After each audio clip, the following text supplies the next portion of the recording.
I put my microphone on. Sorry, Judy.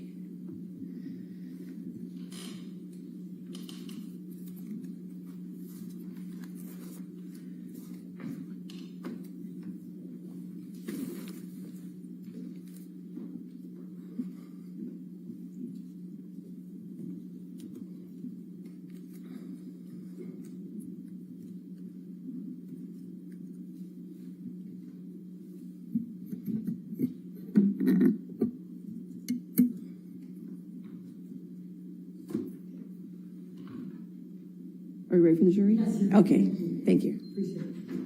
Yes, ma'am.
All right. Good morning, ladies and gentlemen. All right. Dr. Hughes, if you can come back to the stand for me, please.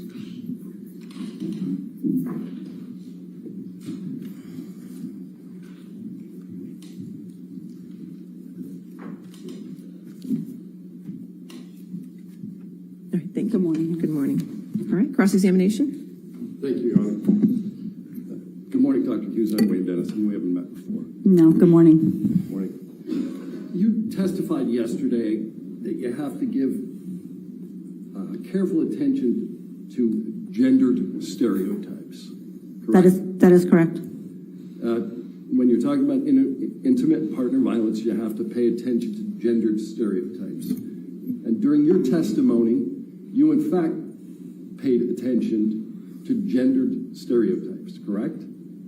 I'm not sure what you mean. Well, you said we were going to have to pay attention to gendered stereotypes, and then you testified at length where you referenced both men and women. You paid attention to those stereotypes during the course of your testimony, correct? What I was saying was you have to pay attention to gendered stereotypes when you're conducting these evaluations. You can't assume all the time that the male is the perpetrator and the female is the victim. You have to go into the evaluation understanding that the male also could be the victim of intimate partner violence. In fact, you're aware that there are large-scale studies that do say that IPV towards males does exist. Of course. Okay. And every time you referred to the characteristic of a victim of intimate partner violence yesterday, you used the pronouns she or her, didn't you? I was using the she and her pronouns in this case because my determination was, as I stated, that Ms. Heard was the victim of intimate partner violence. That is why I was using the she, her pronouns. You, in fact, said women gets into the relationship for all the right reasons. That's what you said. The woman gets into the relationship for all the right reasons. And then you say difficult for victim to extricate herself. You go on to say that she can and she should. Over and over, you use she, right? I believe in this case I did because I was referencing this case where I found Ms. Heard to be the victim of intimate partner violence. It doesn't mean that men don't get into the relationships for all the right reasons too. I believe they do.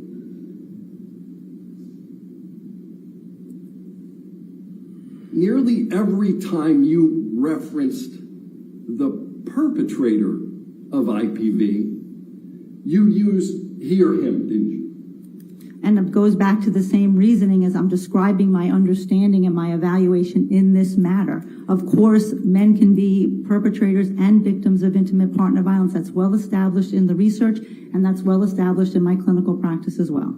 Isn't the reason that you used the pronouns that you did that you almost always testify on behalf of a woman? That's not correct. You don't even remember the last time you testified on behalf of a man. Well, I don't testify on behalf of someone. I testify as to the results of my evaluation. I frequently treat and assess male victims of childhood sexual abuse who are coming into treatment for abuse by their Boy Scout leader, by their coach, by their teacher, by a trusted adult. I see them in therapy. I see them in forensic matters, in criminal cases. So I treat and evaluate men all the time. I didn't ask you about treatment. I asked you about testimony.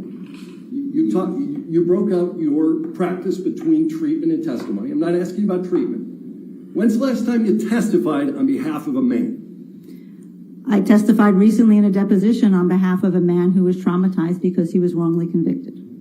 At the time of your deposition 6 weeks ago, you couldn't remember a single time you had testified on behalf of a man. I testified in my deposition that I testified in a case of a man who was wrongly convicted about 20 years and suffered physical and sexual violence in prison, and I detailed the traumatic effects of that happened on that gentleman. All right, why don't we take a look at your deposition? Sure.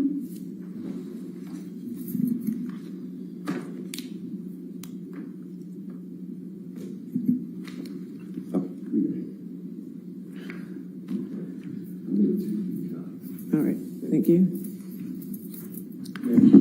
Yes. Thank you.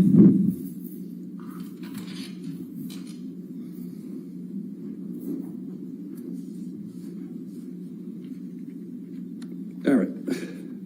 Transcript of the deposition that you gave March 28th, 2022, correct? Yes. All right. Let's go to page 77.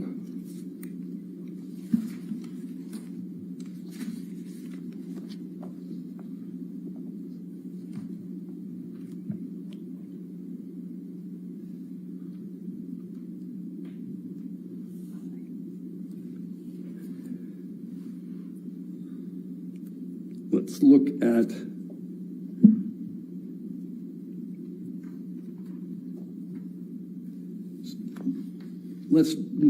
page 78, line 8. So you can't recall a single instance where you were hired by the attorney representing the male in an IPV matter, correct? In an IPV matter, not in a trauma matter or a child sexual abuse matter. Okay, so that's the distinction. You don't have any recollection of ever testifying on behalf of a male in an IPV matter. As I stated yesterday, the very first case that I testified in was in a same-sex intimate partner violence where the man was the victim of another man. I routinely treat and assess same-sex couples where then the female can be the perpetrator of another female and the male can be the perpetrator or a victim of his partner. So let me get this. You testified in a case where one male is alleged to have engaged in IPV against another male. Correct. All right. Okay. But that's the only one you remember. That's the only one you remember.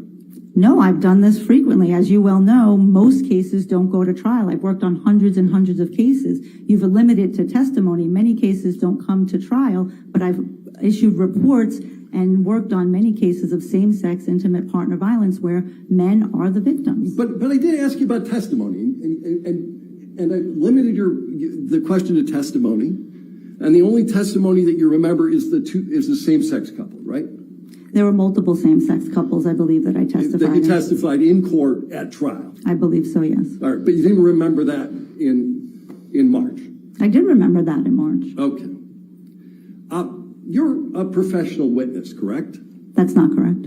No? You make hundreds of thousands of dollars a year testifying in court, correct?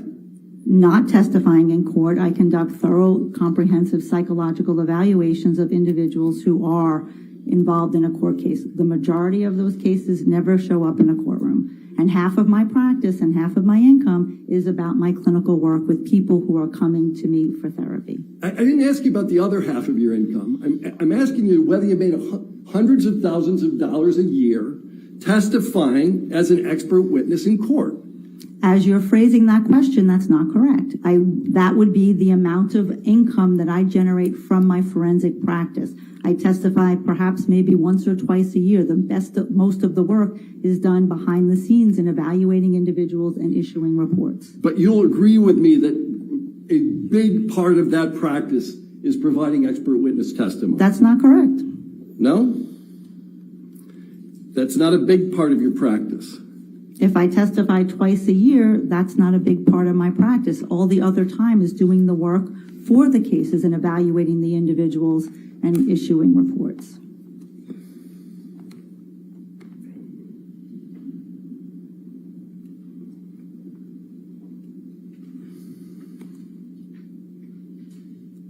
All right.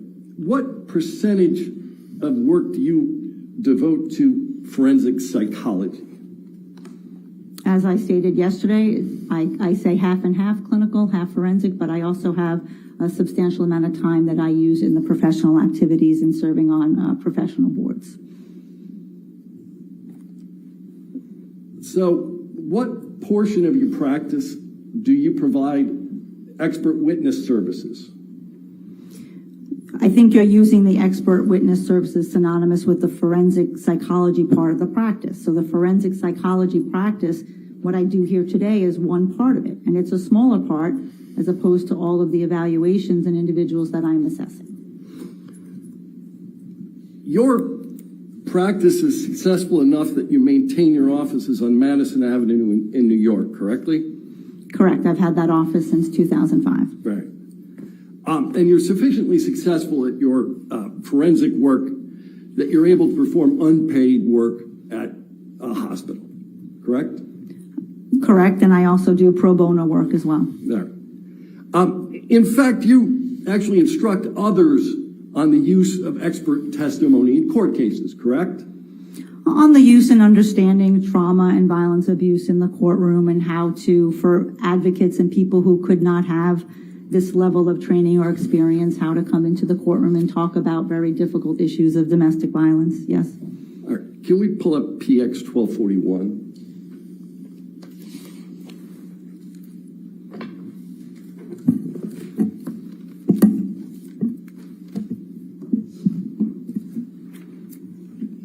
Do you recognize that document? Yes, it looks like the front page of a PowerPoint presentation. And it's a PowerPoint presentation given by whom? By myself and Mary Ann Dutton, who is a very well-known and respected researcher and clinician in the area of domestic violence. And what's the topic of the PowerPoint that you're giving? Expert witness testimony in cases involving domestic violence. Okay.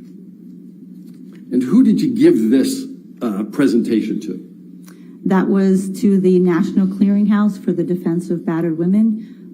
That is an organization that provides legal services to women who have assaulted or killed their partners in self-defense, and mostly people who these individuals, the women who they've seen in treatment are through shelter-based programs or through advocates, and those are individuals who don't really know how to come into the courtroom and talk, and that's what this presentation and training was for.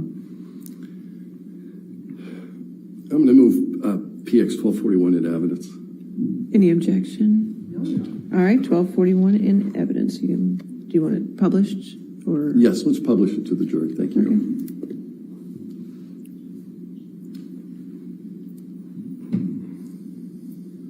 All right. Why don't we pull up PX 1242?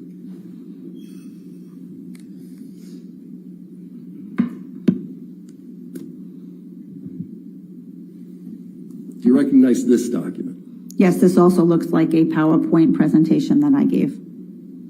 All right. And what is the name of this PowerPoint presentation?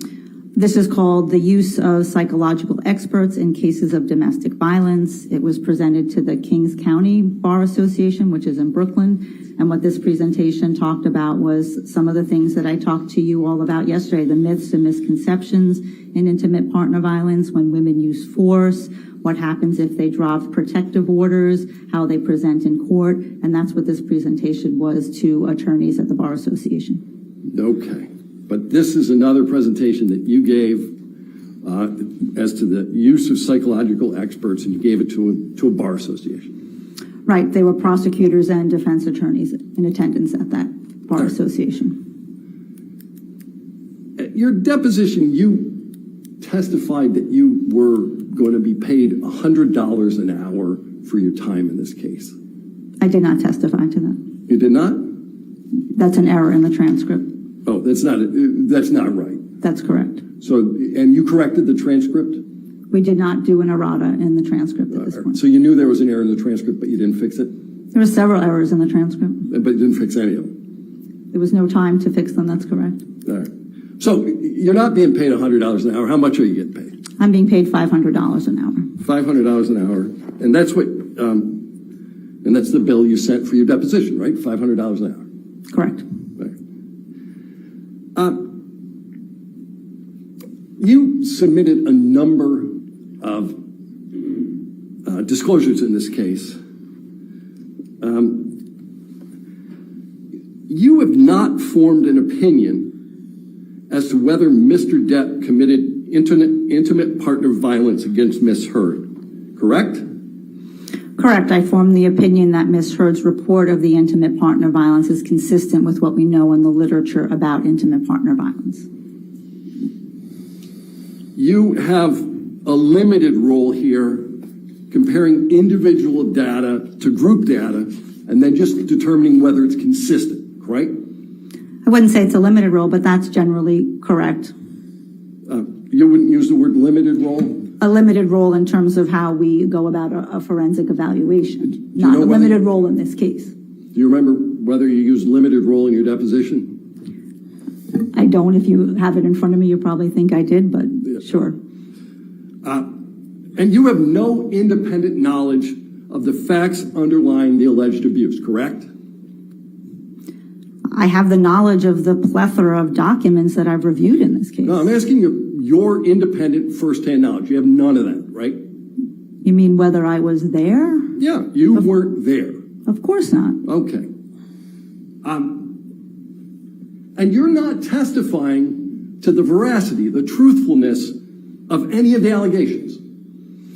Correct. I'm testifying to the consistency of the data points of all the different documents, including the psychological testing and the clinical evaluation that I conducted of Ms. Heard, and how that comports with the therapy records and all the other documents and the photos and texts that I reviewed. And you have no personal knowledge of any abuse. Correct, personally. Correct. Right. And all you know is what Ms. Heard self-reported to you and others. That's not correct. Because you did collateral interviews? And I reviewed medical records, and I reviewed other witness statements of what they witnessed and what they saw.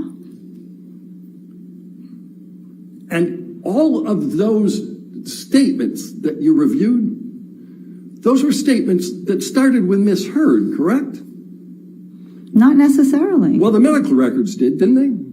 Well, the medical records, if she's self-reporting what happened to her, sure. I mean, that's what we do when we go to a physician. We say, I have a headache. We're self-reporting our difficulties. Yeah. Everything Ms. Heard reported directly to you was after she was sued by Mr. Depp in this case, correct? Correct. And you didn't meet Ms. Heard until, what, September 2019? That was the first evaluation appointment, correct.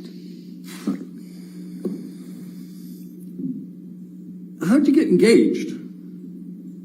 Engaged? How'd you get hired to do this work? I was contacted by the legal team. Or were you interviewed by her legal team as to whether you were going to testify here? I was not. You were not interviewed. I was not. You were contacted. Correct. Had you worked with that legal team before? I had. Yeah. So they already knew who you were, right? Correct. Right. And at any time that you were working with Ms. Heard or assessing Ms. Heard, she could have chose to fire you, correct? I suppose her legal team could have chose to fire her. I was not her. She is not my client. The legal team is the one who hires me. I am responsible to the legal team, not Ms. Heard. And the legal team that hired you already knew who you were because you worked together previously. And clearly they knew of my expertise in this area of intimate partner violence and traumatic stress, which is why they contacted me to work on this matter.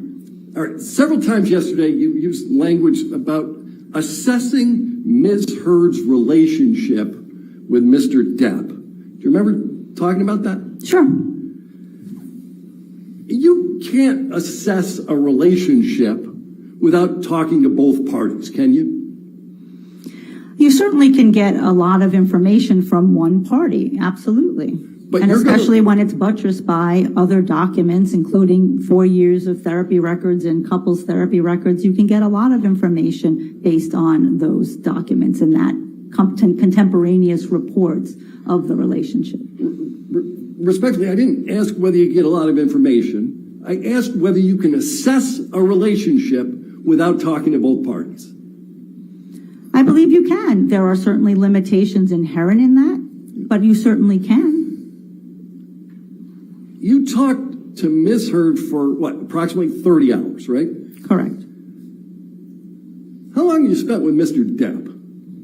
I did not spend any time with Mr. Depp. It was my understanding that he did not sit for a psychological evaluation. Right. In fact, you never met Mr. Depp, have you? I have not. But you purport to be able to assess the relationship between Mr. Depp and Ms. Heard? But I also read Mr. Depp's transcripts of his testimony. I watched his deposition testimony. I reviewed his medical records. I reviewed his text messages. So it's not necessarily totally blind. I did have information, although I'm not making a conclusion about Mr. Depp himself. Is the standard now not necessarily totally blind? That's how you assess the relationship? If it's not necessarily totally blind, I can assess it? No, we assess as clinical psychologists relationships all the time. That's what we're trained to do. Certainly someone who's been trained in intimate partner violence to understand and look for the dynamics that happen in that relationship. And then when we have external data that supports what the individual is telling us, way before this legal case even came on the scene, that becomes very strong data to support that conclusion. Let's talk about some of that data. Sure. All right? You chose to conduct some collateral interviews. Correct. Right? And you interviewed Dr. Bonnie Jacobs. Correct. And you looked at her notes. Correct. And you know that Miss Jacobs, Dr. Jacobs, doesn't know anything about the version of what happened in Australia until Miss Heard had already been sued. Correct?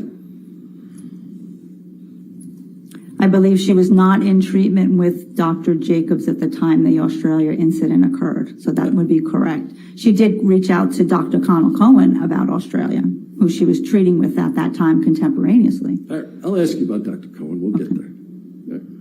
So, you know that Ms. Heard stopped seeing Dr. Jacobs in August 2014. That's correct. And she didn't go back until after she got sued, right? I believe that's the date. I'd have to look to make sure, but I believe that you're correct. Yeah. And you said you reviewed you interviewed Dr. Connell Cohen. That's correct. And you also reviewed his deposition testimony. That's correct. And you know that he testified that when he was treating a patient, he assumes the patient is telling the truth, correct? I believe he said something to that effect in his deposition. And if he has no reason to believe otherwise, if there's no other data to believe otherwise, that your patient's not being totally honest with you, then you believe what they're saying. Right. No other data to believe otherwise, but the sole thing that's happening is Ms. Heard is talking to Mr. Cohen, or Dr. Cohen. I wouldn't say she's talking to him. She's going to him for therapy, and he's using his clinical psychological expertise to understand the connection between her symptoms and what she's reporting, what's going on in her life. All right. But you understand that he testified that he assumes the patient is telling the truth. Again, I understand that statement in his testimony. I have a lot more rich information of having spoken to him for 2 hours and reviewing his clinical notes. He testified he was making a leap of faith with respect to that, right? With respect to the truthfulness. Again, that was not my understanding of speaking with him and reviewing his notes. I'm aware he testified something to that effect. All right. And you testified yesterday that Dr. Cohen never diagnosed Ms. Heard with any personality disorders. You remember that? Yes. In fact, Dr. Cohen's deposition testimony reflects the fact that he doesn't make diagnoses, correct? Correct. And I asked him specifically, did he have any indications that even if he doesn't, as his practice, use them, does she meet criteria for a personality disorder? And he told me she did not. All right. So you asked him specifically with respect to a topic that you haven't disclosed in your expert report, and then he made a conclusion that's reflected in no document. It's reflected in my notes. It's reflected in his notes about what he's treating. He's treating the symptoms. He's not focusing on the diagnosis, but he is treating the symptoms. You talked about Dr. Cohen's concern for Ms. Heard's safety. Correct. He wasn't talking about her physical safety, was he? Yes, he was. No, he was talking about her emotional safety. Wasn't that what he was talking about? He was concerned for both. Okay. Did Dr. Cohen testify that he never had the feeling that Johnny intended to hurt Ms. Heard? I believe he said that. I mean, he talked about Mr. Depp being very poorly controlled, and that's what made him, Dr. Cohen, concerned, because in those moments when he was not controlled, that he could accidentally seriously hurt Ms. Heard. Let's do this again. Ms. Heard told Dr. Cohen that Mr. Depp was poorly controlled, correct? That's not correct. Okay. He determined that from the treatment he was providing Ms. Heard. And he also had a couple session with Mr. Depp, and he also had correspondence with Dr. Kipper. So he had other information as to Mr. Depp's functioning. All right, you talked about Dr. Banks. Correct. Dr. Banks was doing relationship consulting, right? Consultation on relationship. Correct. And Dr. Banks only met with them once. Correct. All right. And you did an interview, I think, with Ms. Heard's mother, Paige. That's correct. All right. You'd agree with me that a person's family member is not the most objective source of information? Sometimes you have to certainly control for that the person may be wanting to be protective of their daughter, of course. And you interviewed Ms. Paige Heard after Mr. Depp had already sued Amber Heard.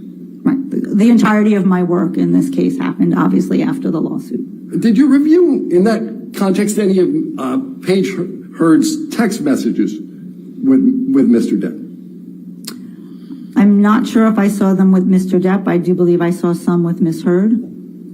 I mean, Miss Paige Heard, Amber Heard's mother, did talk to me about her relationship with Mr. Depp. And she told you that she loved Johnny even after Amber alleged abuse, correct? She did. All right. Now, you testified that you approach a forensic evaluation with, I think you said it again today, a healthy degree of skepticism. Correct. All right.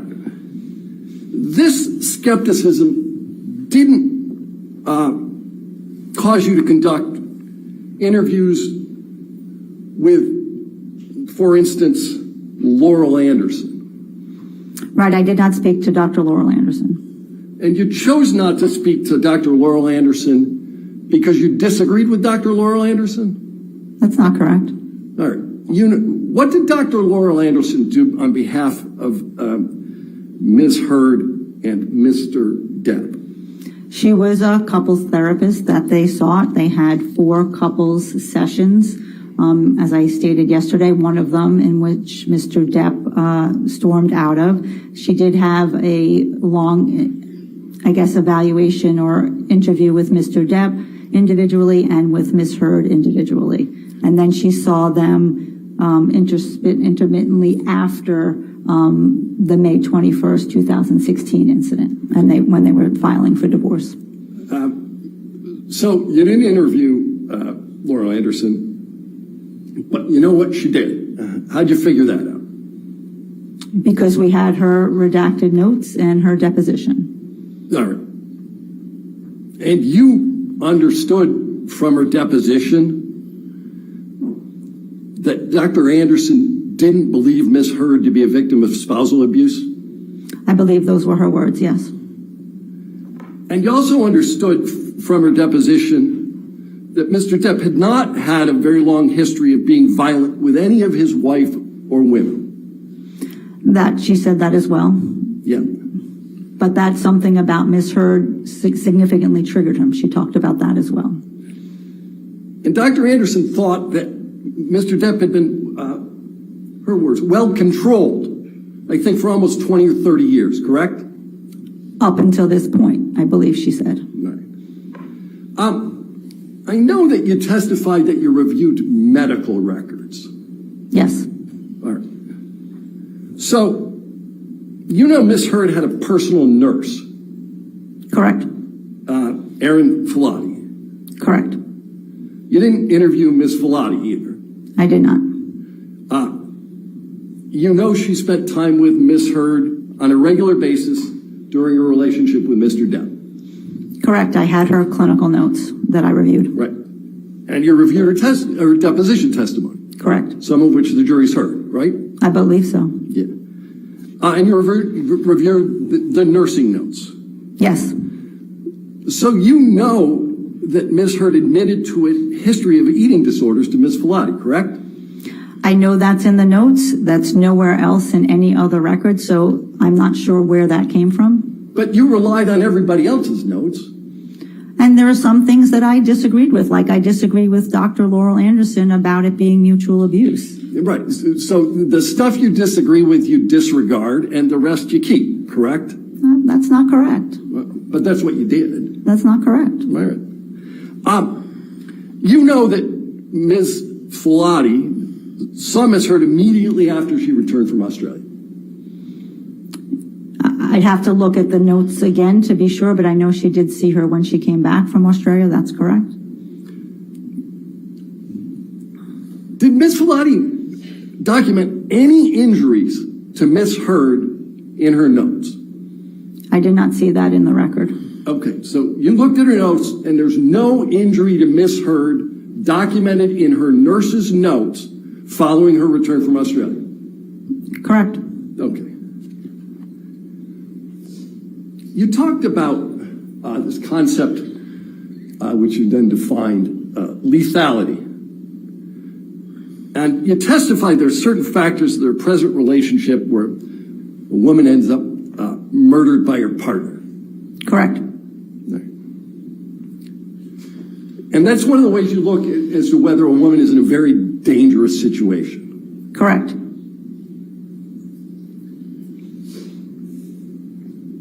Can we pull up PX92?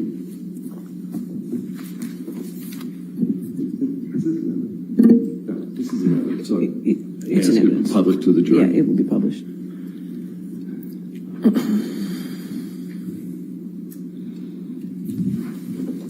Do you know what this is? I believe this is the knife that Ms. Heard gave to Mr. Depp as a gift. All right. And you speak Spanish? Un poquito? Do you know what it says? Yes, it says hasta la muerta, until death. So a woman you suggest has characteristics of being afraid for her life, gives her intimate partner a large knife, which she has inscribed until death. That's your testimony? Well, there's context. Okay. We can do that later.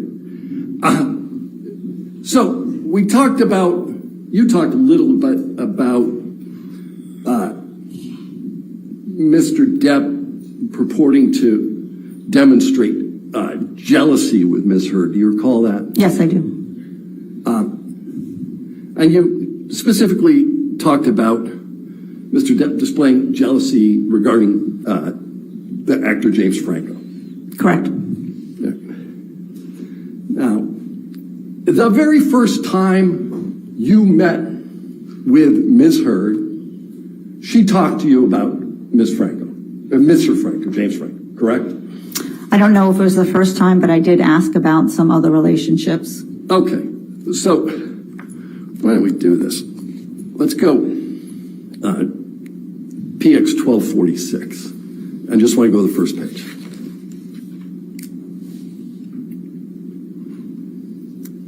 All right. So, do you recognize the document that's in front of you? Yes. All right. And what I would like to do, what is it?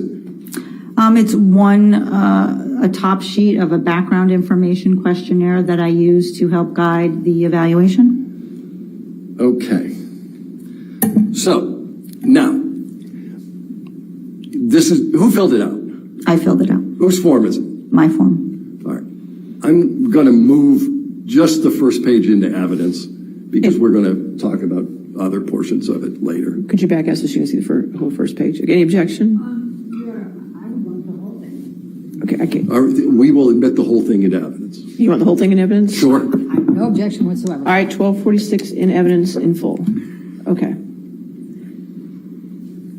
Are there any identifiers that need, or we're just going? Yeah, I'm sure there's going to be some. All right. Probably. Okay, so you owe me a redacted one, correct?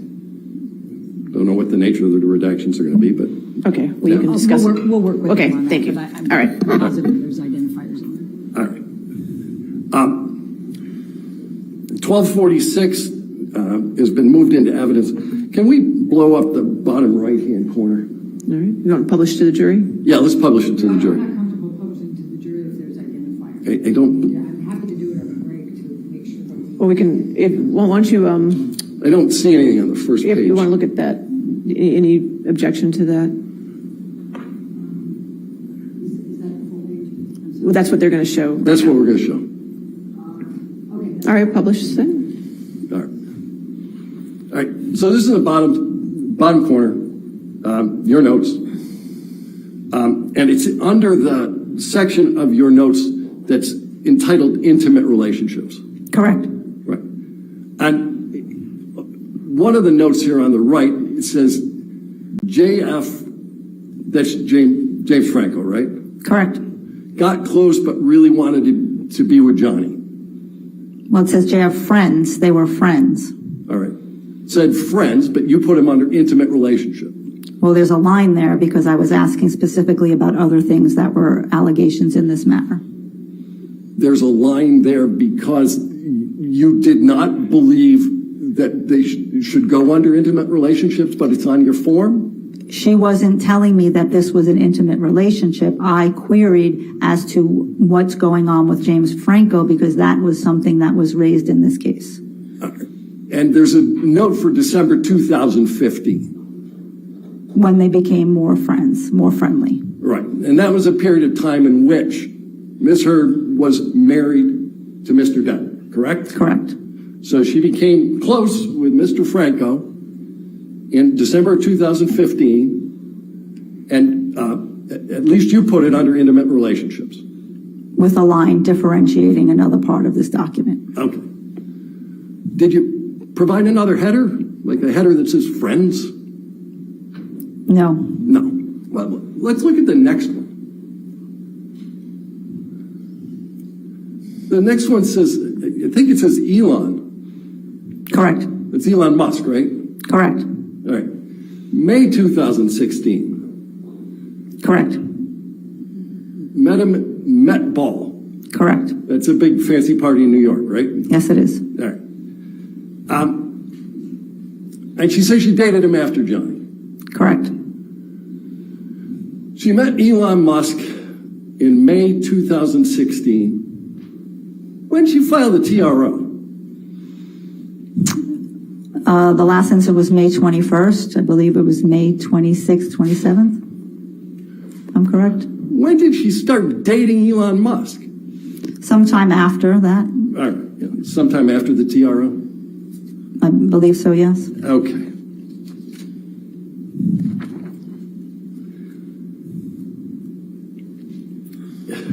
we can take that down. You talked quite a lot yesterday about this concept of reactive violence. Yes. Yeah. Just so I understand your position on this, is it your position that if Miss Heard was abused, she gets to hit Mr. Depp? That's not my opinion. But you know she hits him, right? And I testified to that. Right. And how many times do you believe that she told you that she hit him? Do I believe that she told me, or how many instances were there? Well, I don't know. How would you know other than her telling you? You weren't there, right? I was not there, that's correct. All right. How many times did she admit to hitting him? She indicated a number of times in a number of instances. You indicated that you had listened to audio recordings as part of the work you did in this case? That's correct. All right. I'd like to play a portion of one of those recordings. It's Plaintiff's Exhibit 343. It's already in evidence. And for the record, the portion I want to play is 2 minutes 246.01 to 247.20.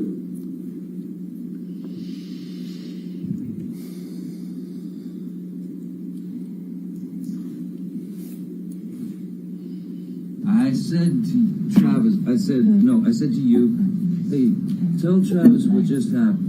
Oh, you told me to do it. You told me to. You said, go do that. I said, no, tell him what just happened. And I lied. And that you punched me in You're the right. fucking thing. And You figured it out. And you said, no, fucking, I didn't. What the fuck are you talking about? And I watched you lie. And then I didn't punch you, by the way. I'm sorry that I didn't hit you across the face in a proper slap, but I was hitting you. It was not punching you. Babe, you're not punched. Don't tell me what it feels like to be punched. You know, you've been in a lot of fights, you've been around a long time. I know. Yeah. No, when you fucking have a close You didn't get punched. You got hit. I'm sorry I hit you like this, but I did not punch you. I did not fucking deck you. I fucking was hitting you. I don't know what the motion of my actual hand was, but you're fine. I did not hurt you. I did not punch you. I was hitting you. How are you? What am I supposed to do? Do this? I'm not sitting here bitching about it, am I? You are. That's the difference between me and you. You're a fucking baby. Because you started. You are such a baby. Grow the fuck up, Did you Johnny. start physical fights? I did start a physical fight. You did, so I had to get the fuck out of there. Yes, you did. So you did the right thing, the big thing. You know what? You're admirable. You agree with Ms. Heard that it's admirable to retreat from a fight? Is it admirable? It is admirable to retreat from a fight. Yeah. Anything about this tape suggest to you that it's characteristic of reactive violence? In this instance, if true, if she said she hit him first, then that would not be reactive violence. All right. You testified that Ms. Heard reported to you that she engaged in low levels of violence, correct? Well, I don't think she said that. I think that was the characterization of knowing the types of minor and severe levels of violence. Oh, okay, I got it wrong. You consider it low levels of violence. Well, I consider what the literature and the research talks about low levels of violence as opposed to severe levels of violence. And I think you suggested that Ms. Heard sustained more severe injuries, correct? I think I said more frequent injuries. More frequent, but not more severe. Well, certainly the incidents in Australia and the sexual violence and the incidents on December 15th, 2015 were quite severe. You said you reviewed medical records in rendering your opinion. Correct. And you reviewed photographs. Correct. Now, other than the reports to her therapists, which you call medical records, right? Yeah, I would call those medical records, Right. sure. Other than the reports to her therapist, there's not a single medical record that reflects any injury to Ms. Heard, is there? That's not correct. No. There is not other than what doctor reflected injuries to Ms. Heard? The note by Erin Borum, her married name, I'm not recalling her married name, indicated that she was headbutted by Mr. Depp and that she went for a concussion check and she had a busted lip, and then she went to Dr. Kipper's office in order to get checked. What? And there's a medical record other than that note that reflects it? There's a note that she showed up at Dr. Kipper's office. There's a note in the But there's similar 2 nothing from days that Dr. Kipper, Dr. is there? Laurel Anderson saw the 2 bruises from that same incident as well. All right. You reviewed photographs. Yes. All right. I'd like to put up PX 144. It's been published to the jury briefly. I'm going to keep it up very briefly. That photograph doesn't reflect a low level of violence, does it?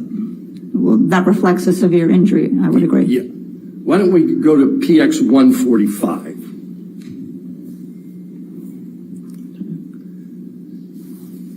That's a severe injury that ended up with Mr. Depp on a gurney, correct?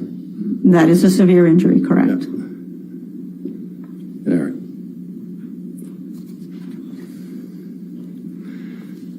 Is it your testimony that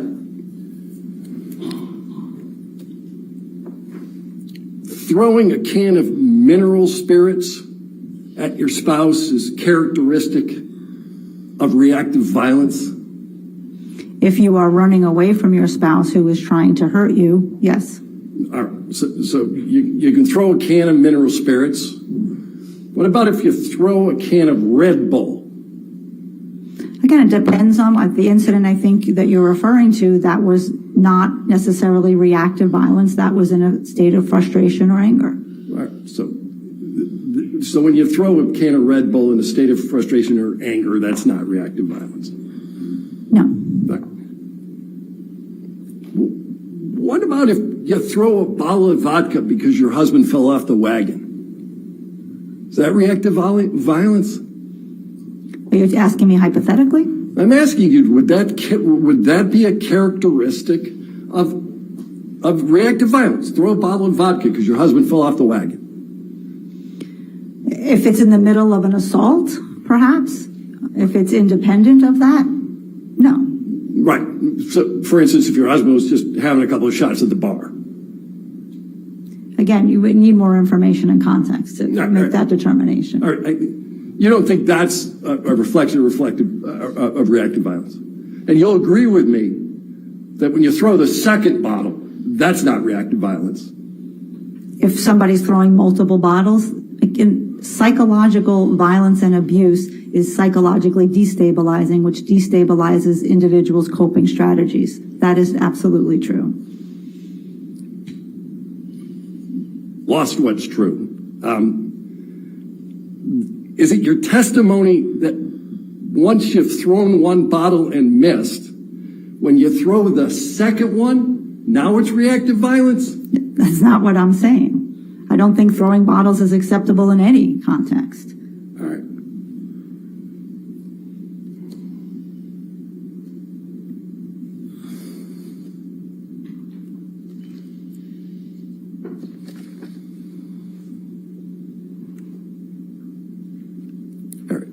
I'm going to ask you about some of the testing that you did.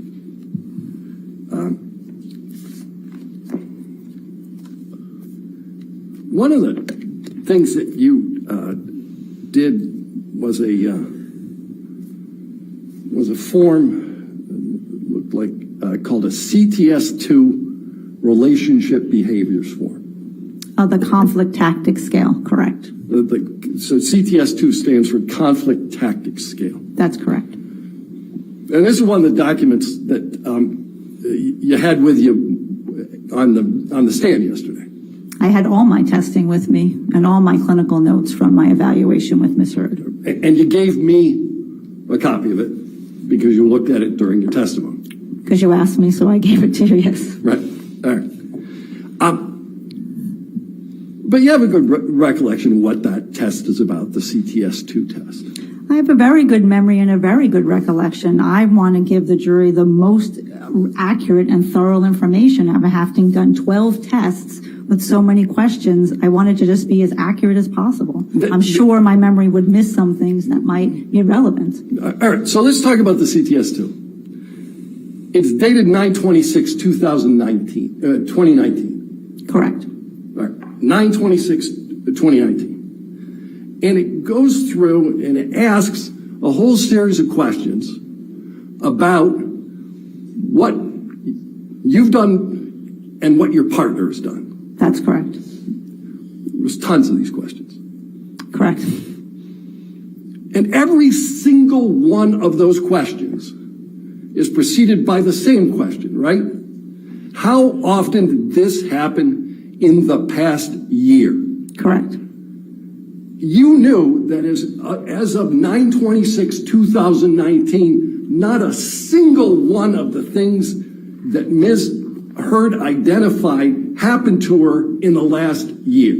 Correct. Right. She was oriented to a different time frame to get a checklist of those behaviors. And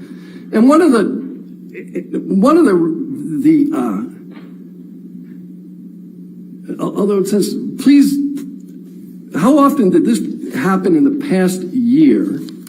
One of the questions is, my partner used force to make me have oral or anal sex. Correct. She went with 0 on that, right? I'd have to see if you'd like to show me. Right. You have any recollection that she didn't go with 0 on that? I have a recollection at that point in time, she was framing those type of acts as angry sex. She wasn't framing them as physical force, as most women don't on these measures. And you helped her to reframe it as something other than angry sex, didn't you, doctor? My job was not to do treatment. My job was to do an evaluation, and that's what I did. All right. So you did an evaluation, and one of the evaluations you did and one of the diagnoses that you ultimately made relates to PTSD. That is correct. All right. And you diagnosed Amber Heard with PTSD long before you made use of the gold standard test for PTSD. That is correct. All right. And I make the diagnosis of PTSD in my clinical practice without using the CAPS all the time. All right. So just so that you and I are on the same page, and I think we are, this gold standard test that I'm referring to is the CAPS-5. That is correct. That's the one that Dr. Curry administered, correct? Correct. All right. You didn't administer the CAP-5 until after you'd already diagnosed Amber Heard with PTSD, right? She had PTSD in 2019. She had PTSD in the beginning of 2021 when I evaluated her. And then she had PTSD in December 27th, 2021 when I administered the CAPS. That's correct. All right. I think I asked a much more narrow question than that. You didn't diagnose, you didn't give the CAPS-5. Oh, no, I'm going to strike that question altogether and start it again. You had already diagnosed her with PTSD before you did the gold standard, correct? Before I administered the CAPS-5, there was enough data in the psychological testing and my clinical evaluation to establish that she met criteria for PTSD. That is correct. You submitted an expert disclosure in this case on January 11th, 2022. I believe the attorney submitted that disclosure, yes. You participated in that? In the January 11th, it was the same disclosure that went before. There were no changes on that. Did you reference the CAPS-5 in that at all? I don't believe I gave the results of the CAPS-5 to the attorneys at that point. All right.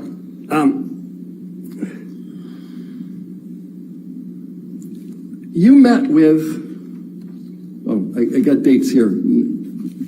This time I'm using the cheat sheet. All right. You met with Amber Heard on September 26, 2019. I would love to have my cheat sheet, but I'll take your word for it. I'll share. Thank you. October 11, 2019. When did you give the CAPS 5? The CAPS 5 was administered the last time that I saw Ms. Hurd. I saw her over, as stated multiple times, over the past 2.5 years, and having not seen her in about a year to get an accurate assessment of her current symptoms, having had all the background information, the CAPS 5 is a great structured clinical interview to do that. All right. So you hadn't seen her for about a year before you gave her that test. That is correct. And you did it over Zoom.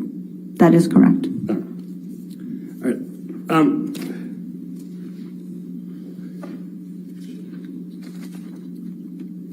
Why don't we pull up PX 1247?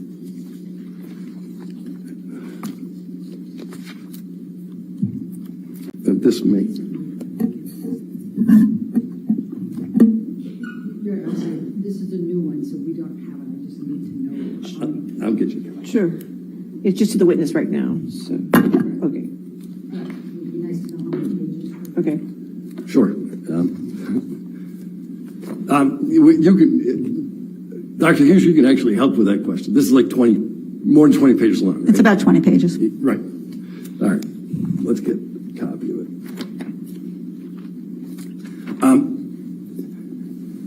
This is a series of questions that you use to test for PTSD. Correct. All right.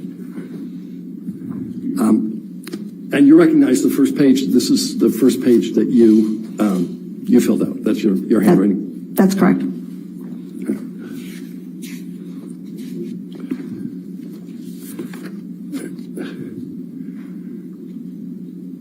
I'd like to publish the first page to the jury. You wish to have it in evidence? You're moving it into evidence? Yes, I am. I'd like to have a copy of it before I. He's just publishing the first page? Any objection to the first? I don't have an objection. Okay, first page in evidence? All right.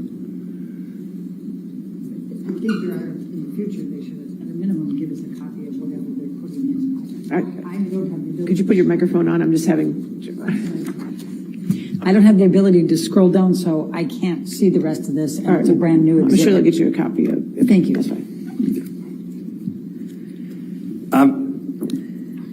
I'd like to go to the second page.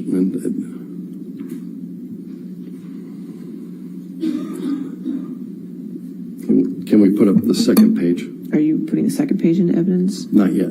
Then I can't put it up. Oh, I'm sorry. I'd like the witness to see the second. The witness can see the second page. Thank you. This is the second page. This is instructions on how you do it. Correct. All right. And then we'll go to the third page. Let's let the witness see the third page.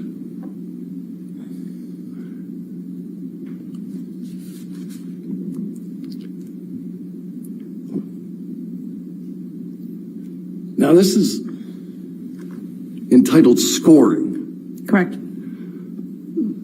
So when you score, you look at two things, right? You look at frequency and intensity.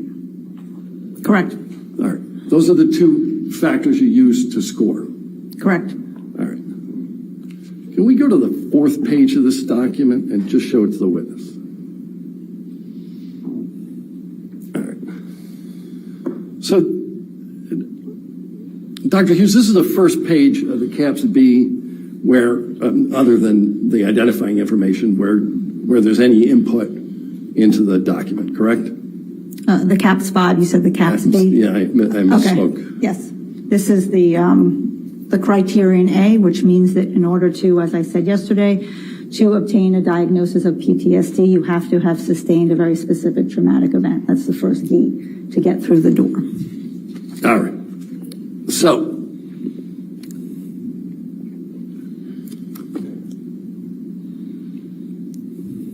Your Honor, I'm going to, I'd like to be able to get them a copy of this. Is it too early to take the break or? A little bit if you. All right, I can do something else. Okay. Yeah. All right. So, do you recognize the first page or the fourth page of this document? Yes, I do. And the handwriting on the fourth page is yours?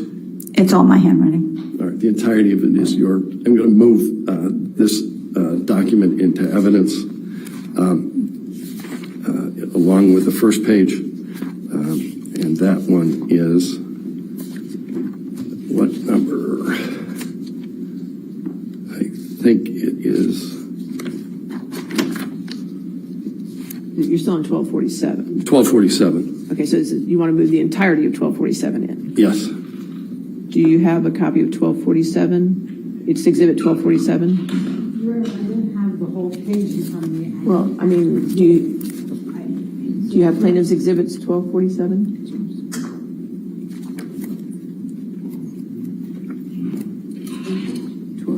Plaintiff's 1247. No, I don't have it either. Oh, it's defendants 1435. 1435. Defendants 1435. I'll try to go as quickly as possible. Take your time.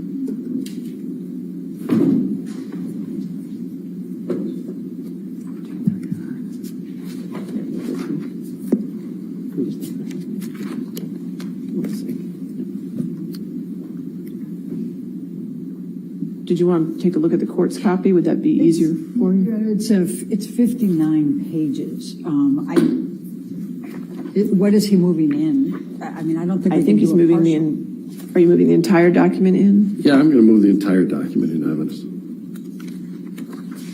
I don't think I have an objection to that. No objection? No Did you want to objection. take a look at the court's copy, or you're good?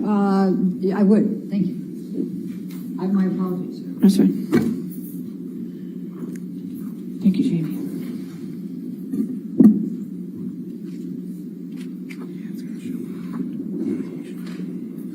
It's going to show the evaluation too, right?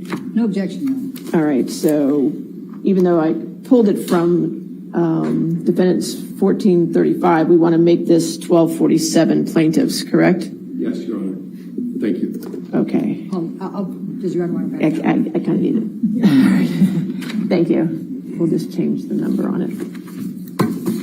All right. All right. So it's 1247. I said, okay, 1247 in evidence. Plaintiff's 1247 in evidence, and now it can be published to the jury. Thank you. Why don't we publish the fourth page where we're talking about? All right. So what this references is the event you said was the worst, and what you have filled in here is 3 words. IPV by Johnny, right? Correct. All right. And then what happened is the next box, and you've not written a single thing in the box, right? Because I've already spent 20 some odd hours with Ms. Hurd, I know what goes in that box. If you look at the top, it says administer the life of check checklist or an other structured trauma screen. That screen had already been conducted. Right, but there's a box on the gold standard test that asks what happened, and it says, how old were you? How were you involved? Who else was involved? Was anyone seriously injured or killed? Was anyone in life danger? And none of that information you provide in your analysis on the CAPS 5. Your Honor, I hesitate to object, but that's very compound. It is. Okay, I'll sustain the objection if you want to rephrase. We can do it Okay. the slow way. The first question is, how old were you? All of the information that would go in that box is contained in my 80-plus clinical notes of my evaluation of Ms. Hurd up until this point. It would have been incredibly redundant to do that again here. But you knew other people would review this, didn't you? And I knew that they would have my clinical notes as well. Oh, so they're supposed to parse through your clinical notes so that they can figure out what you chose to be the anchoring event. I didn't choose to be the anchor. The client chooses to the anchor to identify what the worst event is for them. You wrote IPV by Johnny. That's what you determined to be the anchoring event. When I asked Ms. Hurd, once again, of the traumatic events that she experienced in her life, which one is the worst, this is what she indicated. Okay. But you provided no details with respect to it. There are plethora of details in my 80-page is a handwritten, single-spaced clinical notes. Right. All right. Let's go to the next page.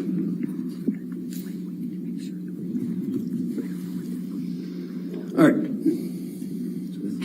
you felt it appropriate to fill this page out, didn't you, Doctor? Well, these are the questions about the symptoms, so I'm asking specific questions and getting her responses. Didn't you know this already? I was making sure at this point, having not seen her for a year, what is the trauma expression at this time? It can change over time. It could go away. It can get better. It can get worse. All right. Why don't we go a couple more pages in? Let's go into page 7 of 20.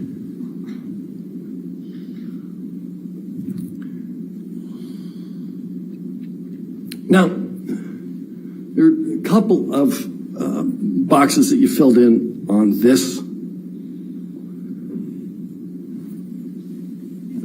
Let's look at item 5, B5. You don't provide any indication of what kind of triggers, what kind of reminders trigger these reactions. She answered that on the previous questions. Right. And you didn't provide any answer as to how long does it take to recover. She has some difficulty recovering. Okay.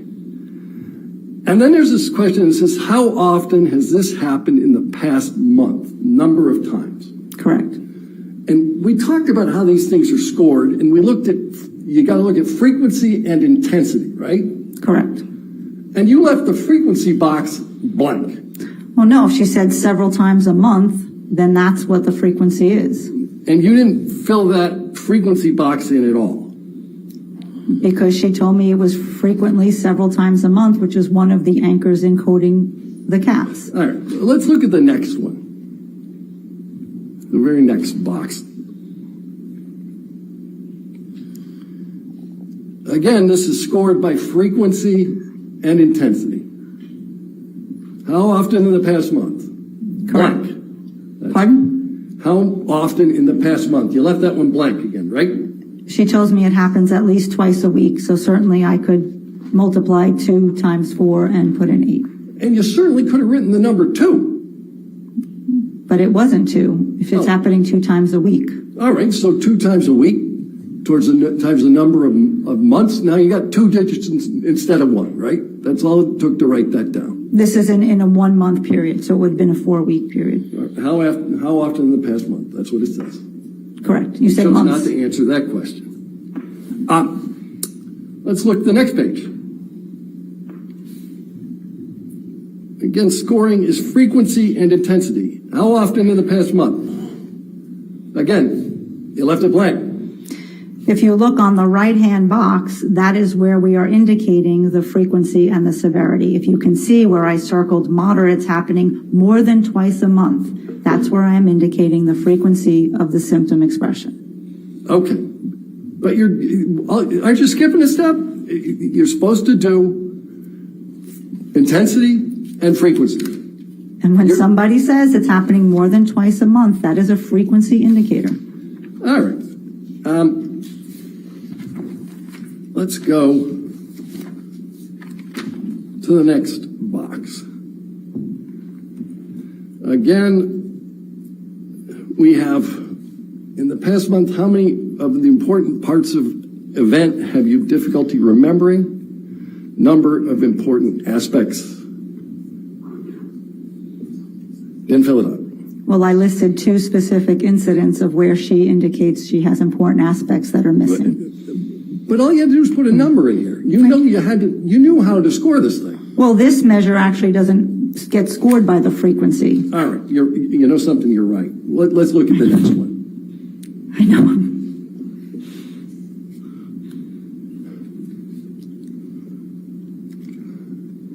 The next one gets scored by the frequency. That's blank, right? Well, I did not code it as a PTSD symptom. Okay, let's go to the next one.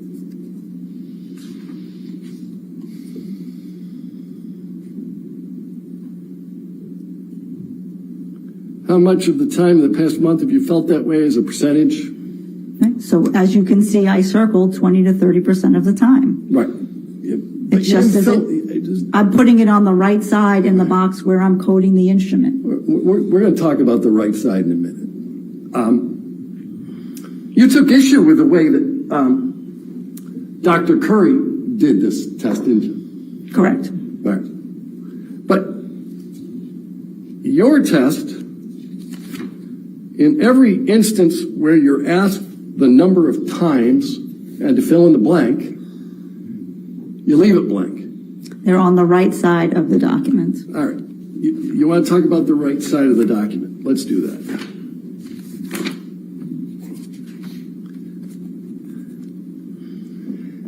After you did the CAPS 5 for the anchoring, the 3-word anchoring event, IPV by Johnny, you went back through again and said, maybe I should consider childhood trauma as well, right? I wanted to test for the limits and see at this point in time, Ms. Heard had a child, and sometimes when people have children, their trauma gets evoked. Is she having those symptoms as well? She already had, based on this instrument, the PTSD from the interpersonal violence. I wanted to see if there were any additional symptoms. All right. And you knew that she had had severe child abuse as a young person. That is correct. She grew up in a home full of heroin addicts, right? Opiate abuse, yes. Yeah. And there was IPV between her parents. Correct. All right. And so you wanted to make sure that there wasn't some impact with this childhood trauma in the diagnosis of PTSD. Yes. Right. And so you decided to give her the test again. Well, I didn't give it again. It's called testing the limits. I went back to some of the questions where she answered in the affirmative and said, and is this also happening vis-a-vis your childhood abuse? Are you also having intrusive thoughts and feelings about childhood? Are you avoiding thinking about things about childhood? Is that happening for you now as well?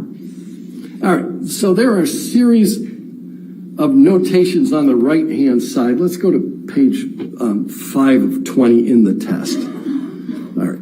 Why don't we highlight the right-hand notations that start under the word childhood? All right. So the way you tested for childhood PTSD is to write a notation in the corner and answer a couple of questions. Same test. Well, I wasn't administering a whole CAPS again. What I was doing was seeing, as we know with people who have what we call polyvictimization or revictimization, someone could in fact meet criteria for the PTSD from the domestic violence, but then they're also experiencing some symptoms as a result of the childhood abuse. Both can occur. Right. But Mr. Depp isn't responsible for her childhood abuse. That is correct. Right.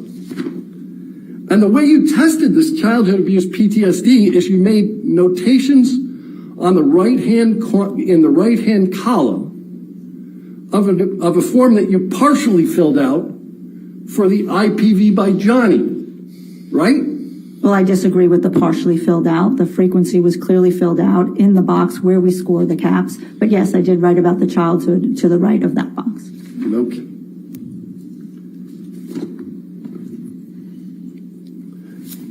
And that is the appropriate way that the gold standard test for PTSD for childhood trauma should be administered. If there were any affirmatives and I needed to go further, I could have administered another CAPS 5. There were not. I did not need to do that. Okay. So you chose not to do a second CAPS 5, although you knew that she had suffered from severe childhood trauma. No, because she wasn't suffering symptoms at that point in time, PTSD symptoms from the childhood trauma. All right.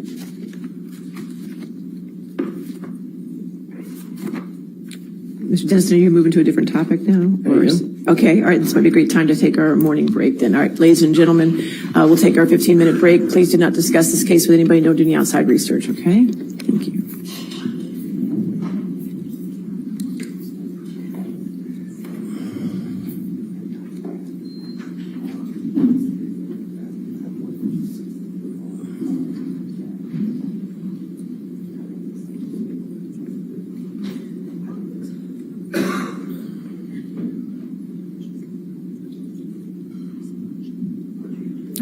we'll go ahead and take, Your Honor, before Yes. we take the break. Yes. May I get a copy of the new exhibits from them so that I can see it over the break? Yeah, I don't know if we can do it before, but we'll certainly get it to you. Well, I mean, I need to be able to redirect, and I have never seen these. okay, we'll go through it. That's fine, all right? Although it's in your exhibit list. So that's Well, fine. if it's in my exhibit list, if they just tell me. We tell you the exhibit numbers, that's fine. We'll work through it, okay? Let's take a recess of 11:40 then, okay? Thank you, All right, Ron. back at 11:40.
All right, we ready for the jury? Okay.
All right, thank you.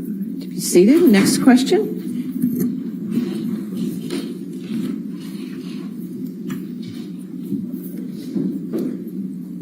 Why don't we put back up plaintiff's 1247?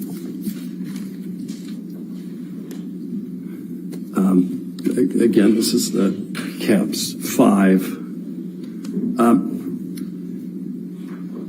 You didn't administer this until you already had Dr. Curry's scores, did you? That's not correct. No, you administered it after Dr. Curry made a disclosure, correct? That's not correct. You administered it after Dr. Curry had administered hers. I learned that in late February when she submitted her report, but I had no way of knowing that in December of 2021. And you didn't make any reference to this in your disclosures until after Dr. Curry made reference to hers, right? I don't recall the date of the final disclosure or the fourth disclosure. All right, can we go to the next page?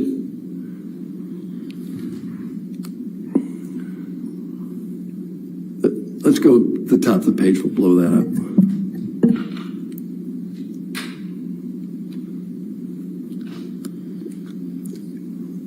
Instructions start with standard administration and scoring of the CAPS 5 are essential for producing reliable and valid scores and diagnostic decisions. See that language? I do. All right. You don't contend it's standard not to fill out the frequency line. I think if you're filling it on the right side of the box, I think that's perfectly fine. All right. So you think it's standard administration to simply leave blanks that are already in the form? I didn't leave blanks when I needed to find out the frequency of the symptoms. All right, let's go down a little bit further.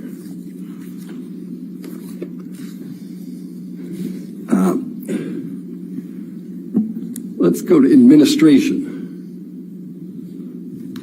It says, number 2,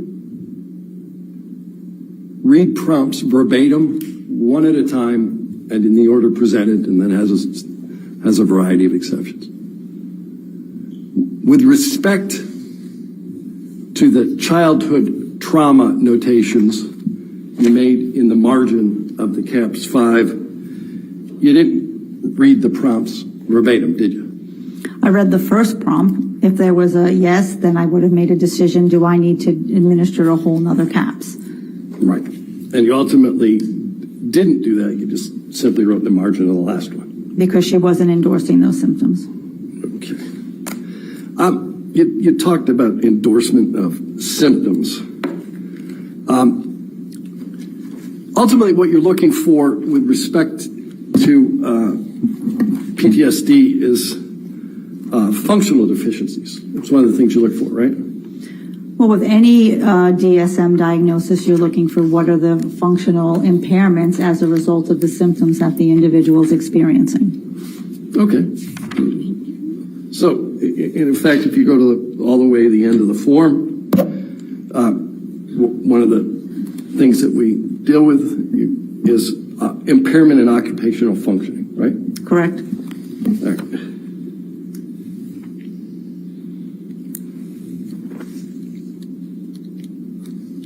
What's Ms. Heard's occupation? She's an actor. All right. And she had just wrapped a major motion picture, correct? That's correct. So you didn't determine that she had an impairment in occupational function. She's still performing at literally the highest level of her profession, correct? She had a number of PTSD symptoms while she was filming Aquaman 2. Right. That interfered with her ability to really organize a lot of resources for herself in order to go forward and film that. I asked you whether Production. she was performing at the highest level of her profession. Yes or no? I don't know if I'm qualified to answer that. Okay. But did she report to you that she loves to cook? She loves to cook, yes. Yeah, hike, I don't recall hiking, but read, yep. spend time with friends? If she can, that has been significantly diminished as a result of her PTSD symptoms as a result of this case. She just had a baby? She did. Right. Exercises every day? The most that I can tell, she does. Yeah. Completed level 3 sommelier training. She did. All right. She did all of these things, and you've made a determination that she is impaired with respect to her occupational functioning. I made a determination that the symptoms interfere with her functioning. She does these things, but it's not like the symptoms aren't there. She has to continue to work even though she has a panic attack, even though she has an intrusive recollection of the trauma, even though she's having heart palpitations and sweaty palms when something comes into her mind. It does not stop her from doing what she needs to do, but it does interfere. Okay.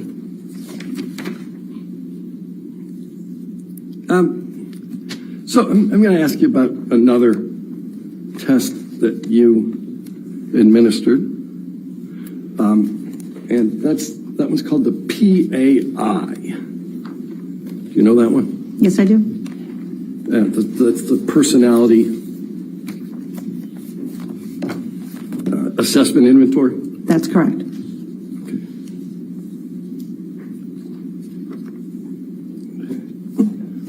Why don't we put in front of the witness the PX 1244? Run it by the approach. All right, 1244. Thank you.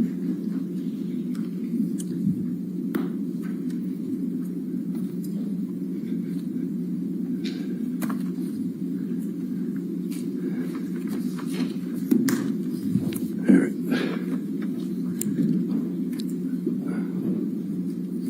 So, Dr. Hughes, do you recognize PX 1244?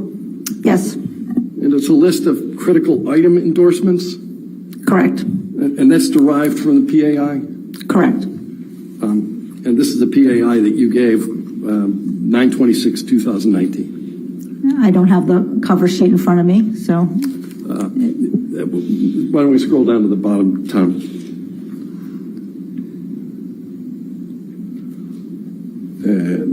There it is. yep. There it Thank is you. down there. Thank you. You bet. Okay. Now, critical item, I'm going to move this document, PX 1244, into evidence. Your Honor, I would request that the entire document be put in, that piece. I'm only going to ask her about this piece. I still would ask. Well, it's his exhibit. Do you have any objection to his exhibit, which is just the first page? No. All right, 1244 in evidence. Okay. So critical item endorsement. This starts a total of 27 PAI items reflecting serious pathology have very low endorsement rates in normal samples. These items have been termed critical items. You're familiar with that concept? Yes, I am. All right. And I just want to ask you about a couple of the critical items. The first one is potential for aggression. This was deemed under your PAI a critical item. And it says, sometimes my temper explodes and I completely lose control.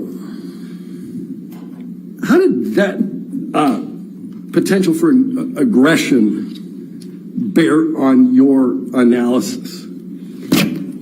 Well, there's a few things. Number one, certainly Ms. Heard reported to me that in her relationship that would happen. Her anger and her affect regulation would become impaired. Number two, you have to look at the total scales where that scale is not elevated, so it would not be a major cause of clinical concern. Number three, she had 4 responses that she could say to this question. Mainly true, very true, mainly true, sometimes true or false. She chose sometimes true. So she's answering honestly about her experience. So it's sometimes true that sometimes my temper explodes. That's Correct. what you're testifying. Correct. All right. So you've talked a little bit about this concept called malingering. And there's one here for potential malingering. And this is another one of these critical item endorsements. Critical items means that these are serious pathology, right? Well, as you can see, it says endorsement of these critical items is not in and of itself diagnostic. No, So you need to review the content of the item, and that's how you make the determination. Is this something of clinical concern that you need to do more understanding about? Okay, so this critical item endorsement, this one reads under potential malingering, I think I have 3 or 4 completely different personalities inside of me. Correct. And she endorsed that as sometimes true. Correct. Okay. And there's not one elevated malingering scale on the PAI.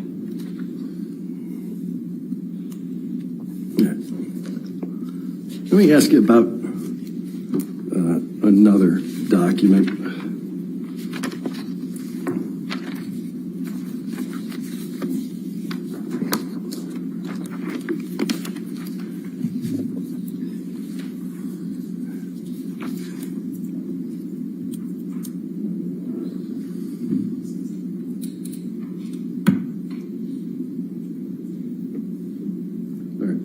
Mark the document as PX 1248.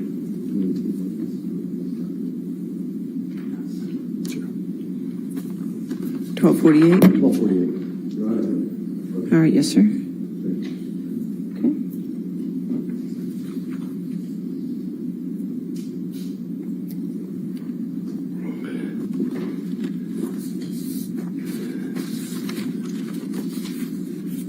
All right.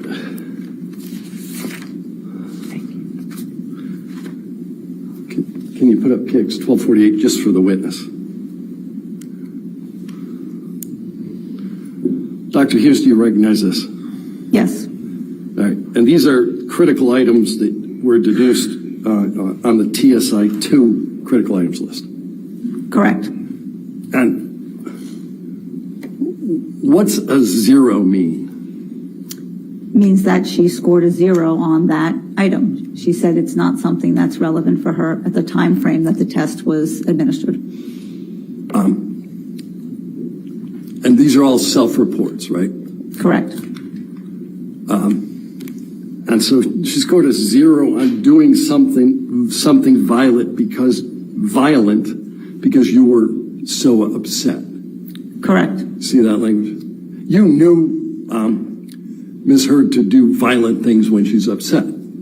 This test specifies how often have you had these symptoms in the last 6 months. Just in the last 6 months. Correct. All right. So she hadn't had them in the last 6 months. Correct. This test also asks and inquires about intentionally hurting yourself or cutting. In the last 6 months Right. is the prompt. All right. In the last 6 months. Correct. Had Ms. Heard previously indicated to you that she cut herself? She indicated one time as a teenager in a reckless moment she did. It was stupid and I never did it again.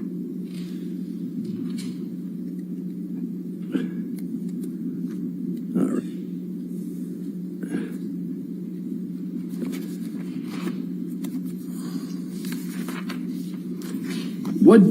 So that was the first time you met her. She indicated that she had cut herself. What did you do to satisfy yourself that she didn't continue to engage in that behavior?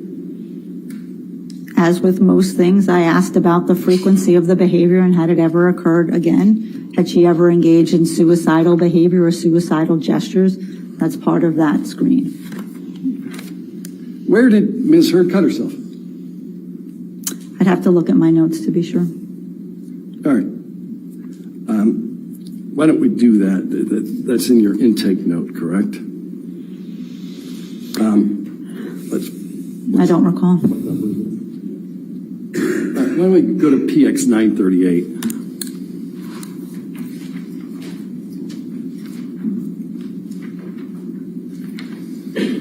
And if you put it up for the witness. All right, that's not it. Let's go to the next page. All right.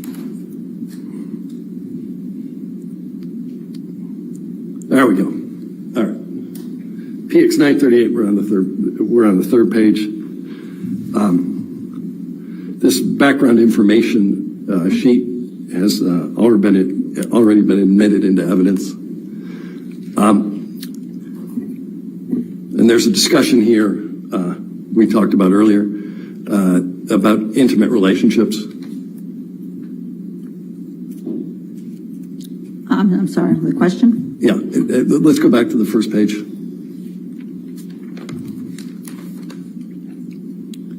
All right, there we go. What number was this?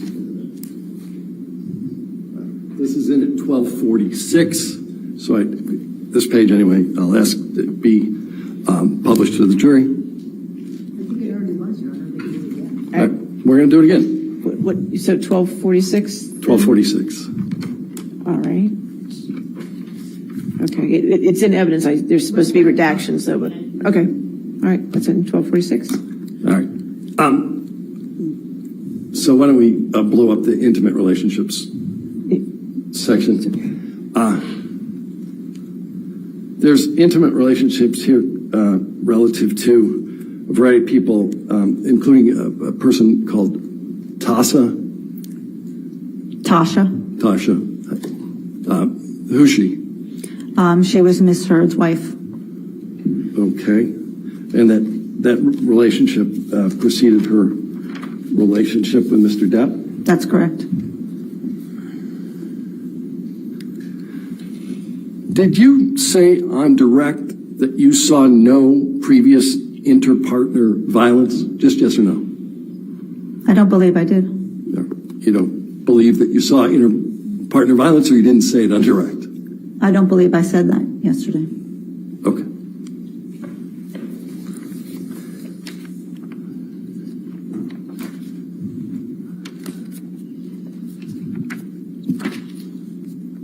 Your Honor, can we approach? All right, yes, sir. Thanks.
Did you speak with Ms. Heard around the circumstances that gave rise to the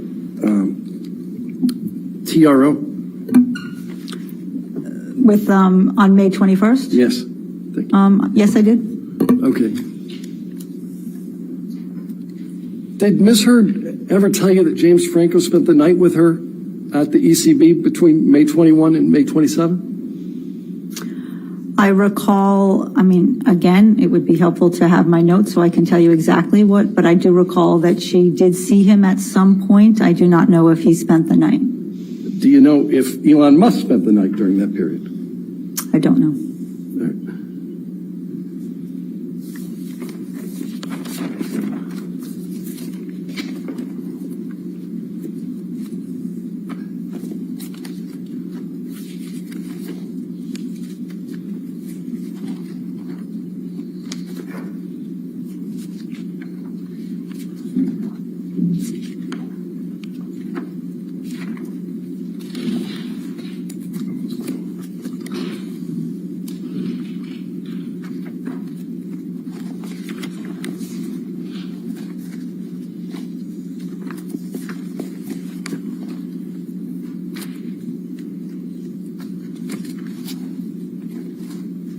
You cannot testify that Johnny Depp was not abused, can you? I can testify that he had physical acts of violence perpetrated on him as well as psychological aggressive acts perpetrated upon him. No further questions. All right, redirect.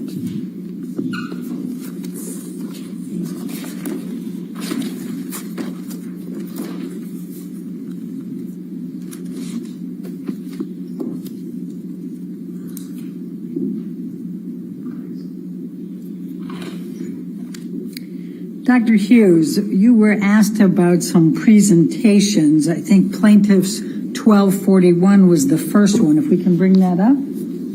Tom, would you help me out with that? 1241? Yes. And if you can scroll down, what was the significance of this presentation? And can you give her control, or do you have to have control of the document? It's just one page? Oh, it's not the entire presentation. Okay. Can you please tell the jury what you provided in this presentation? To the best of my recollection, it was what I spoke to you about before of how people who are not trained in forensic psychology but who are working with victims of domestic violence can go into court and navigate with the court system and present and talk about domestic violence in a legal setting. Okay, thank you. And that's been moved into admission, that's been moved in, correct? Yes. Okay, well, let's go to the one that I don't think was 1242, please. Tom, if you could bring that up. All right, and is that just one page too? How many pages is that one? Okay. Do you recall this presentation, Dr. Hughes? Yes, I do. Okay. Could you please just, well, I'm going to move the admission of Plaintiff's Exhibit 1242, first of all. Any objection? All right, 1242. Okay. And could we publish it to the jury, please? Yeah. And Dr. Hughes, could you please explain to the jury what this presentation entailed? So I was asked by the head of the Kings County Bar Association to give a presentation about intimate partner violence, domestic violence, and how psychological experts can be of assistance. This was just because of how Brooklyn is a bar association that was attended by many of the prosecutors from the Kings County District Attorney's Office as well as defense attorneys.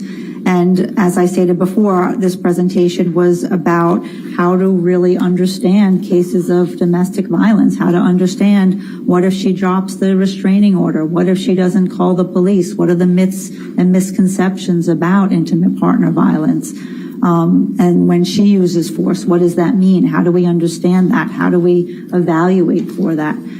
So again, without seeing the rest of the presentation, I believe that was the thrust of this presentation. Okay, great. Thank you. Now, you testified about the notes you took and the notes you reviewed, and you were asked about some limited questions on testing. I'm going to ask for Defendant's Exhibit 1434.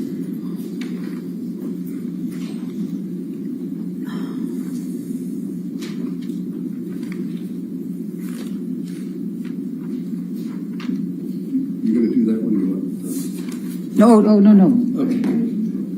Oh, we need, thank you, Sammy.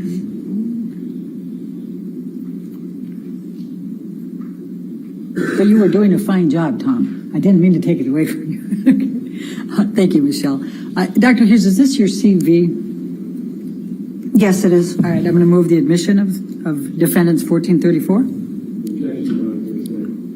You're out of completeness. They've got all the other records in here for Dr. Hughes. I'm trying to see completeness. I understand. I'll sustain the objection. Okay. Next question. Let's go to Defendants 1435, please.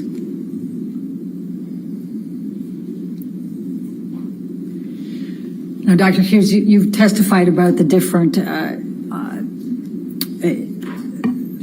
testings that you administered, and this is one of the ones that I believe you testified to earlier, correct? That's correct. And this is the DSM-5? This is the clinician-administered PTSD scale for the DSM-5. Okay. I'm going to move the admission of 1435. Any objection?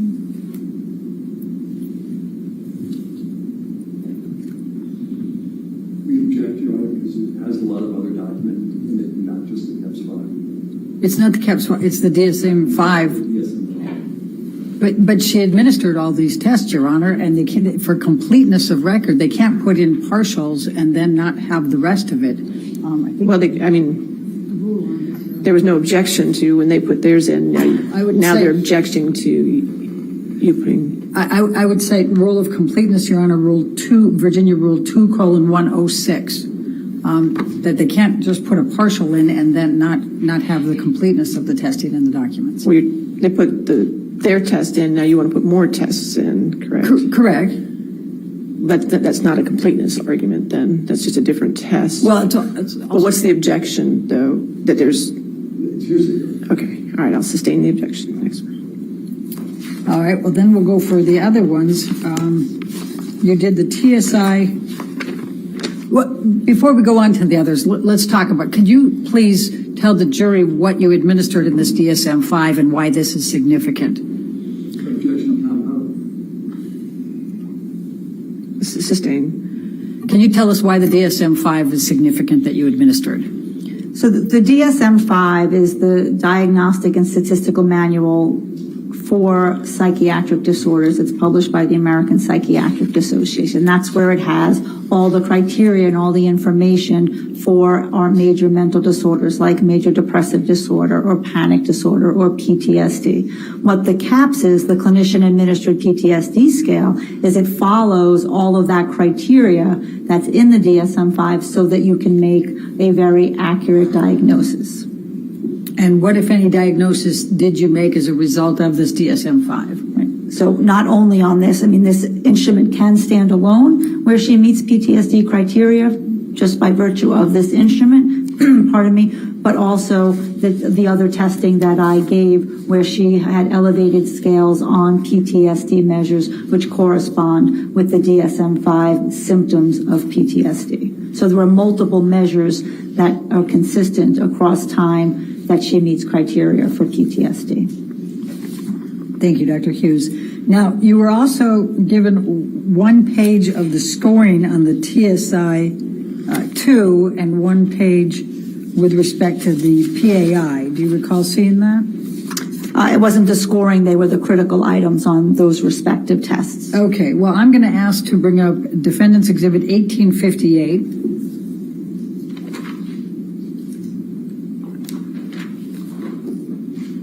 Which is the full PAI, and was this the actual testing and scoring?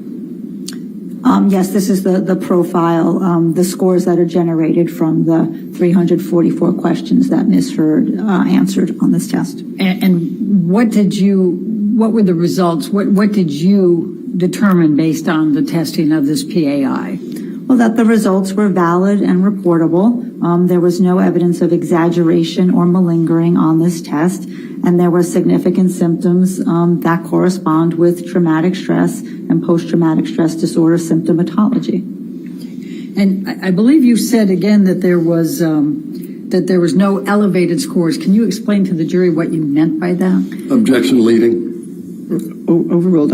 Go ahead. So elevated scores are a way that we get to know where a cutoff is to say that something is clinically significant, and that follows very standard statistical principles. So when a scale is elevated, it means that we have sort of greater confidence that this individual endorsed a lot of different symptoms that make this scale relevant, and then we want to figure out why that person is having an elevated score on something like depression or anxiety. It gives us greater confidence that, this person's maybe reporting depressive symptoms like people who are depressed.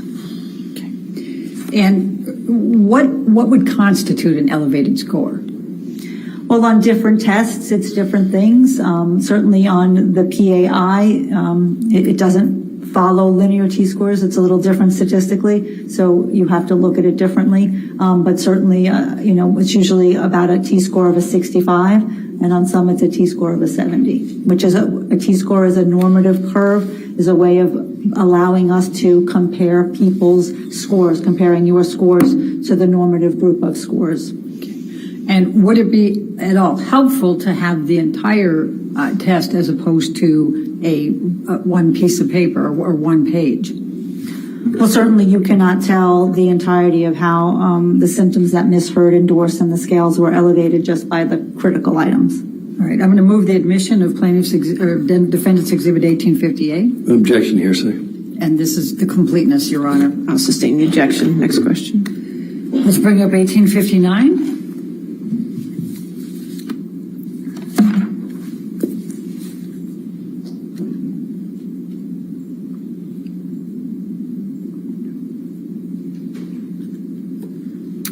And this is, you were shown one page from the TSI-2, the Trauma Symptom Inventory 2. Do you recall that? Correct. Okay. What is the significance of the TSI-2 exam, the full exam? The Trauma Symptom Inventory is a test of common symptoms of post-traumatic stress disorder and related traumatic symptomatology. And on this score, she had, elevations in intrusive experiences, which is the intrusive component of PTSD, where thoughts or memories or feelings come into your mind when you don't want them, with accompanying distress. And then the defensive avoidance, doing many, many different things to push it down, to try not to think about it, to try not to talk about it, so that you don't get upset. And she also scored high on a scale of relational avoidance, having difficulty feeling close in relations and relationships, not only intimate relationships, but friendships as well. And that's a related trauma symptom that individuals have after having sustained an interpersonal trauma like domestic violence.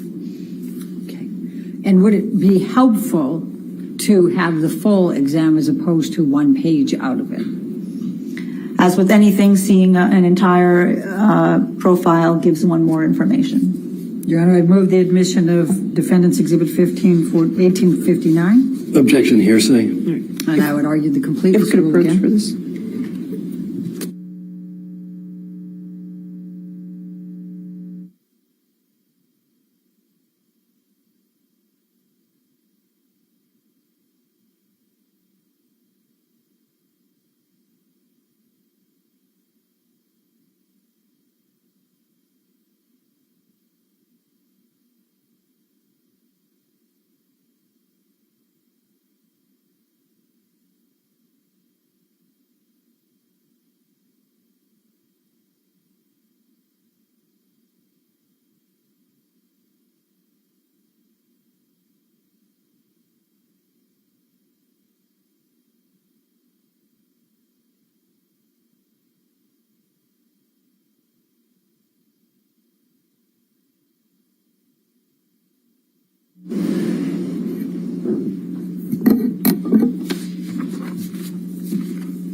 Now, Dr. Hughes, you were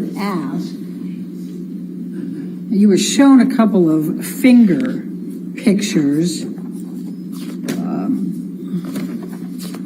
of Mr. Depp. And I believe you indicated those were shown to you, and I think you were asked if these were severe injuries, correct? Correct. All right. Did you have any understanding of the cause of those injuries by Mr. Depp? I do understand that there's competing accounts of what happened, for sure. All right. Let's bring up Defendant's Exhibits 373.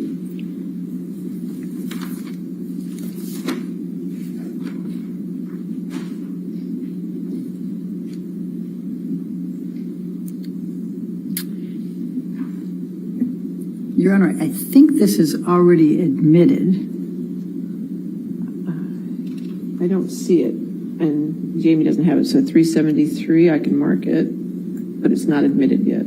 I think there was Unless a it's- version of that. If I may, I don't know that. Your Honor, I can just tell you that 373 has not been admitted into evidence. Your Honor, it's not redacted, and I don't believe it's been admitted. the part I'm trying to admit is in another exhibit, so let's go in a different way. We'll take that one down. Let's go with 398. 398 redacted is in evidence. That might be the one.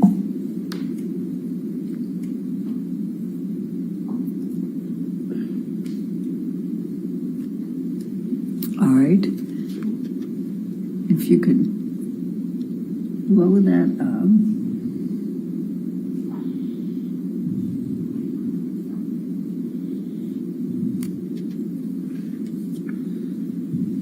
And I think we're looking for, if you could move that up, Michelle. There we go. You could blow that one up. And this is an email from Mr. Depp to David Kipper. Your understanding was that was his doctor, correct? Correct. Okay. And then I'm going to draw your attention to the last part of this. This is on 3/19/2015. Thank you for everything. I got to figure out how to do this. I'm missing the controls on this.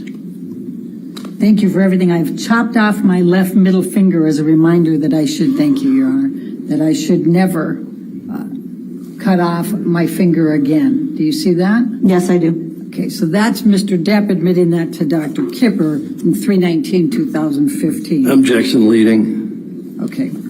I'll sustain the objection next. Okay, that's fine. I'm good with that. Let's go to Defendant's Exhibit 499.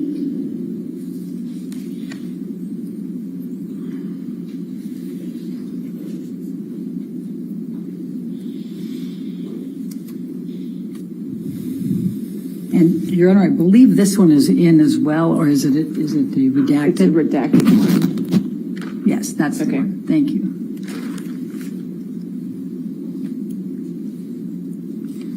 And then if I could draw your attention, this is a text message from Mr. Depp to Erin Falati. We talked about her earlier on 10/31/2015. And it says, this is the second time he's held off giving me my meds by blackmailing me into seeing him. The first time I had just chopped my finger off. Do you recall seeing that as part of the documents that you reviewed? I believe I did. Okay, thank you. We can take that down. Now, you were also asked to listen to an audio tape, and it's Plaintiff's 343. I'm going to, and do you recall listening to that audio tape at some point as part of your review?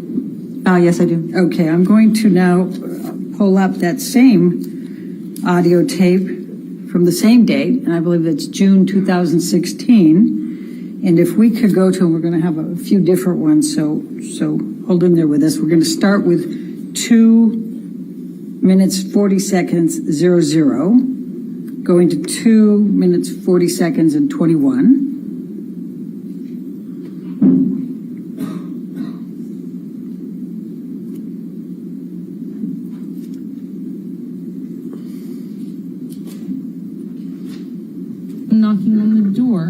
get that why is a one fucking informs the other. irrational and violent fucking maneuver. How So does a one man would inform want the to other? get out of that area so that he doesn't get so fucking angry that he actually does pop the fucking wife.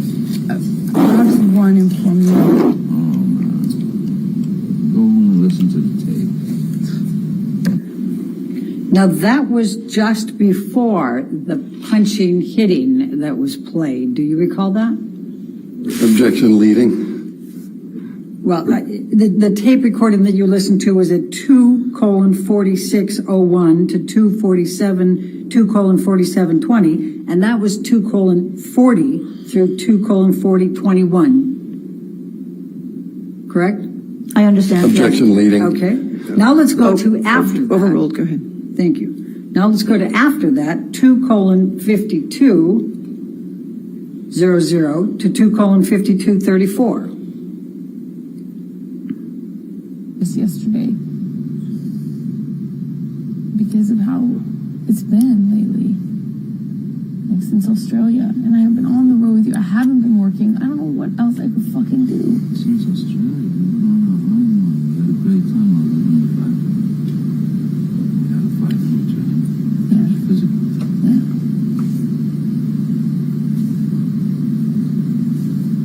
Then we had a fight in San Francisco. But I thought everything else was great. You see? Longer in that sense with Australia. No. And then let's go to 3:20:00 to 3:21:37.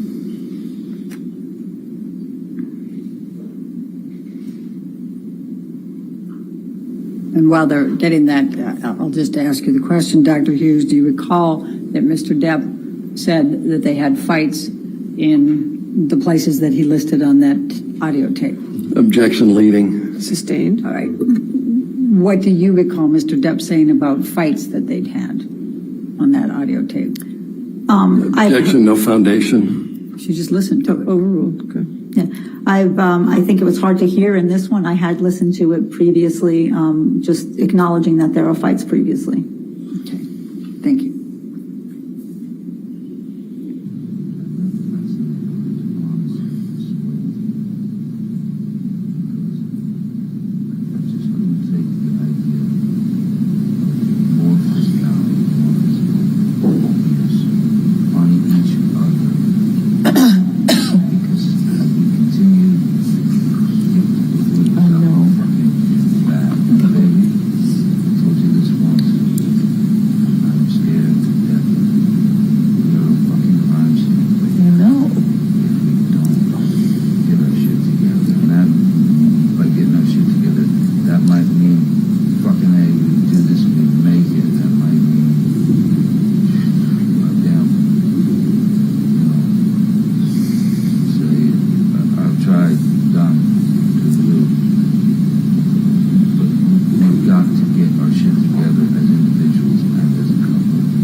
Do you recall listening to that part of the tape, the audio tape? Yes, I do. And what do you recall from that portion? Again, I know it's hard to hear, but It's hard to hear, but what I recall from hearing that was the negotiation that the couple is trying to do and trying to say, you know, I'm going to do my part. I'm going to do better.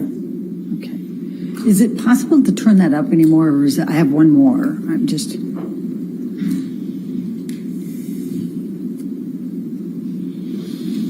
Thank you, Jamie. Okay, my last one is 3:26:20 to 3:29:50. Your Honor, can we approach? Okay, yes, sir.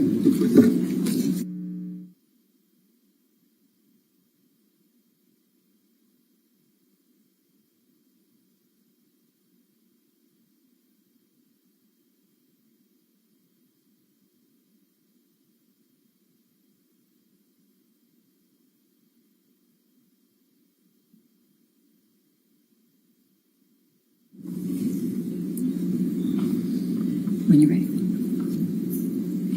What are we going to do different in the moment when you're mad and you go fuck it and you decide all bets are off? Well, look what I did in Australia. Look what I accomplished. I put the fucker away. I told myself every fucking day, no, it's gone. No, it's fucking put it away. Put him away. And by a list of the things that I feel that fuck you over or make you feel shitty or anything like that, I fucking, when we're in the moment, I remember it. I remember what I put on my list. I remember it. And I try to bring it down notches, many notches. I'll try, if we're heightened, to say, I don't want you to feel this. I don't want to feel this. I need to know what we need to do different. I need to know. It's got to be done with your mind and your heart. What do we do different if I have a problem? You need to tell me how to tell you different if I'm hurting you. You need to let me be able to be mad. Sometimes you're going to make me mad. I'm a human. I cannot live where it's like, Well, then it's the same thing goes for me then. You're going to have to allow me to get mad. yes, exactly. If I do But something you get that makes mad you and mad, you start fucking yelling. I don't have to start yelling. I think I'll start yelling once it gets fucking heightened. I've gotten a lot better about that. It's just I only start yelling when it's fucking hour 11 and we're really in it. You're not that like that. Otherwise you wouldn't have had 3 physical fights in the last month and a half. And it's starting about the yelling.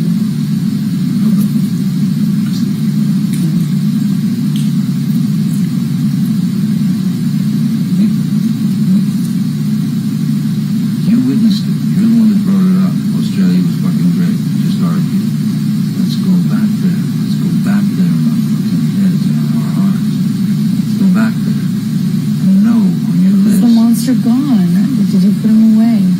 It's been so, when you get on that train, you get angry, you stay on it for so long and you won't come down, you won't talk to the person that is you. That's not always. That's not always. It doesn't have to always be the monster, but what is it? Can we put that away? Can you remember the bigger picture? You don't want to spend your life. I've asked you this so many times in fights. You want to spend your time like this. No, you don't. But I ask you because this is something you're choosing. I'm saying to you, olive branch. And you don't take my olive branches. You made me feel humiliated for offering them. You asked me to stay in Australia. I stayed, and then you walk out on me all the time. You've got to take some olive branches from me. You've got to offer them too. You've got to be bigger than what you feel at that moment. And so do I. So do I. But if I call you on it, will you hear it? Will you call me out on it if I'm doing it?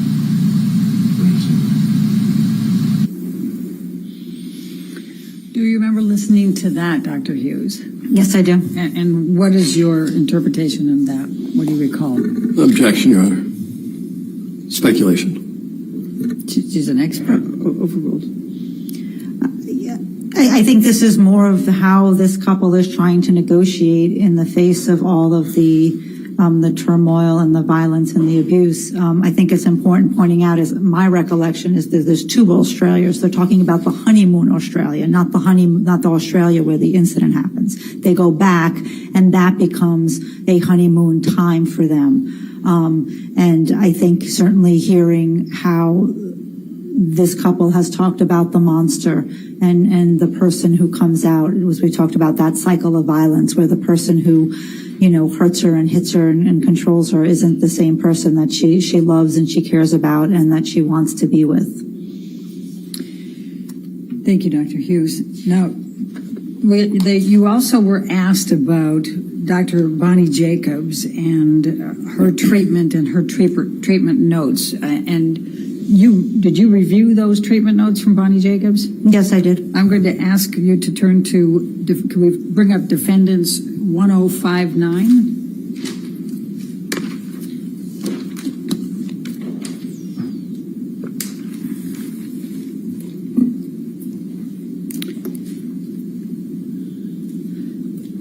And do you recognize this document? Yes. And what is it? This looks like the first of Dr. Bonnie Jacobs' treatment notes starting in October 17th, 2011. Okay. And do you recall whether Ms. Heard was already in a relationship with Mr. Depp at that time? Yes, she was. Okay. And you testified quite extensively yesterday about Bonnie Jacobs' notes and entries there. Were those reflected in these notes? These were the notes that Objection leading, Your Honor. I can ask it differently. And what, if any, of those citations that you gave to the jury were in these notes? Objection compound. Overruled. These were the notes that I was referring to yesterday. And what was the significance of these notes to you? You were asked again about them on cross. I found the treatment notes very significant because they had contemporaneous reports of what Ms. Heard was going through, not only what she was reporting in her relationship with Mr. Depp, but her accompanying symptomatology. What the notes revealed was there's a significant amount. Well, we see it unfold in time. We see where the violence starts, and we see how it unfolds. We see at least 3 indications of sexual assaults. We see constant pleadings and upset about his substance abuse and trying to find ways to get him help. And she joins Elon to get herself help as a family member of someone who struggles with substance abuse. We see how she's reporting a lot of controlling behavior and obsessive behavior. We see that there's 2 instances where the police were going to be called and when in her apartment in Orange because of the fighting at that time. Once they actually were called and once they weren't, from what I could amass from the notes. So what it does is it really shows how this relationship is unfolding over time and actually getting worse. And then you indicated that Amber Heard moved from Bonnie Jacobs to Dr. Cohen, and that was in 2014. Is that correct? Correct. Okay. And what is your understanding of the relationship between Dr. Cohen and Dr. Kipper? They were professional colleagues and they were friends. And it's understanding why Ms. Heard left the relationship with Bonnie Jacobs. It became a tumultuous relationship for her there because she was doing a lot to protect Johnny, and Bonnie Jacobs had concerns. Objection, Your Honor. What's the objection? No foundation. I established the foundation. She reviewed the notes and she interviewed Bonnie Jacobs. I'll overrule the foundation objection. Go ahead. Objection non-responsive. I'll overrule non-responsive. Please continue, Dr. Hughes. The reason that Ms. Heard left her treatment with Bonnie Jacobs were, one, that Mr. Depp continued to denigrate that relationship, her therapeutic relationship. But number 2, really more importantly, is that she wanted to protect Mr. Depp because she didn't want Dr. Jacobs had some concerns about perhaps his substance using in front of his children and that she would be a mandated reporter. So Ms. Heard did not want to do anything and talk more about what was going on with Mr. Depp with her therapist for fear that something might happen. So she left that treatment really to protect Mr. Depp. I'd like to move the admission of Defendant's Exhibit 1059, the treatment notes. Objection to hearsay, Your Honor. This is what we dealt with yesterday. Your Honor, I think that for completeness here, he's relied upon these and they reflect the present sense impressions. I'll sustain the objection to hearsay. All right. Let's go to Defendant's Exhibit 1057, please.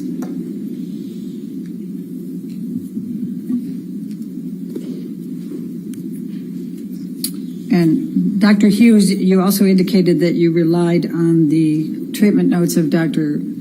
Conan, correct? Connell Cohen, yes. That's it. Okay, and you also interviewed him as well? Correct. Okay, and what was the significance of what he reported to you that related to your opinions? Well, this was a continuation of her treatment, and the treatment here where it seemed like Dr. Connell Cohen was going was a harm reduction model, really trying to help Amber stay safe in the relationship by not talking back, by leaving, by not engaging. And those are very sort of short-term strategies when you're in a relationship mired with interpersonal violence. What we also see is what I mentioned yesterday is her psychological status and functioning continues to deteriorate. She continues to have more anxiety, more affect dysregulation, sort of feelings are coming up and down all the time. She's having more sleep problems. She's going on more medication. And the sort of the conceptualization and understanding of that is, sort of exposure to repeated trauma causes psychological disequilibrium and destabilization. And we're sort of, again, seeing the trauma unfold over time.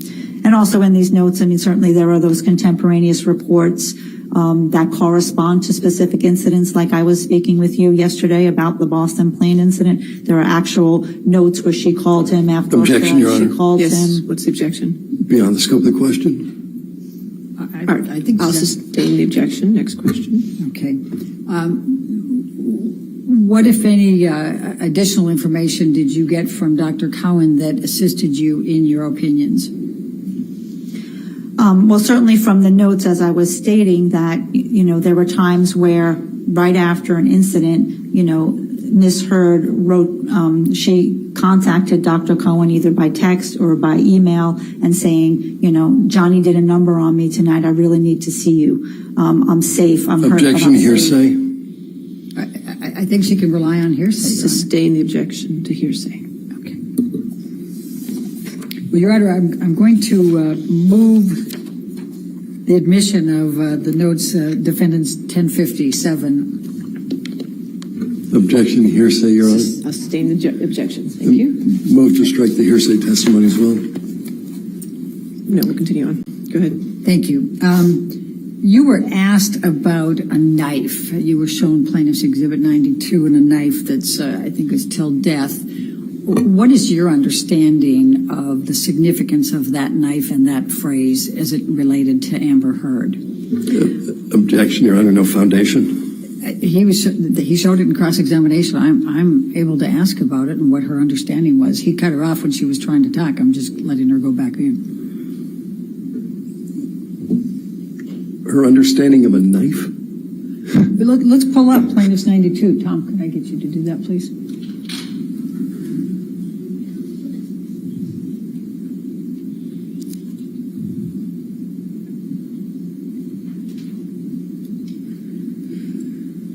I believe you in response to the questions asked by counsel for Mr. Depp, you said it depends upon what the context is. What did you mean by that?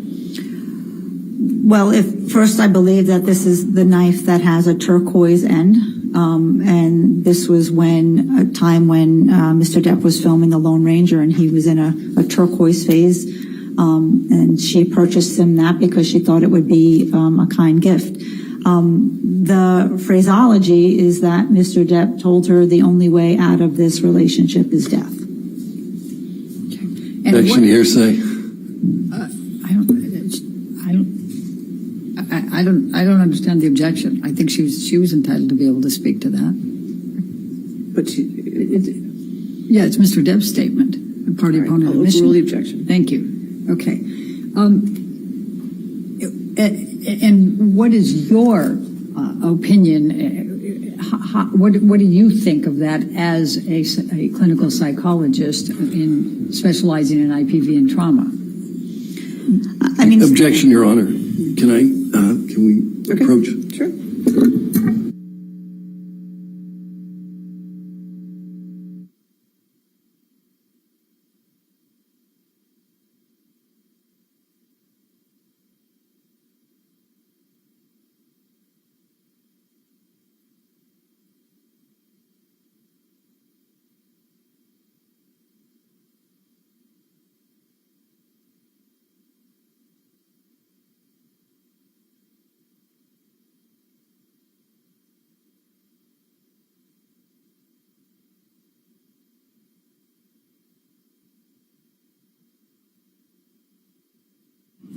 Dr. Hughes, do you think that the phraseology on the knife bears any relationship or significance to the opinions you've had in this case?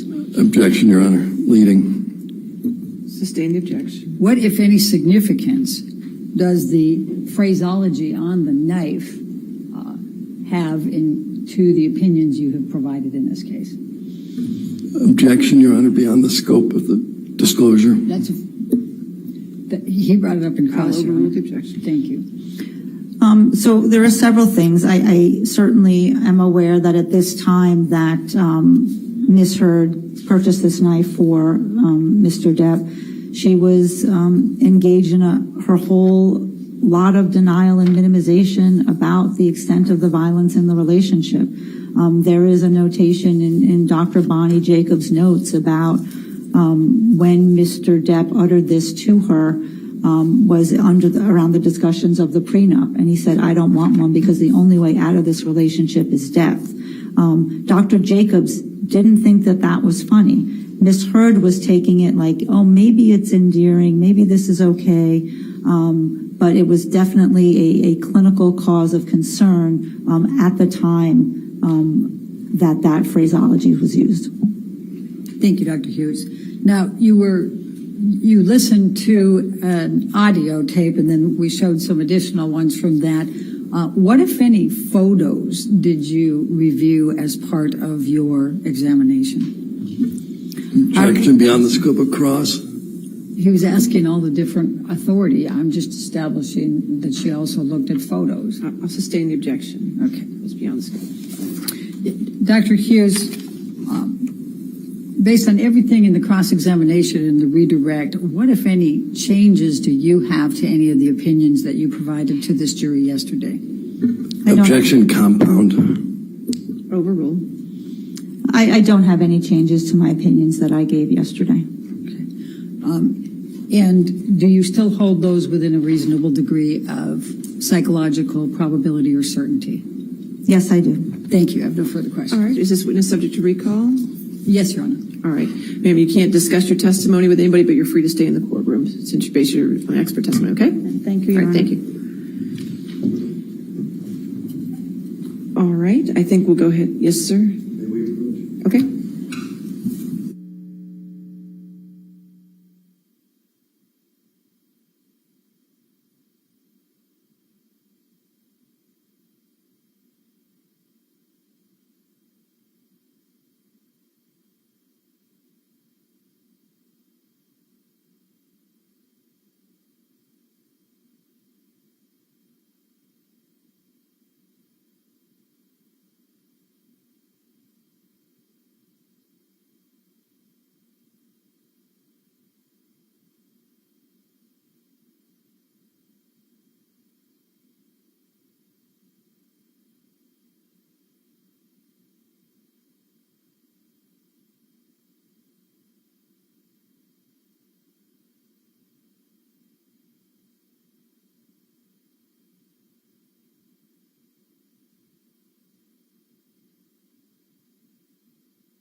All right, Judy. Okay, let's go ahead and take our lunch break now. Just do not do any outside research and don't talk to anybody about the case, okay? We'll see you back here too, okay?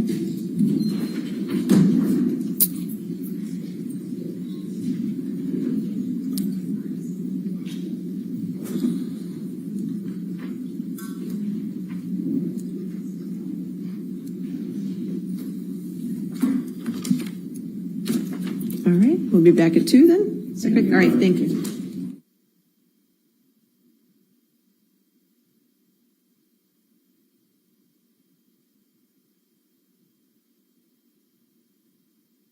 This before we look at some of the prior testimony that happened. She testified, Dawn Hughes, that every time was asked that Amber became aggressive because she likely became destabilized by Johnny and therefore had no coping mechanism. But then when she was in therapy, she didn't mention any of these things to her therapist. Now she says they weren't mentioned because she was trying to protect Johnny. How does the jury view that kind of testimony from an expert witness when they're trying to get at what is the truth here? It's a preposterous claim, and I would love to have seen the way the jury was looking when Dr. Hughes said that.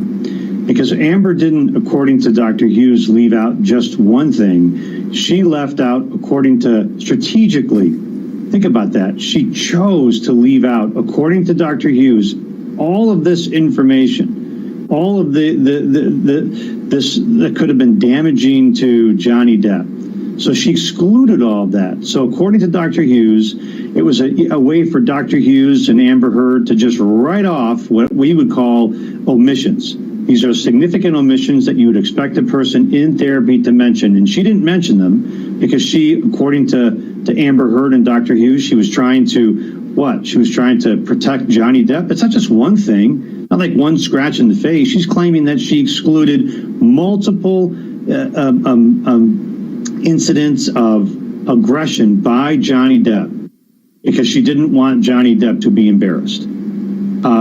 That's just preposterous. And if it's even remotely true, which it doesn't seem likely, it shows that, one, Dr. Hughes is willing to write off anything that's inconsistent with her claim that Amber suffered from post-traumatic stress disorder. And two, it seems as though it's an admission in one way or another that Amber is capable of manipulation, of omission, of changing her story, of adding and subtracting details at critical times to make her case. So why don't we listen to a little bit of what happened in the courtroom, first from Dawn Hughes talking about Amber's PTSD diagnosis.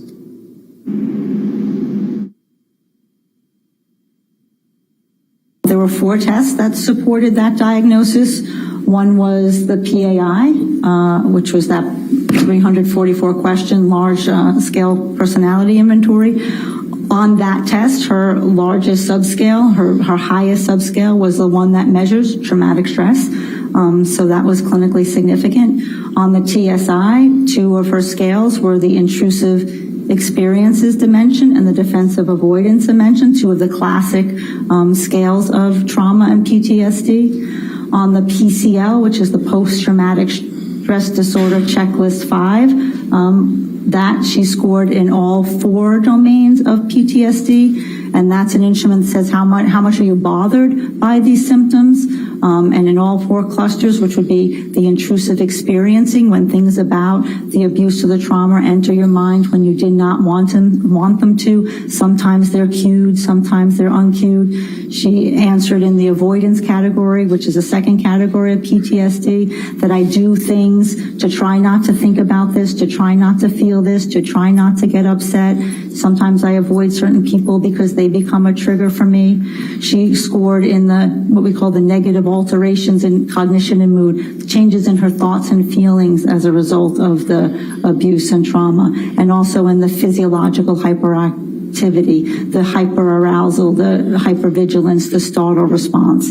So on the PCL, she endorsed symptoms in all 4 of those categories, saying, some of these symptoms are bothering me a lot. And then finally, the clinician-administered PTSD scale for the DSM-5. And what that allows me to do, unlike the PCL, is really look at symptom severity and symptom frequency. How is this really playing out for this individual? And similarly, she scored in all 4 categories of trauma and of having intrusive experiences and nightmares and avoidance efforts and physiological hyperactivity and changes in her mood and her thoughts.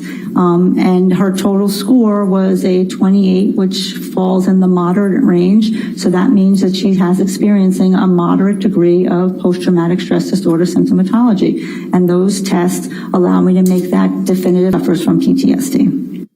Karen Felicia Nance, we only have about 90 seconds. I want to throw a question to both you and Neil. Now, Dr. Curry said that she initially, Amber Heard, reported 19 of 20 symptoms, which meant that she was making it up because when you dialed it down, it was a lot less. Do you think the jury is going to cancel these experts out and go by what they see and heard from Johnny Depp and what they see in the courtroom from Amber Heard? I believe the experts will cancel each other out because the bottom line is it doesn't matter what was the impetus for her behavior, but we know that she did have obnoxious, to say the least, behavior from listening to the tapes. And so I think that this is the prosecution's defense's way of just trying to excuse or explain away her behavior. And Neil Rock, I would literally have about 20 seconds left. Your final thought. Snippet. Yes. Yes. I've heard enough. I've heard enough. Yes, it's going to come down to Johnny Depp and Amber Heard. That's it. The rest is just fluff and background. That's right. Those are the two most important witnesses. My co-host, Michael Bryan, has been saying that from the get-go. It's Johnny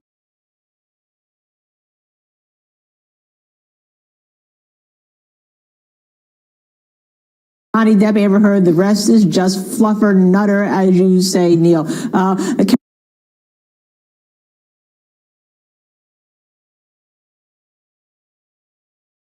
Karen Felicia will be staying with me. Obviously, Neil, thank you. I'll see you next week.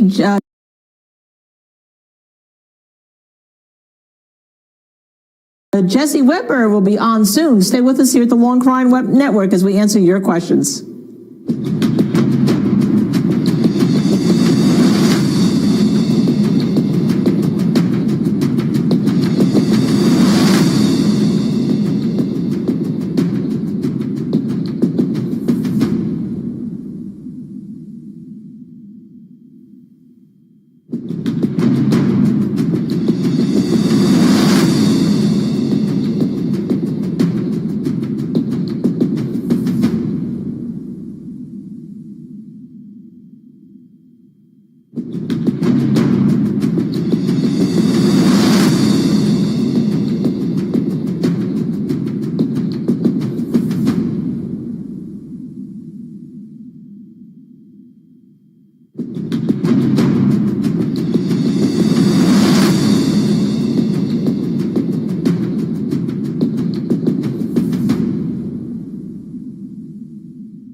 And welcome back to For the Record, everybody. I'm Jesse Weber, and thanks for joining us as we are live right now in Fairfax County, Virginia, outside of the Fairfax County Courthouse, where there is currently a lunch break in the Johnny Depp versus Amber Heard defamation trial. I am joined here by the great law and crime legal analyst, Gene Rossi. It is great to see him. Also joining us from New York and joining us across the country, our other guests, we have with us Anjanette Levy, we have with us Linda Kenny-Bodden, we have with us criminal defense attorney Neil Rockhind and criminal defense attorney Karen Felicia Nance. Now, this is a very special For the Record, and this particularly for our YouTube fans and our Twitch fans, because we are going to be taking your questions about the case. So if you're on Twitch, you're on YouTube, throw in your questions, pin them, we'll answer them on air, and we'll all have a great discussion for the next hour, because we are currently in a lunch break. And as soon as we have that live feedback, we will jump live. But in the meantime, Gene, should we get into some questions? Let's go. Okay, so this is a really good question that we have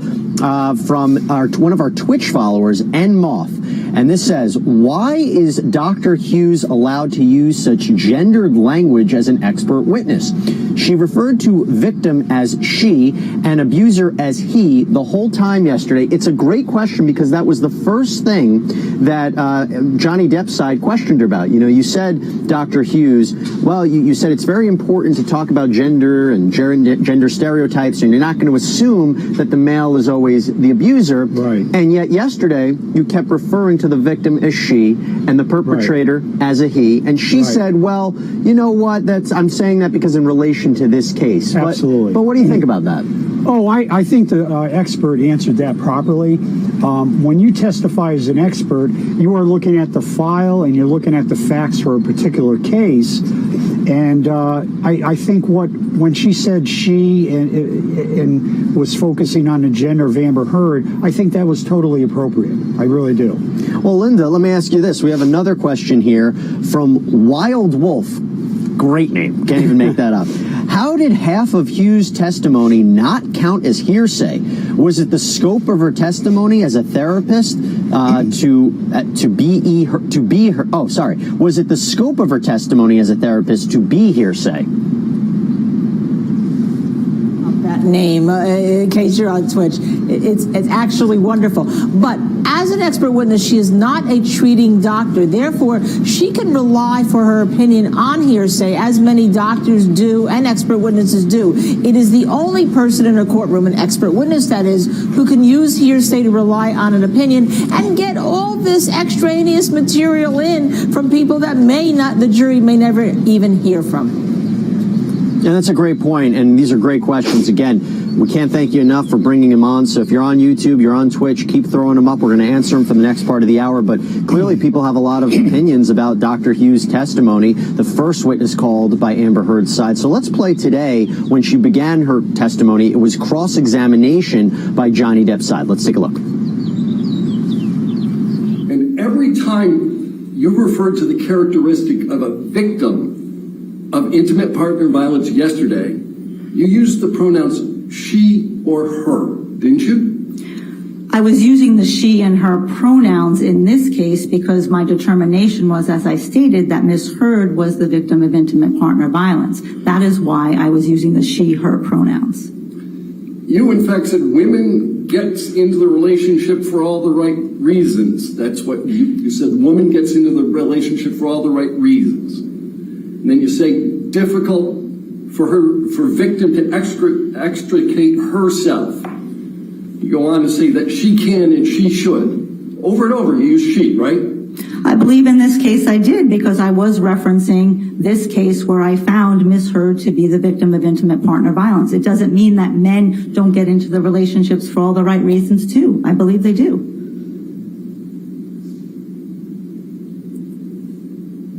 Nearly every time you referenced the perpetrator of IPV, you used he or him, didn't you? And it goes back to the same reasoning as I'm describing my understanding and my evaluation in this matter. Of course, men can be perpetrators and victims of intimate partner violence. That's well established in the research, and that's well established in my clinical practice as well.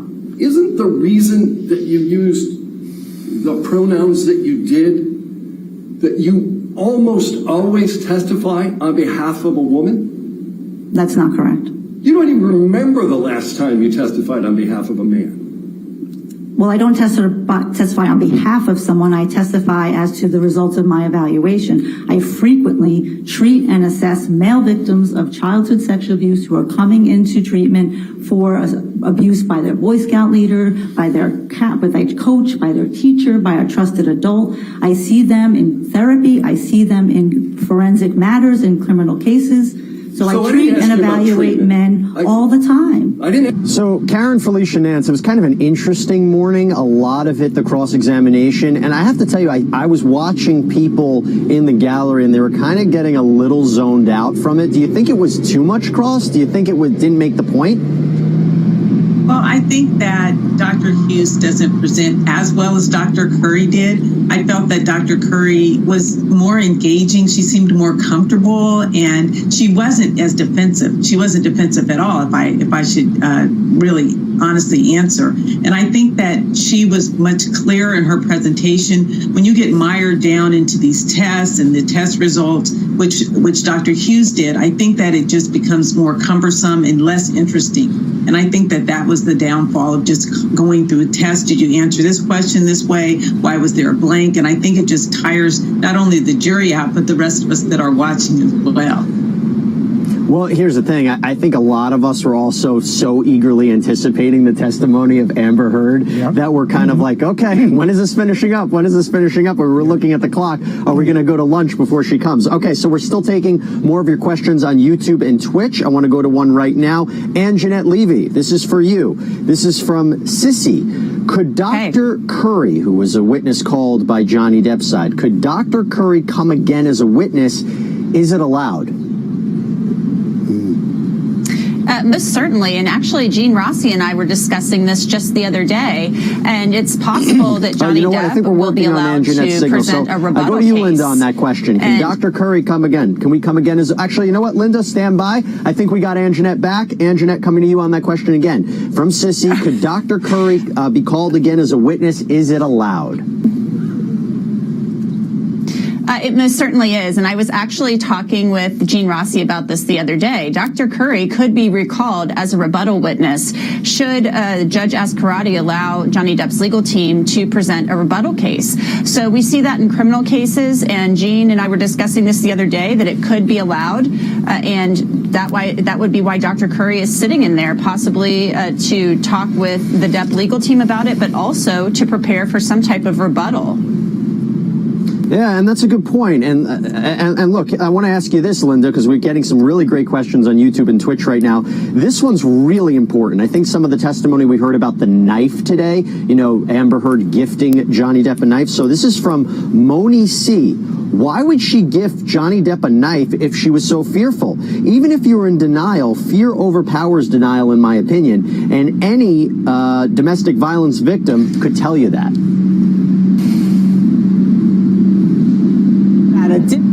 At the beginning till death. I mean, I don't think the Depp team made a big enough deal that could be a threat from her, that indeed some of the symptoms that she may be portraying that she tested positive on may not be from domestic violence from Johnny Depp, but from some other problems that she has, some other psychological problems. I mean, if I had been the Depp team, I would have said those symptoms are a result of false accusations syndrome, and then use the knife to show and support that. Yeah, and it was one of the more, questionable things about why that would happen. Gene, I want to ask you something. Yes. And we're going to get some more of your viewer questions. So Amber Heard, we believe, is going to immediately take the stand after this lunch break. Right. What are you going to be looking out for? Because as many eyes as there were on Johnny Depp, you're going to have just as many eyes, if not more, on Amber Heard, the defendant in this action. Let me just tell you this. Whenever a victim, an alleged victim, takes a stand, that is like it's out of a movie, because, no pun intended, the jury's going to look at her demeanor, going to listen to her tone of voice, her hand gestures. They are going to look at her with a microscope. They are going to be focused like a laser beam on her. And her case is going to rise and fall with her testimony. I predict she'll be on the stand maybe 2 to 3 days. There's a lot to cover. I'm actually a little bit surprised that they're calling her so early in the case. You usually want to save it towards the end. I talked about it a couple weeks ago about baseball. You want to put your key witness, your victim, alleged victim, in the 7th inning because you want her to hear testimony so that she can get prepared both emotionally and psychologically. But they're going to be looking at her answers, her tone of voice, her gestures, and her eyes. If she's moving her eyes, that's indicators that she's deceptive. You know where people can watch her eyes? On Law and Crime, because we have a great feed of that in a first-hand account. You know what's interesting, I should tell you, is that, so I know a lot of people are asking if she's going to take the stand. We do believe she's going to take the stand. The timing of it is a little questionable because so she'll be testifying for the rest of today. We have tomorrow, and then there is a full week break of court. And then, that's fascinating because then she's going to continue either her direct or her cross-examination. I want to respond to that. Yeah. The more I think about it, this is a brilliant decision because she'll be put on today and tomorrow. Right. Sort of a little bit of practice, and then they'll have a whole week to put some oil on the machinery, get the thing worked out more cohesively. Sure. So I think this is a brilliant move. I forgot they weren't here next week. I am going to ask you a $50 million, $100 million question about that break, but not right now because we have to hit a break on our end. And when we come back, we are still going to be taking your YouTube and Twitch questions. Keep throwing them in. I keep seeing them come up. Stay with us here on Law and Crime. We'll be right back right after this.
And welcome back, everybody. We're live right now in Fairfax County, Virginia, outside of the Fairfax County Courthouse, where the Johnny Depp versus Amber Heard defamation trial is currently on a lunch break. As soon as we have a live feed, we will jump back in there. But right now, we are taking your questions on YouTube and Twitch. If you have a question about the case, if you have an opinion about the case, throw it in there. We'll answer it. We'll talk about it here on the air. I'm joined here by law and crime legal analyst Gene Rossi. I have a great panel with me as well. So I want to get to some more questions. Karen Felicia Nance, I'm going to ask you this one. This is from Safa, and it's a really good one, something that you everybody might not automatically know. What exactly is an expert witness, and is it true that they get money for their testimony? Well, I'll answer the second part first. The answer is yes, but that's determined by who calls a person as a witness, and the amount is determined by their fee. Now, I recall, I believe it was in the Rittenhouse case, there's a witness who says, I don't take money. And so that's obviously up to the expert himself or herself. If they decide that they don't want to accept fees, that's totally up to them. But in most cases, and that's what's discussed in front of the jury, how much is this person getting paid to testify per hour? And secondly, it depends on who gets called as an expert. They're determined to be an expert in the field that they're testifying in, and both sides have to agree that this person qualifies. Well, they're offered as an expert. So in this particular case, it's with regard to Amber's mental health. We had Johnny Depp's team arguing that she has personality disorder, and then the Amber's side, they're arguing that she has PTSD. Yeah, and that was something that Dr. Hughes was questioned about today, that she is, a professional witness. They said she get paid $500 an hour to testify, maybe has an incentive to provide favorable testimony to Amber Heard. So, Anjanette, I'm going to turn this one over to you. This is from Twitch. This is from Waterproof Mascara. Now, I don't know if this username had any kind of relation to the makeup issue in this case, but Waterproof Mascara says, will they bring up how Amber beat up her sister since it was brought up in the UK trial? I think it's very likely. I mean, when you get on the witness stand, Jesse, as you know, when we watch these cases, the door can be opened. And if Amber Heard asserts that she hasn't been abusive to family members, we remember earlier in the case, we heard testimony from Kate James in which she said that Amber Heard's mother was terrified of her. There was also some discussion about her behavior toward her sister. We heard that she also hit Rocky Pennington, but then Elaine Bredehoff said that Rocky Pennington also hit her. So I think that's going to be an issue in this case because she claims she is the abused. So I think that we could very likely hear about that. Also, Waterproof Mascara, we are going to hear about the makeup, the beauty regimen, because we have heard so much about the makeup in this case. So we'll hear a lot about that too.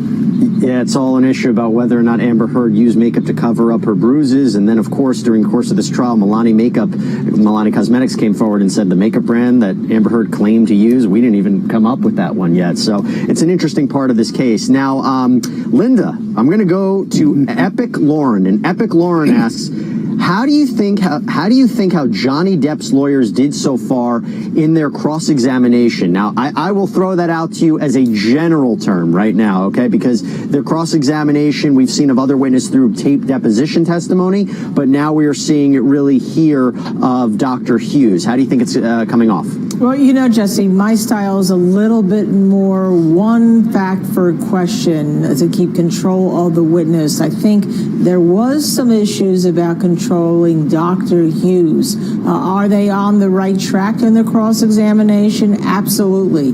But as we do the play-by-play, I have been tweeting it. But you have to be yourself in court. And the best self that you are in cross-examination is the self that's going to win the day because the jury will think it's authentic. Yeah, that's a really good point, because juries can see that, and clearly everyone in the gallery, when I'm there, I'm hearing whispers of how they feel everything's going down. So, again, we're taking your YouTube questions, we're taking your Twitch questions, but we've talked about Dr. Dawn Hughes, who was testifying this whole morning. This is what she testified to under direct examination about Amber Heard showing signs and symptoms of being a victim of interpersonal violence or domestic violence. Take a look. What were your what conclusions did you make as a result of what you reviewed for Dr. Laurel Anderson? my take of reading Dr. Laurel Anderson's deposition and seeing her, redacted notes was that, from my professional opinion, this was a very serious incident and a very serious allegation of intimate partner violence by Mr. Depp. If a patient comes into my office with 2 bruises and alleges being pushed, shoved, and kicked by her partner, I'm going to be very concerned, and I'm going to mobilize a lot more resources to help that individual. And for some reason, that did not happen for Ms. Heard. What are your overall clinical impressions from reading these notes from Amber Heard's treatment providers and the couple's therapists? Objection, compound. All right, sustained. What are your overall clinical impressions from reading what you told everybody you bet? Objection, compound. I mean, I don't know how to get it less compound, Your Honor. Overruled, go ahead. Thank you. So my overall impression of the treatment notes was, there's significant support for the fact that there was intimate partner violence in this relationship. It was consistently reported over time, and there were couples therapists who saw and understood that. There were. Mr. Depp also attended a session with Dr. Connell Cohen with Ms. Heard. And in that session, he was very belligerent and mean and yelling and intimidating, and he even got up and stormed out, rolled a joint, and then came back later. Dr. Connell Cohen's impression was this is somebody who's poorly controlled. That's the same thing that Dr. Laurel Anderson said about him. And he stormed out of one of those sessions too. So there were a total of 6 sessions, couple session, but Mr. Depp stormed out of 2 of them. So there were only 4 couple sessions for these 2 individuals in this just highly volatile, highly damaging relationship that was, punctuated by the coercive control and the intimate partner violence. All right, so, again, important testimony, trying to reframe the narrative for Amber Heard. We're taking your questions on YouTube and Twitch right now. Got a good one for you, Gene, from Kimberly Belver. And she asked, during the week break, which we talked about after this week, they're going to go for a full week, and let's say Amber Heard does, in fact, take the stand today, which we believe. Right. During the week break, Amber Heard can't discuss anything with her lawyers, correct? So if she's still technically on the stand, she hasn't finished up her testimony, isn't she not allowed to say anything to her lawyers? How does it work? Kimberly, that is an outstanding question. Normally, when a witness is on the stand, they're not allowed to consult or talk with anybody because it would taint their testimony. However, there's an exception. If I'm calling Kimberly as my witness and she testifies, you testify for a day or day and a half, during that 1 week break, I can still talk to you in preparation for when you testify after. But just to be cautious, just to be, cross your T and dot your I, Kimberly, you should ask the judge, I just want to make sure we're going to be prepping Kimberly the week during the break. But they are allowed to talk to Amber during the break. Yes, they can. So here's another interesting question for you, Karen. This is from Deanna Aziz, okay? And Deanna Aziz asks, I think Deanna actually sent us questions yesterday, so thanks for being a continued follower of us and sending these questions. Do you think Dr. Curry, who obviously was testifying for Johnny Depp's side, do you think Dr. Curry spoke disparagingly about mental health illness as opposed to Dr. Hughes? Well, I think that I'm more of a Dr. Curry fan just because of the simplicity and her engagement of the jury. I thought that she did a much better job than Dr. Hughes. I know the jury's out literally for that, to make a determination as to that, but I felt that she presented her evidence and her findings in a very diplomatic way, and she backed up her testimony in a way that was easier for the jury to understand. When you look at the body language of Dr. Hughes, she seems at times a little frustrated with Johnny Depp's attorney's questions, and just her demeanor doesn't seem to be as engaging as Dr. Curry. So I'm a Dr.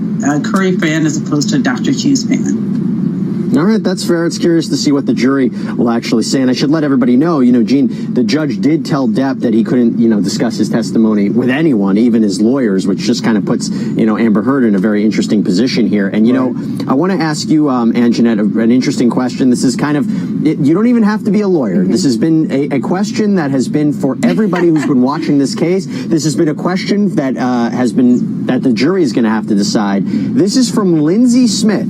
What has been the most damaging evidence presented by, she calls it the prosecution, I think she means Johnny Depp's side, the plaintiff. What has been the most damaging evidence presented by the plaintiff, Anjanette?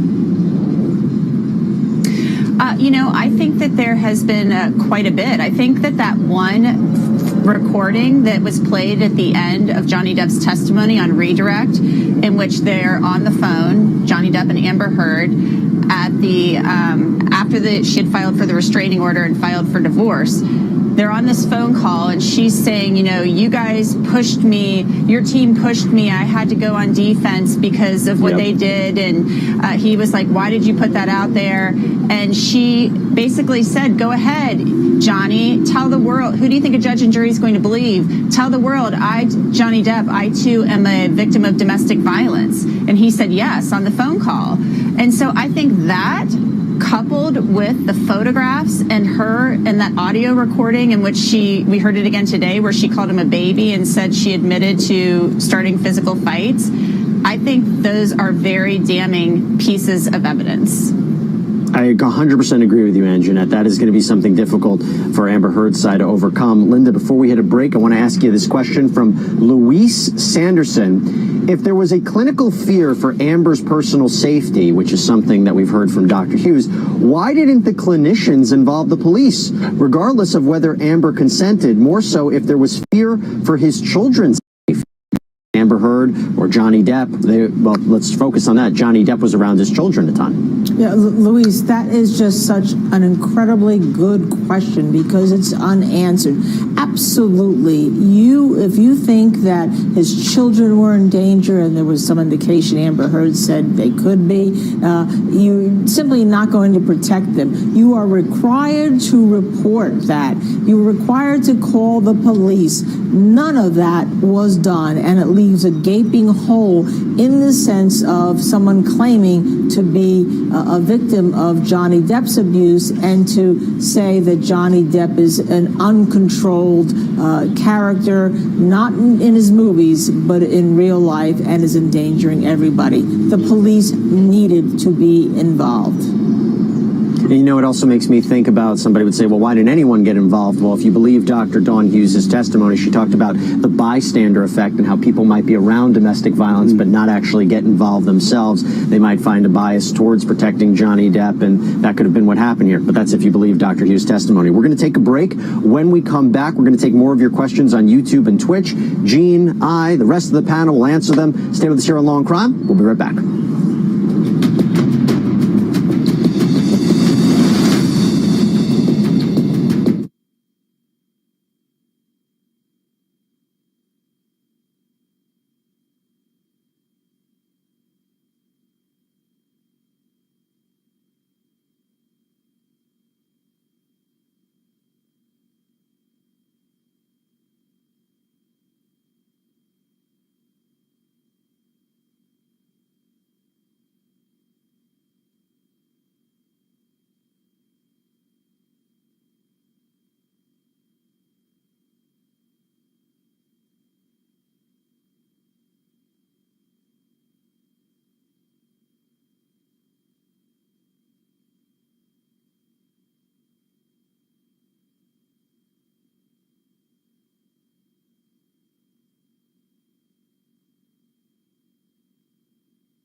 And welcome back to a very special For the Record here on the Law and Crime Network, where we are live in Fairfax County, Virginia, outside of the Fairfax County Courthouse, currently on a lunch break in the Johnny Depp versus Amber Heard defamation trial. For all of our YouTube viewers, our Twitch viewers, and also our network viewers, as soon as we get a feed back into that courtroom in under a half hour, we'll make sure to jump live. But if you are watching on YouTube and Twitch, we are taking your questions right now about the case, and we're breaking it all down. I'm here with Gene Rossi. Gene, this is a good question. From all this trouble, and I tell you, the language of this is quite colorful. Will normal jury people in Virginia even be willing to sympathize or relate to these kinds of rich, drug, alky, dirty, laundry Hollywood people's problems?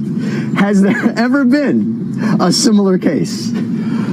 And I ask you this because you're from this area. Yes, there was a case back in Arlington County. It was Marv Albert, the announcer for the Knicks. Yeah. And he had a sexual assault case in a hotel in Arlington. And he had a lot of the drama about Hollywood, sports figures and things like that.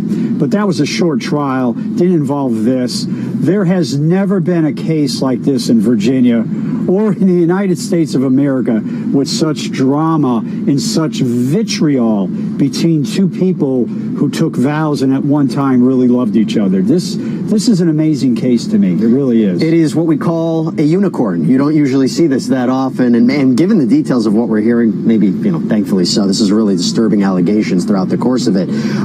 Okay, so Linda, I have a question for you. This is from Strix Morgana. And by the way, I hope that is your real name because that's a fantastic name, Strix Morgana. Can the court order a third-party mental evaluation of both the plaintiff and the defendant, since both sides have called expert witnesses and they contradict each other? Well, that is a great question. It is not usually done unless there is some issue such as, hey, my client is not taking the advice. And as a matter of fact, there was a famous criminal case that was in the middle of the trial that the court did order an evaluation. I won't give you the name of the case. I'll give you the initials, CA, and it was in Florida. So courts have the ability, but only when the lawyers bring up something to say, hey, we need an evaluation here independent because the client doesn't seem to understand now what's happening. I'm glad you explained that, and also it should be noted that since Johnny Depp didn't put his mental health as an issue in this case, that's why there was no, forensic examination of him, as we've seen with Amber Heard. So we've talked so much about how Dr. Dawn Hughes, who we just heard from in court, her testimony, her diagnosis, her conclusions are radically different from Johnny Depp's witness, Dr. Shannon Curry. Let's play some of Dr. Curry's testimony from earlier in the trial. Blue? Ms. Heard did not have PTSD, and there were also pretty significant indications that she was grossly exaggerating symptoms of PTSD when asked about them. How did you make that latter conclusion? So one of the strengths of this test, as I mentioned, the important thing about any test used when you're doing an evaluation in forensics is to make sure that the person is responding accurately. And this test does that by not just asking people whether they have a symptom, but asking follow-up questions that draw out very detailed accounts of every single symptom of PTSD. And when you're really familiar with this disorder, which you need to be to administer this test, there are nuances in the way a person will describe their symptoms that have been shown repeatedly to indicate exaggeration or faking. There are also indications when somebody is clearly giving you a genuine response. What, if any, symptoms of PTSD did you observe in Ms. Heard? So there are 20 kind of core symptoms that somebody can manifest with PTSD. You don't have to have all of them. Ms. Heard initially said that she had, in the first question, you say, do you ever have this, before you get to the more nuanced follow-up questions. When I asked that first question on each item, she initially said, yes, I have that, to 19 of the 20 symptoms. That's not typical even of somebody with the most disabling form of PTSD. When we eventually sort of dialed it down, she had 3 remaining symptoms. And having symptoms of any disorder is common for all of us. Some of us struggle with sleep. Some of us get anxious. It could be several different disorders. It could just be that you have this struggle in your life. But she had 3 specific symptoms that I scored as present. Off the top of my head, I might miss one, but one was sleep disturbance. So she reported that she has frequent nightmares. Another one was that she said that she tends to have a startle response. So if she gets startled or surprised, she tends to stay in sort of a hyper startle mode for quite a while. And that's consistent with a couple of things. It can be consistent with PTSD if other criteria are met.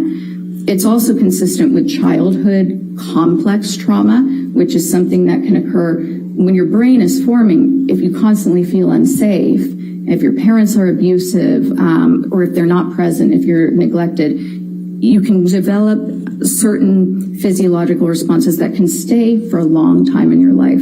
So I noted that seems like a very genuine, accurate account where she stays in the state of kind of hyper arousal, has a hard time calming down if she gets surprised. So unlike Dr. Hughes, Dr. Curry believes that Amber Heard was malingering signs of PTSD and that she also has 2 different kinds of personality disorders. It'll be up to the jury to decide which witness they believe. And speaking of that, Karen, I'm going to go to more of our YouTube questions and Twitch questions. So, and even Facebook. If you have questions, throw them in there. We'll answer them here on air. Karen, I'm going to ask you 2 questions from 2 different people because they're related. From Ali Aziz, what happens if a member of the jury is found to be talking about the case outside of the courtroom with somebody else? And then also couple that with a question from Deco Braz Philp, who says, how are the witnesses prevented or controlled to not actually research anything outside the court? What are the consequences of breaking this order? Well, the judge gives instructions, if you notice, after each break in the case, whether it's for the day or during a lunch break or just a morning break, the court cautions the jurors not to discuss the case. And so it's a constant reminder that this is how the case is supposed to go, and please abide by those rules, because that's what the agreement was when you were sworn as jurors. And so the consequences can be and are often dismissal from the jury, and depending on how egregious the error is, meaning if there's a discussion, for example, with one of the court staff beyond how is your day going or something like that, well, each case will be evaluated based on case-by-case basis. But the most egregious part would be something of a fine or something more significant, but most probably just being dismissed from the jury. These are really good questions. So again, keep them coming here on YouTube and Twitch and Facebook. Gene, I'm going to ask you one. Right. This is from Hello 1212.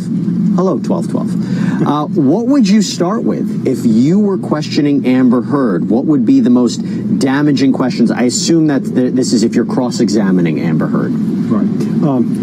The approach to the cross-examination of Amber Heard, for me, I would start off with about 10 to 15 minutes of easy questions. I want to lull her into a sense of calm and serenity. And then after about 10 to 15 minutes of easy questions, I would go to that bottle incident in Australia. Yep. I would just go for the jugular, if you will, because that incident to me is sort of the capstone of Johnny Depp's case. I didn't cut my finger off. You did, because you have been assaulting me, and I would drill down. And if you are successful, hello, if you are successful with that, then you have established a framework for the rest of your cross. And I think the cross-examination of Amber Heard is going to be at least a day. And this break helps Amber Heard, but it also helps the other side, because they'll have more time to prepare for cross. And just to add some clarity to a question that was before, the reason Johnny Depp couldn't talk about his case with his lawyers, it was because it was cross-examination. It's very different than if she was being or he was being questioned by his attorneys. He could obviously have a fuller discussion with them, but since it was cross, he wasn't permitted to speak to his attorneys while he was still on the stand. All right, so I want to go to Anjanette. We have a question from Ariana Williams. I don't record my disagreements with my husband. Will jurors have thoughts about how often Heard recorded their arguments? I think they will, and particularly married jurors. I was thinking that just as a human being listening to that, I've never recorded my husband. I've never recorded a boyfriend. And you heard Johnny Depp say that he had told her he was going to record her so that she could hear how she was speaking to him. Well, it sounds like she was not always telling him when she was recording. And you saw the videotape that she didn't tell him she was recording, and she was kind of baiting him a little bit in the kitchen. And he clearly realized she was recording him and didn't have his permission, and he was upset about it. So I think a lot of people are going to wonder, and she's going to have to answer that question. She will be asked about why she surreptitiously recorded her husband. It's a two-party consent state out there in California, so she would need his permission legally. It's a misdemeanor, so that's not why we're here. But it doesn't speak well of her that she was doing this without his knowledge. And I think that she will have to address that and explain to the jury why she would do that, because I think it shows a big trust issue, a breach of trust within the relationship. If I had to take a guess, I think she would say no one would believe me if I said Johnny Depp, the A-list actor, was beating me or was being abusive, and that's probably what she might say. We'll see. Again, she is planning to take the stand today. We're going to cover it here on Law and Crime. We'll take a quick break. We're taking more of your YouTube, Twitch, and Facebook questions. Throw them in there. We'll answer them on the other side.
And welcome back, everybody. We're live right now in Fairfax County, Virginia, outside of the Fairfax County Courthouse, where we're waiting for court to start up again in maybe the next 10-15 minutes in the Johnny Depp versus Amber Heard trial.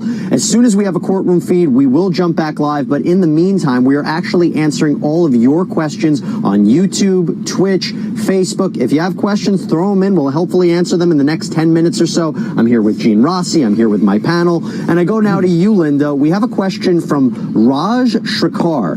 What is your opinion of Dr. Hughes staring at the jury while answering most of the questions while hardly any other witnesses did that? And again, just a refresher, Dr. Dawn Hughes, first witness called by Amber Heard's side, clinical forensic psychologist who said that Amber Heard was experiencing symptoms of being a victim of domestic violence. So what do you think about that she's staring at the jury, Linda?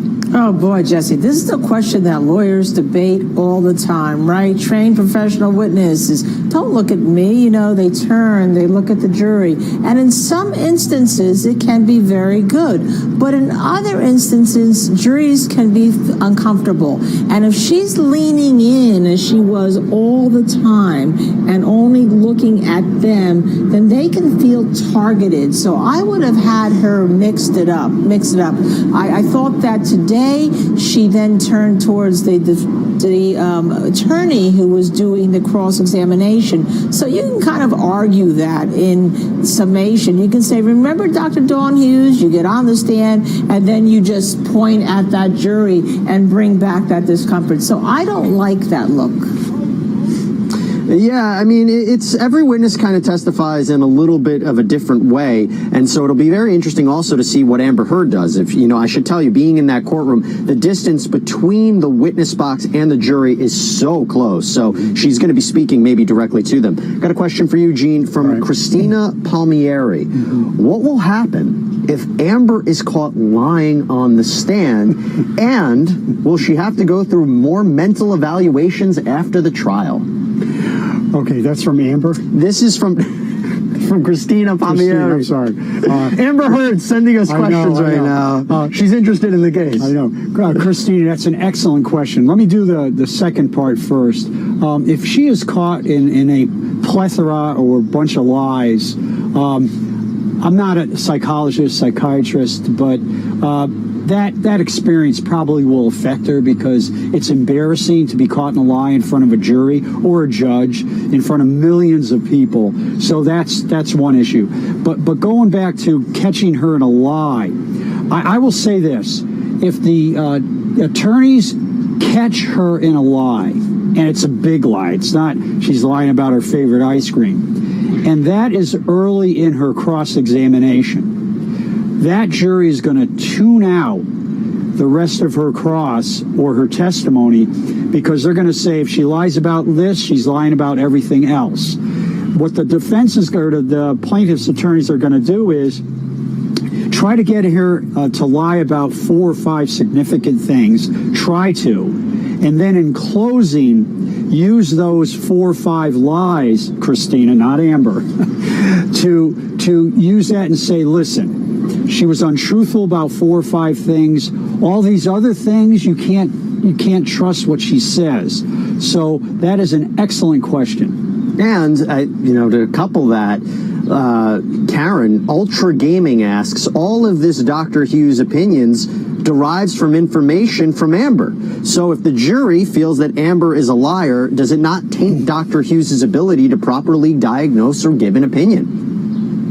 I think that what it does with Dr. Hughes' testimony is it puts it into question, right? She might not view her as not being honest because Dr. Hughes is just relying on the information that's provided by Amber. And so I think that it does taint the testimony and it does just totally, the jury has a right to just disregard it if the jury finds that it wasn't credible based on the information that Amber provided to Dr. Hughes. Now, and Jeanette, we were still taking some more questions. Keep throwing them in there. I'm going to ask you the question that I keep getting asked so much while I'm waiting online to get a ticket into court. This is your bread and butter. This is from Diana O'Narto. Why was Virginia selected for the court case? All right. Well, Diana, that's a great question. Even friends of mine have texted me and said, when do you get back from LA? And I tell them, I'm not in LA, I'm in Virginia. So a lot of people think this is in California. So I've answered this question about 600 times, and I am happy to answer it for you again. The reason why this case has been filed in Virginia and why it's being heard in Fairfax County, Virginia, is because the op-ed at issue in this case was published in the Washington Post. And the servers for the Washington Post, you remember Johnny Depp's lawyers in their opening put up the online version of the op-ed because that's how most of us read the paper anymore. Not many of us just go and grab the actual newspaper anymore. So that is why the case was filed in Fairfax County. The paper is printed there and the servers are located in Fairfax County. Also, the defamation laws in Virginia at the time that this was filed were more favorable to Johnny Depp. Amber Heard tried to get this thing moved a couple of times to California. She was unsuccessful. Yep, and that's why we're here. And it's a great place, by the way, if you haven't been to Fairfax County, Virginia. It's amazing. John Paul McDonald asks, why was tabloid headlines allowed as evidence? I'll answer that one. And that is because Amber Heard's side is trying to show that Johnny Depp torpedoed his career before the Washington Post op-ed, that it was already on the downhill, that it had nothing to do with Amber Heard or her allegations. It was really about what was going on with Johnny Depp, the drugs, the booze, the erratic behavior, and also you could say the 2016 allegations from Amber Heard, but it was not the Washington Post article, the very thing that he is suing her for. Okay, so hopefully we'll get to another question, but I do want to ask you something that I had a question for, Sure. Gene. The question I have is, we already heard Johnny Depp take the stand, tell his side of the story. We believe Amber Heard is going to take the stand today and tomorrow to tell her side of the story, at least partially. We have this week break coming up. We had an analyst come on our network last week and said, don't be surprised if they settle the case in the middle of that break, because the idea is both sides got to tell their side of the story. Why risk it to a jury? Okay, I'm going to agree with the great Anjanette Levy. I don't think that's going to happen, and here's why. Johnny Depp is just engaging, he's almost like Putin, he's engaging in a war that wants to destroy Amber Heard. He's not worried, he is not concerned about a settlement or a truce. He wants to make a point and revive his career. Is it possible there's a settlement? I think there's only a 10% chance. And plus, Amber Heard may say, you know what? I paid all these lawyers. I've gone through my case. I've testified. Forget about it. I'm not going to settle. I'm going for the big enchilada, because I got to tell you this. If the jury believes that she was abused just one time, just one time, and both experts said that abuse is physical or it's verbal.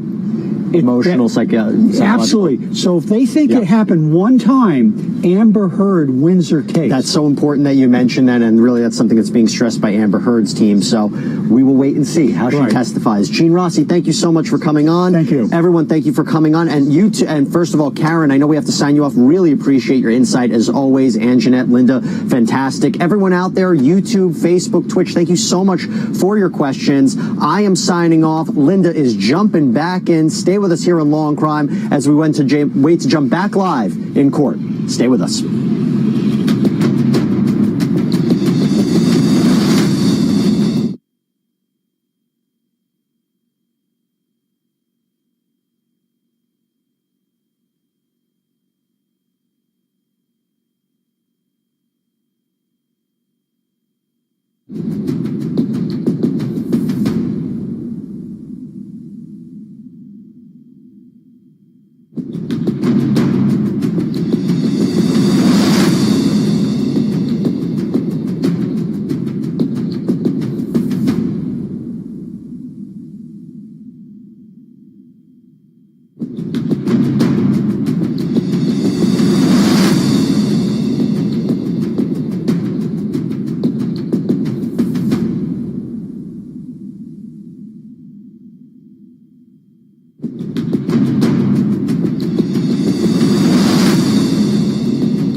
Sorry, Judy. It's been that kind of day.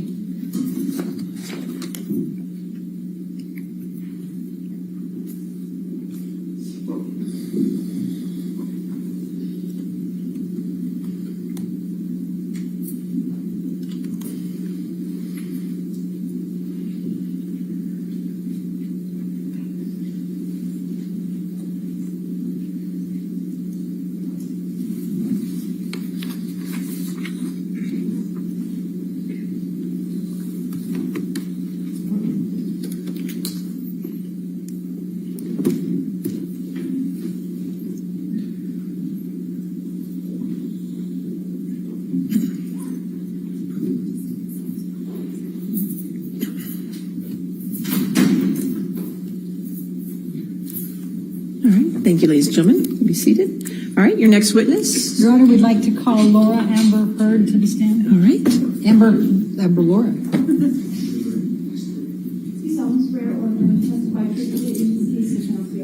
I do.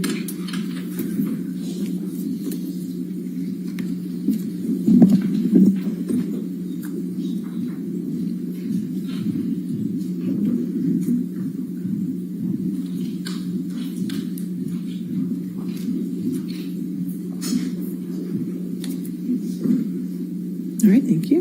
All right. Thank you, Your Honor. Will you please state your name? Yes, it's Amber Laura Heard. And what is your address?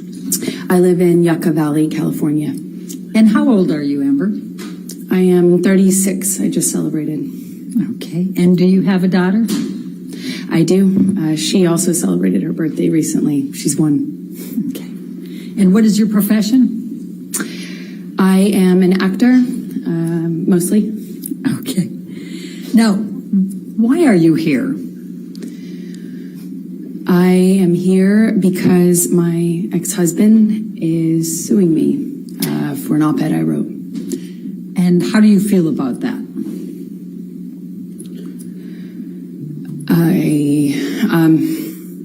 I struggle to have the words. I struggle to find the words to describe how painful this is.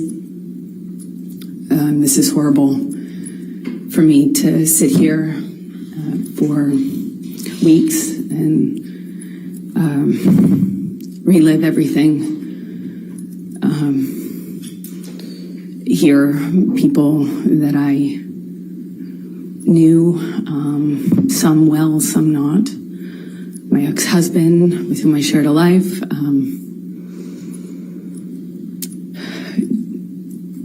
speak about our lives in the way that they have. This is the most painful and difficult thing I've ever gone through, for sure. Now, there was a trial in the UK in July of 2020 where Mr. Depp had sued the Sun newspaper and Dan Wooten. Do you recall that? Yes. And what was your level of participation in that lawsuit, in that trial? Well, I was not party to that lawsuit. I was a witness, I suppose the primary witness, since it dealt with the truth of the relationship that I shared with Johnny. And what, if any, role did you have to play with respect to, for example, witness statements and testifying? Objection, compound. I said, for example. Overruled. I had to write, I think I gave 7 witness statements under oath testimony. I sat on the stand for 4 days under mostly cross-examination. And up until this point, it was the hardest thing I had ever had to do. Thank you, Amber. I'm going to take you back, and if you can just tell the jury a little bit about your background. Tell us where you grew up. I come from Austin, Texas, a small town outside of Austin that you probably haven't heard of. No one has. It's called Maynard. And I was raised by my mother and my father. And I grew up with a little sister, although I have a big sister as well. And your little sister's name is? Her name is Whit Hurd. And how much of an age difference is there between the two of you? Whitney and I are about 1 year, I think we're 16 months apart, so right next to each other. And what did your father do for a living? My father broke horses and did construction, he painted houses, and hunted and fished, but that was for fun. And what did your mom do? She worked for the state of Texas. Let me just, since you talked about the breaking horses, can you just tell the jury what your role is in assisting your dad on that and what is involved in breaking horses? Objection, leading. Can you just tell me about? Overruled, good. You just got to stay on, basically.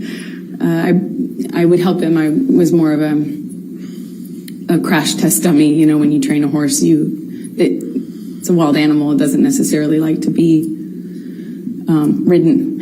And there are people out there who are crazy enough, like my dad, to pick that as a profession, I guess. And he was really good with horses, and I was the son he never had, so it was my job to, stay on. And what, if anything, did you learn from your father about how to react to the horses? Well, with training horses, I guess the key things are to not show fear, not get intimidated, not show fear, be tough and calm. Tell the jury a little bit about your educational background during those growing up years and your work experience. I worked any job that I could from the time I was really young. I wanted to get out of Texas and do something with my life and see things and do things. So I was in school and really pushed myself to, I just always pushed myself to be able to accelerate the process. I wanted to, get out of school as fast as I could, and I wanted to do more things with my life than stay in Texas. So what types of things, so where did you go to school when you were younger? I was a scholarship kid at a Catholic school growing up, several different Catholic schools, but they were always in the other, on the other side of town, in the wealthier part of town. And I grew up quite working class, and thankfully with, as long as I maintained an A average, I enjoyed the benefit of a scholarship, and I did that until I realized that I could take my GED and SATs early, and I did that and placed out of school and effectively left school at 16 years old, I believe. And what did you do for work during those younger years? I took any job that I could. I worked at my father's construction company, sometimes, just administrative stuff. I mean, it was a small company. But I answered phones, and I worked at a modeling agency that was also, offered photography classes, makeup classes, hair and makeup classes for people that were pursuing a career in entertainment. And I started taking classes that I paid for by working there, effectively as a trade. And I eventually worked there long enough to be able to pay for my headshots, which are the pictures that you use in the industry to promote yourself, in whatever, acting, modeling, or both. And what, if any, charitable work did you do when you were still young? It started off as a requirement for the school I went to, and then I liked it so much, I think, because it meant I wasn't at home, and it was important to me is just to not spend time at home. And I really loved meeting people, so I worked at the soup kitchen every morning before school, during the school year, for about 4 years. I didn't go on weekends, but on weekends I would do various things. Worked at children's museums, typically, because they would work with younger volunteers, and mostly soup kitchens and things involving children. I worked at with deaf kids for a while, and I love it. And when you worked with deaf kids, what, if anything, did you do to learn to be able to work with them? Objection leading and 404. And relevance, Your Honor. Overruled. Well, I taught myself how to sign basic sign language, and then I pursued it. I audited a course at the community college, which I ended up going to get out of high school early later on. But I would audit classes. The teachers never wanted to kick the random 12-year-old out of their class, I suppose. So I remarkably was able to audit, I think, the majority of 2 semesters, and that's also helped me learn. So how did you end up in Los Angeles? I did a small job in Texas where I played a part in a movie, and the actor in the movie that I was playing opposite had an agent visiting him from LA, and I met her on set, and she said that she had heard about me from another bit part I did. I was taking jobs in Austin for really anything, to be an extra, to apply I did makeup once. No job was too small or, for me. So I put myself out there, and she had heard about me, and she said, I have heard about you in this town, and I'd love to meet you in LA if you're ever out in LA. And I was like, when can I come? And she made an appointment with me for the following week, and I used all but $180 or something to get out there, and I landed. I didn't know anyone. I was 17, and I've effectively been there ever since, I suppose. So when you arrived in Hollywood, please tell the jury what you did to get moving there, get going. I went to every audition, every casting, every meeting, every appointment that I could. I put myself out there. I didn't have a car because those were expensive. So I took the bus around LA. It was before smartphones. I had a Thomas guide in my bag and a change of tank tops. Not that it mattered, but I went to about 10 auditions sometimes a day, and would change clothes if I needed to in the back of, the bus I was taking. And I just hustled from one audition to the other. And I got a bit part on one thing, and then I got a bit part on another thing. And then eventually my roles kind of became more important or bigger. And it's been a slow progression, I guess, since then, of doing either tiny bit parts in bigger movies or doing, larger roles in movies that no one would see. And I guess, it still is kind of like that. So I'm going to ask you to go from 2002 to 2009. If you could just describe for the jury a little bit what types of parts you had. I think they've indicated you have not been well known here in this courtroom compared to Mr. Depp. So perhaps just take them through a little bit of that. Yeah, that's fair. I did small roles in big films, like Zombieland and Pineapple Express and movies that were well known. My first one was Friday Night Lights.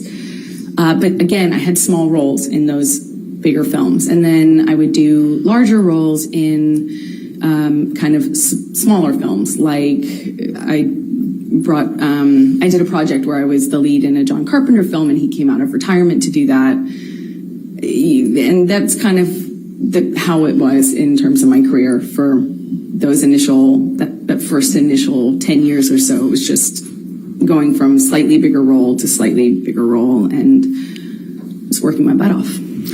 So I'm going to take you up to 2008. Did there come a time that you auditioned for The Rum Diary? Yes, I auditioned for that in about 2008, I believe. Please describe for the jury your experience in auditioning for The Rum Diary. Well, I auditioned a few times, which is common in my work. You get a call back, as they say. And I think I had at least one, maybe two callbacks with the director. And then I got a call saying that Johnny, who at the time was, I think I knew that he was producing it as well, was doing a project that was something very personal to him. He was reprising his role as his late friend, Hunter S. Thompson, and it was a very important project to him, and that he wanted to meet me in person. I thought I would be going for maybe an audition, but it was just a meeting. I went to his office and met with him for a few hours. And what did you talk about during those few hours? We talked about books and music, poetry. We liked a lot of the same stuff, obscure writers and,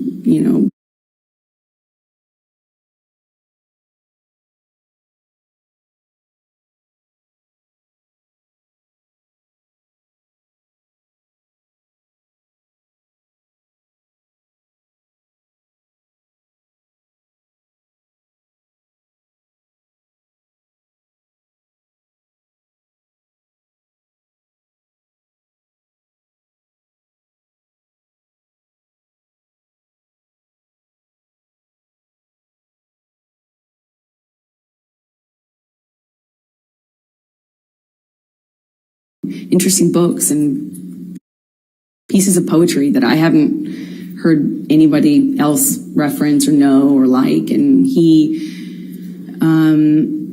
was very well read and charismatic. And, I think I left the office with a few books that he gave me. And we spent the whole time just talking about things that we care about. And I was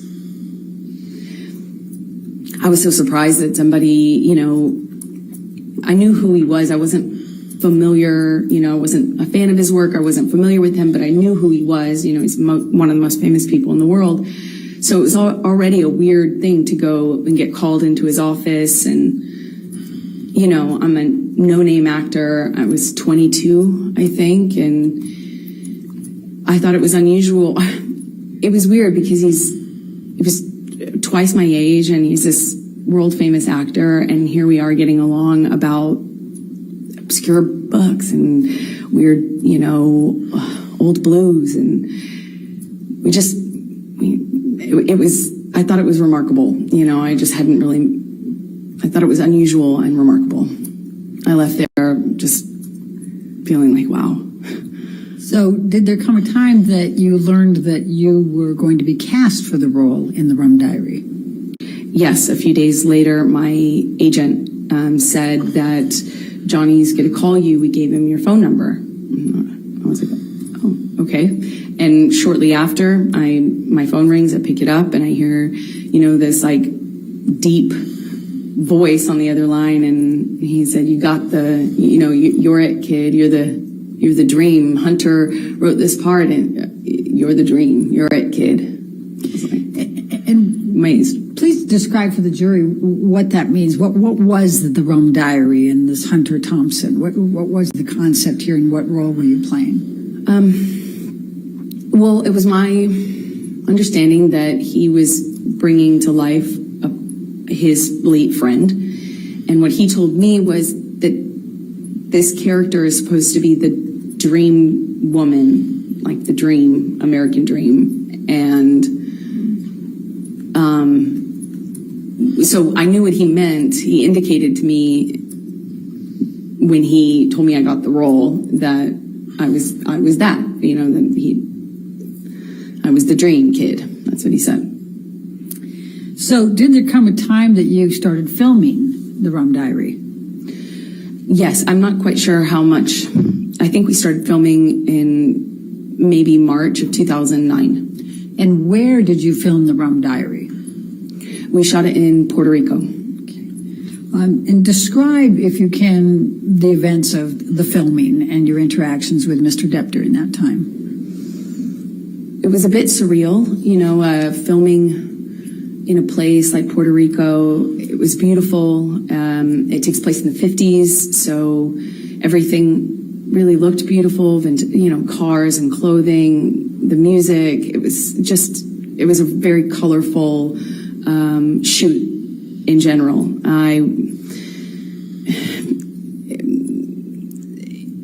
I couldn't have asked for, you know, a better scenario. I was on film. I mean, I was on set, reading my books, and occasionally Johnny would talk to me, and then he started to be really kind to me, like more open with me. When we'd have hot days filming, you know, there'd be this big SUV pull up, and a security guard would kind of usher me into this car, and it would have the AC blasting, and I'd be sitting in the back of the SUV just thinking what a strange experience the whole thing was. And, you know, we didn't really have a whole lot of interaction on set until we did a scene that involved kissing. We had a kissing scene, and it didn't feel like a normal scene anymore. It felt more real. There are certain things that you do in the job to be professional, like when you have to do that sort of scene, and you don't you don't use your tongue if you can avoid it. There's certain things that you do to just maintain a certain line, and it just felt like those lines were blurred. I mean, he grabbed my face and pulled me into him and really kissed me. But we were filming a scene. Did he use his tongue? Yes. Okay. Did you celebrate your birthday while you were in Puerto Rico? I did. I celebrated, I think, maybe my 23rd birthday there. And what, if anything, did Mr. Depp do for your birthday? Well, we were already kind of talking about books and poetry and things like that. He gave me a few really beautiful poetry books. And he gave me a bicycle, like a vintage bicycle, because at the time I was riding around on a bike, and I had a lot of time off since I was a smaller role in the movie. And yeah, I think that was it. Okay. Now, did there come a time that you ended up visiting him in his trailer? Yes. I think we would hang out if, after or in between scenes or in between setups. We often were, talking about things and would continue the conversation into the trailer, often with the director. Bruce Robinson was his name. And then at one point we talk about wine. It's another thing that Johnny and I shared in common, a love for wine, red wine. And we were talking about a kind of wine that I enjoyed, and I was, going on about how great this bargain wine was, and I didn't understand, how much more sophisticated Johnny's taste in wine was. So I was going on about the virtues of Malbec or something, and I brought him a bottle of this wine, and I set it down. And at some point, I'm going back to get back to set, and he kind of kicked his foot up in the air and basically kind of lifted the back of my bathrobe up. And can I just stop you there? Why were you wearing a bathrobe? Because I was doing a scene. It was a period film, so it took place in the 50s. And so I had all of this old undergarments that are for that time era on. And the scene involved me changing. So I had all the costume on. And he kind of picked up the back of my robe with his boot. And I kind of turned around and like laughed, like giggled, you know. I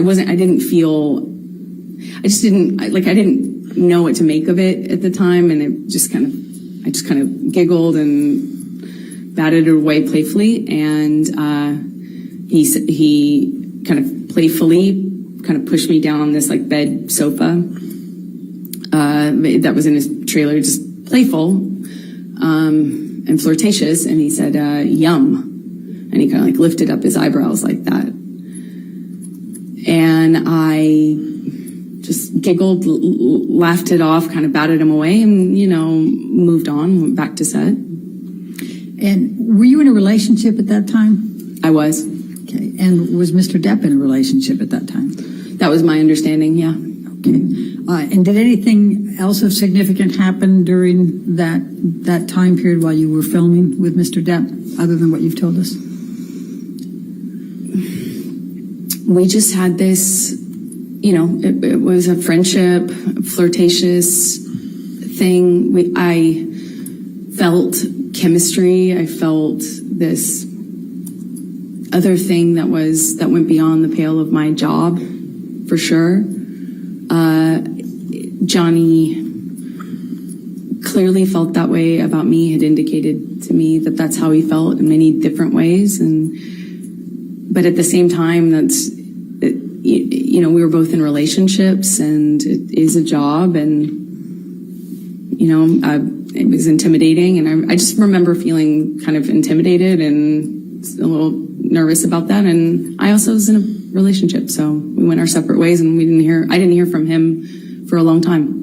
And that's, so approximately how long were you filming in Puerto Rico for the Rum Diary? A few months is my best All right. guess. And when you left Puerto Rico in the filming, when is the next time that you had any contact from Mr. Depp?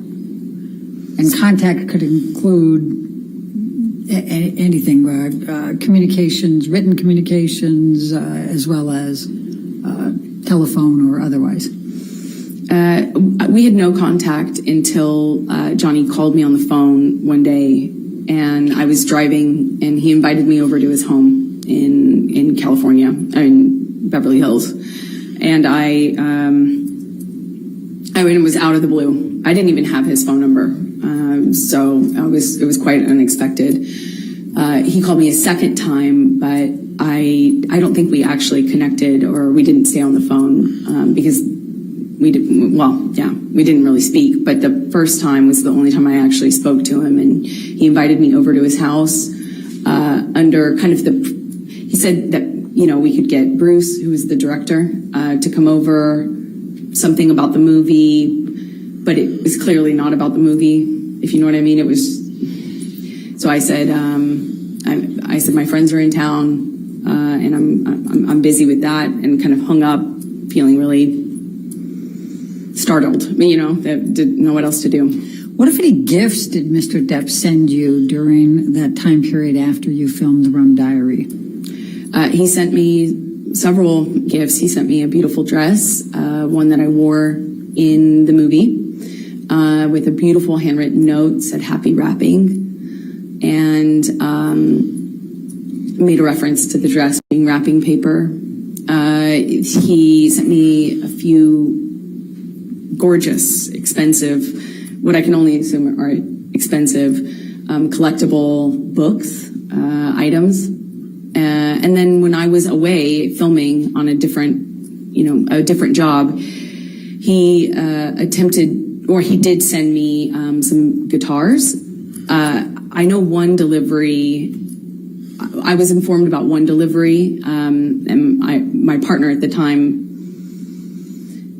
intercepted the attempt to deliver and called me immediately and said, "What should I do?" And I said, "Send it back." And she did, and she indicated that there was another one that had already previously attempted delivery, and it was also rejected. I sent it back because I wasn't there and I wouldn't have accepted it anyway. Okay. Did there come a time that you ended up having to go on a press tour for the Rum Diary? I got a call for the Rum Diary press tour in the fall of 2011. So that's close to 2.5 years after you filmed? I'm an actress, not a mathematician for a reason. Roughly, yes. Okay. And could you please describe for the jury what a press tour is? Just explain it to them. When you take a movie once it's completed, and if it doesn't have distribution, you, as part of the promotion of that movie, you go to these various places, normally cities like London or New York, and you do press events in those cities to kind of promote the film, and you go to place talking about the film. And so you were then called to participate in the press tour for the Rum Diary? Yes, I had just finished going through the process of separation with my former partner, and I was moving and going through that, and I got a phone call saying, remember that movie you did in Puerto Rico? Well, they want you for the press tour. And I said, well, perfect timing. And we did that, I think late October 2011. Okay. So describe for the jury your interactions with Mr. Depp during the press tour. Well, on the the beginning of the tour was Los Angeles, where we both lived, and we did a press day, normal press day, and then at the end of it, I was invited by Johnny to come up to his room to have a drink with him and the director of the film. And I went up to the room to see both him and Bruce, but as soon as I got there, Johnny said Bruce wasn't going to make it. So I stayed. Johnny and I started talking.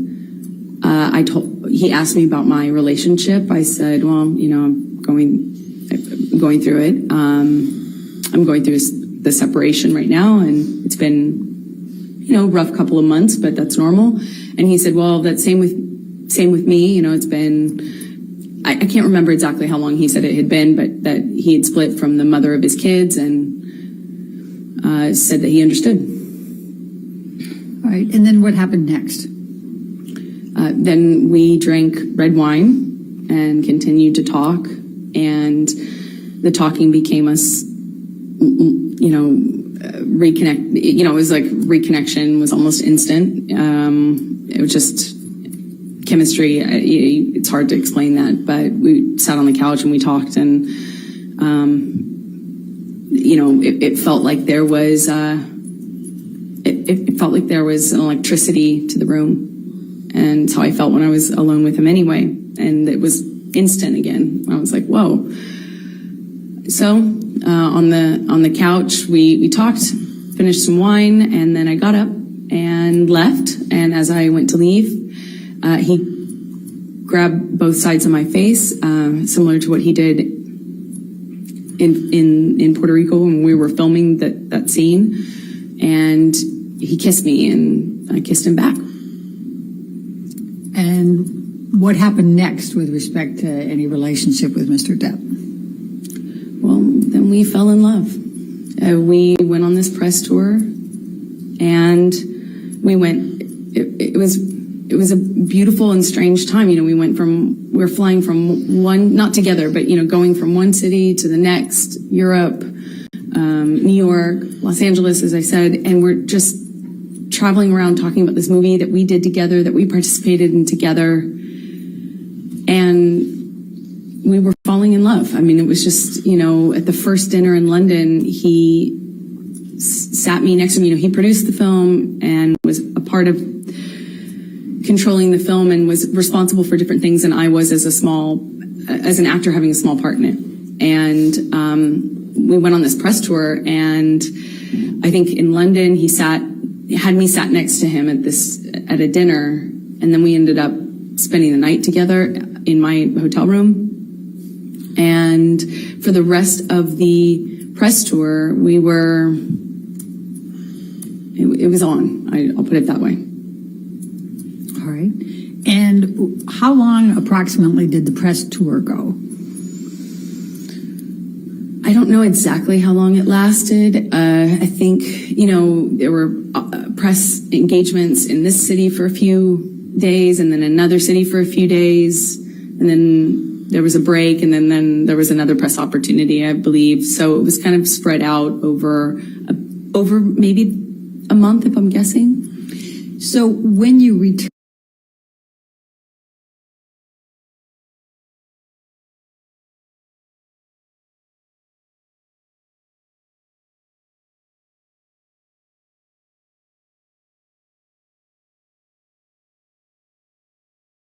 to Los Angeles, what, if anything, took place with any relationship with Mr. Depp?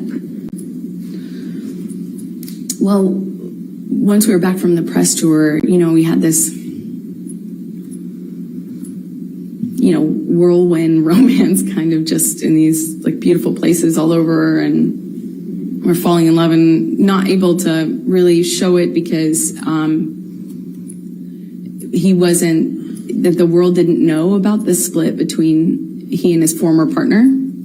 And of course, as a woman, I was like, is that troubling? And I'd ask him, no, he swore to me that they hadn't even shared a bed for a year and that they were protecting the kids and not publicizing it. So, or not making it known to the press. And so we kind of had to be a little bit under the radar, not a little bit, we had to be really under the radar. Because as Johnny pointed out, that the world would blame me and call me a homewrecker, even though I had nothing to do with it. So we were secretly dating, and then it was beautiful. It was I felt like this man knew me and saw me in a way that no one else had. I felt he understood me. I felt he understood where I came from. I felt that like when I was around Johnny, I felt like the most beautiful person in the whole world. It made me feel seen, made me feel like $1 million. And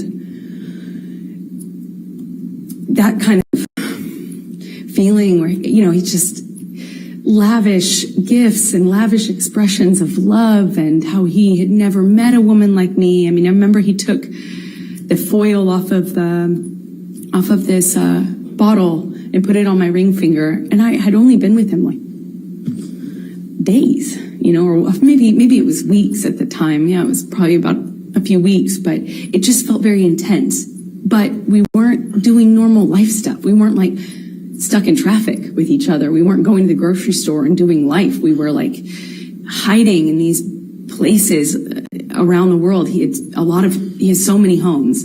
And so we'd be in one of those homes, or my home at the time, and it would be like a bubble, we were in this little bubble of secrecy, and it felt like a warm glow, as we would say. Just music and the kind of books that we both loved and poetry that we both knew by heart, and it felt like a dream. It felt like absolute magic. So while you're dating, I take it you're dating at this point, right? Yes. While you're falling in love, you're also dating, right? Okay. Yes. Did there come a time early on that you ended up going to his Bahamas island? Yes. So shortly after, we, I think, started dating October of 2011. And, as I mentioned, this bubble, where he'd come over to my house and not leave for like 3 or 4 days, just smoking cigarettes and playing music and reading poetry to me or painting me, or, just talking. And then he would disappear. And there'd be just no way to get a hold of him, no way to contact him. At first, I didn't really think anything about it, but He disappeared at one point, and then came back and said he was dealing with some health issue, and would I join him in the Bahamas? And I think that's when I learned he had an island, and I was on a trip with a friend of mine in Spain, and it was for the holidays, and I kind of rerouted my trip so I could come and land in LA landing in Miami instead of LA, so I could go and meet him on the island. And he had Keenan come and meet me on that trip, like in Miami. I get off one plane, get onto another, and go and join him on his private island. And I noticed he was drinking Beck's and tea, like lots of tea. And I didn't foolishly think anything of it. I just, thought the man really, seriously, I missed it before, but really, really loves tea. And we had this beautiful, less than a week probably, trip in the Bahamas, a private island, beautiful sandy beaches. It's a scene that you just I had never experienced anything like that. It was a beautiful place, a beautiful time. And I fell head over heels in love with this man. So after the Bahamas, I assume you came back, and are we talking now early 2012? Yes, that's correct. Okay. So what were you doing work-wise while you were dating him in this early stage? What I always do, I would be taking job to job to job, going from one movie to the next, mostly not filming in LA. So weirdly, you live in LA to go shoot on location in other places. So when I was in town, we would go back to this bubble, like insular bubble with beautiful, blaringly loud music and no one else and nothing else. And then, I'd go off to work. And so would he. Eventually, yeah, he left to shoot Lone Ranger, I believe. Okay. Now, we've heard a little bit about Lone Ranger, and that's about mid-2012, is that right, when he was shooting that? That sounds right, mid-2012, yeah. And were you shooting anything at that time? I was shooting...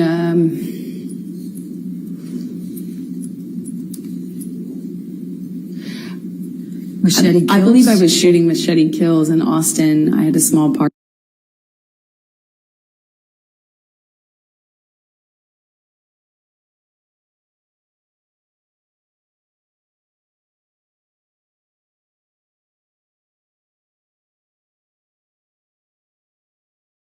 In a Robert Rodriguez film that shot in Austin.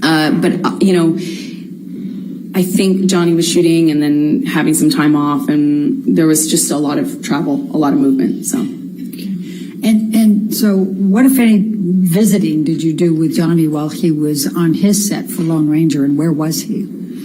Well, he was filming all over the Southwest, and at some point I came to visit him, and on one of his locations, and I would stay in the house because I couldn't really, occasionally I would leave with his security guards, but I didn't really have anything to do but visit him for a few days. So I'd cook and kind of stay at home and paint or whatever and wait for him to come home and have dinner ready. And we would have these little bubbles, but kind of scattered throughout the Southwest as he was filming.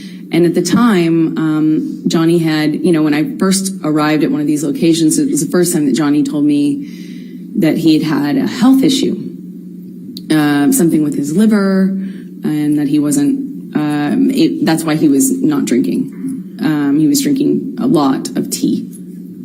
Like a lot of tea. Okay.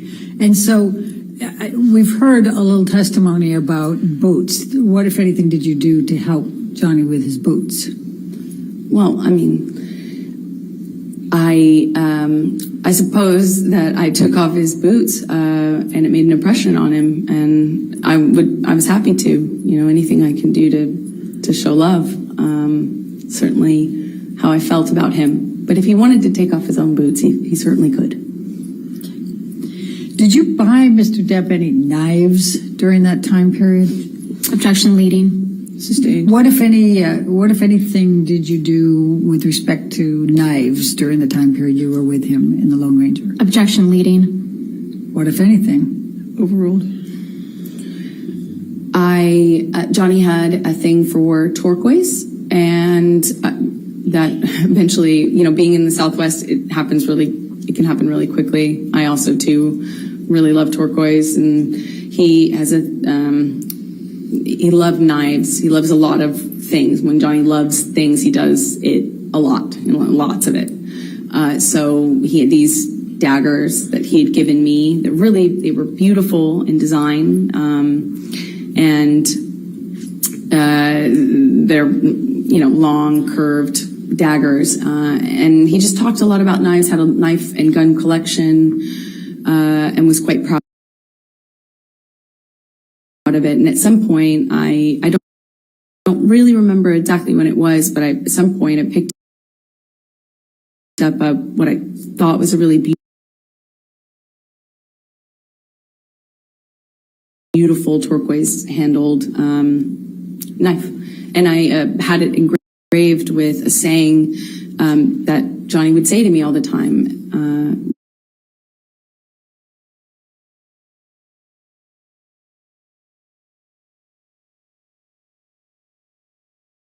Which I,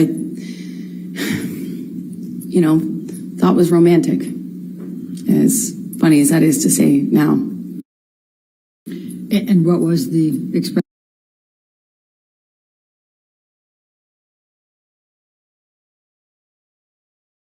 The same? Until death, hasta la muerte in Spanish. Now, by the time that you're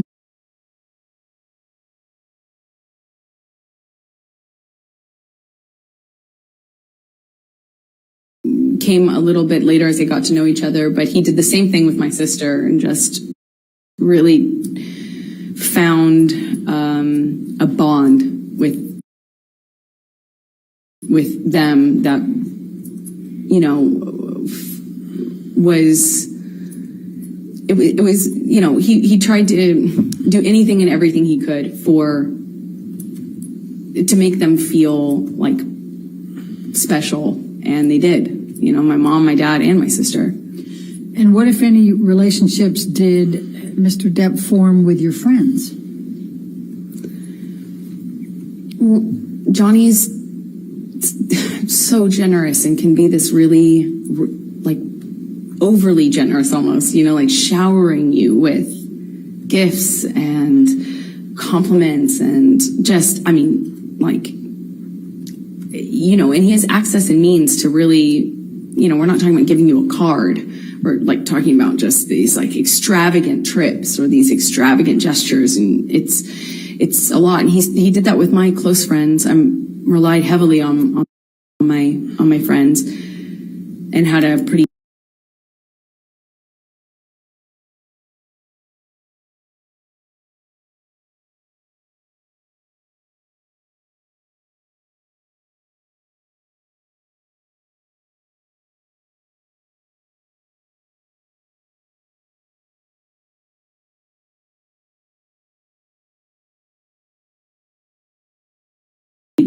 strong support network with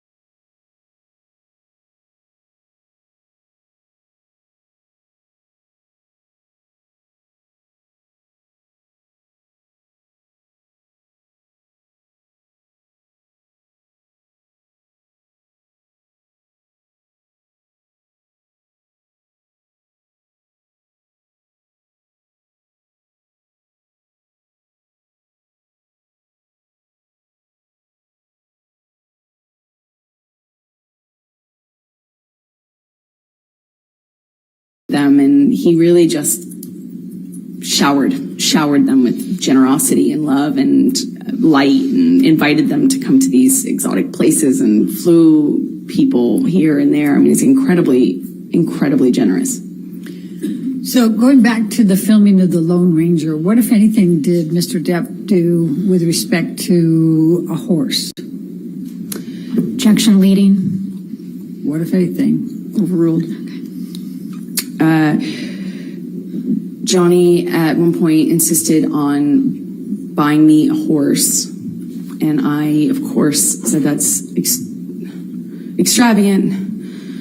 There's no way I could accept that. That's how will I take care of that horse? You know, it's so extravagant. So I said no, of course. Eventually, he got a hold of my dad and worked it out with my dad, like what kind of horse to buy, and then showed me a picture of this horse and said, "It's yours. It's coming here." I think it was being transported, and he said, you know, that he had my dad's help on it, picking out. And you know, I grew up on my dad's horses. You know, I grew up riding with my dad, so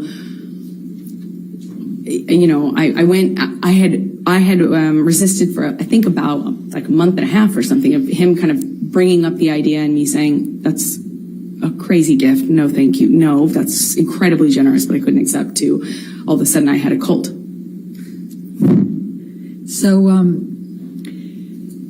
let's take you through 2012 and your relationship. Could you just describe for the jury a little bit about how that relationship evolved through 2012?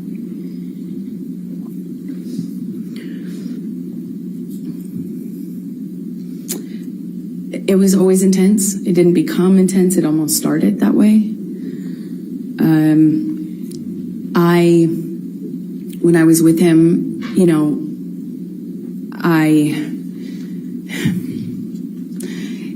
I felt that electricity in my body. I felt like butterflies. I couldn't, you know, I couldn't see straight practically. It was just, you know, I was head over heels in love, and he felt like that to me.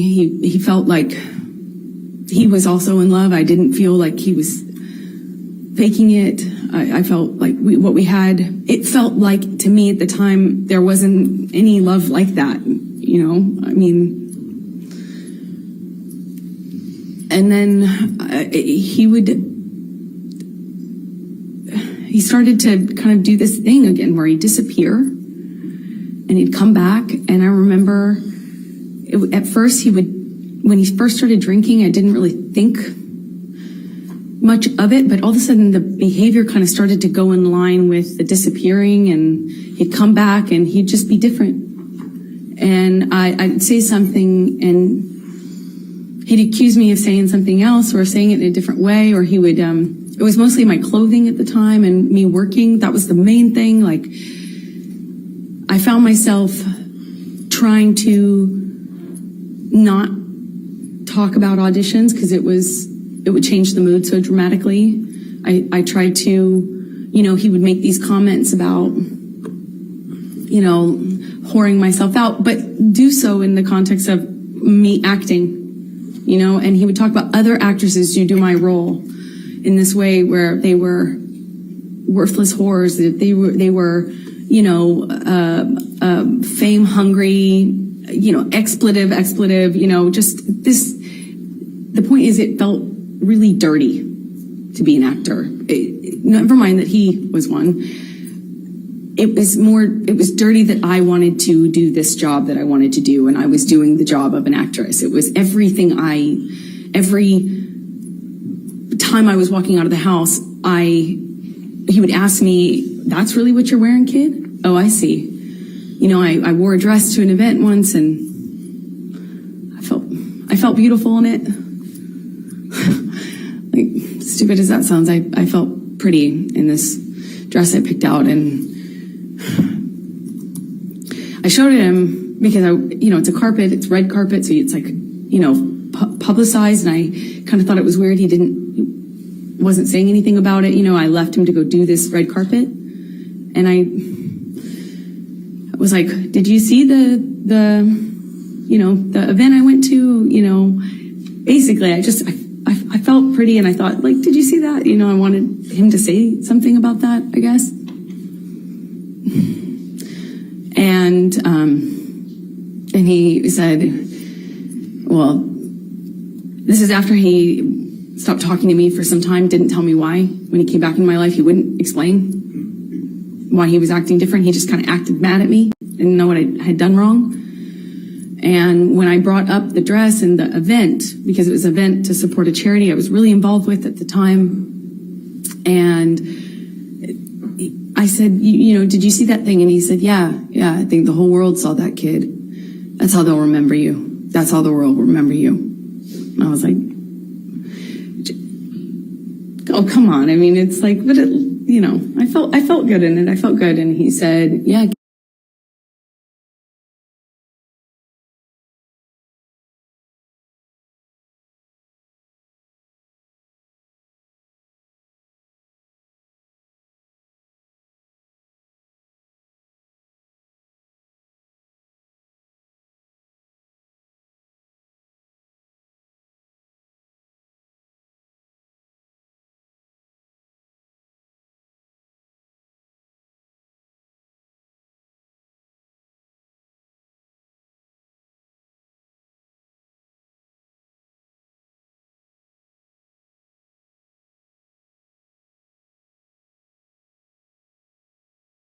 That's what you're putting out there in the world. No one will ever forget that, and that's all they'll see you as. That's what you wanted. That's what you were going for. My dress was low cut. I get it. It's low cut.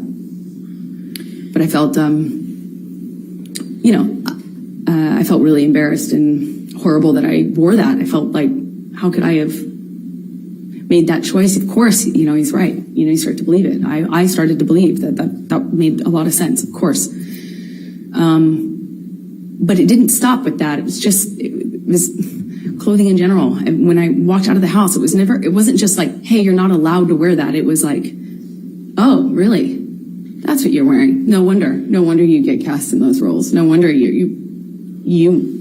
that's what you are. That's what you're making it. And it continued. And then there would be a blow up. And at first it was just to throw something, smash some things.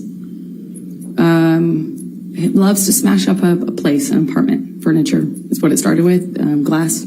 Threw glass at me, and I remember it was summer. And he just threw this glass across the kitchen, and it didn't hit me, but it shattered behind me, and I remember thinking that it very easily could have hit me.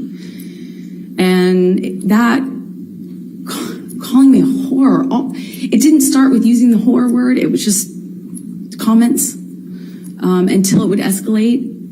And then I started to notice the pattern of escalation where he'd throw glass or turn over a table. Then he would hit the wall, and then he'd hit the wall really close to my head. Like when I'm standing there, just hit the wall, screaming at me. But then he would disappear and get clean and sober, and he'd come back and tell me that he was done drinking, he was over it, he was done, cleaned himself up, he'd done it before, and he'd do it again. And then he would go back to this wonderful, almost just unreal, but real, but unbelievably nice, sensitive, kind, warm, generous, interesting, funny man that I loved. And he would make me feel so loved, I would feel so distant from that thing that was so scary that I would not even recognize it too. And that was how, our relationship kind of started to develop in that first year. Do you remember the first time that he physically hit you? Yes. Please tell the jury about it.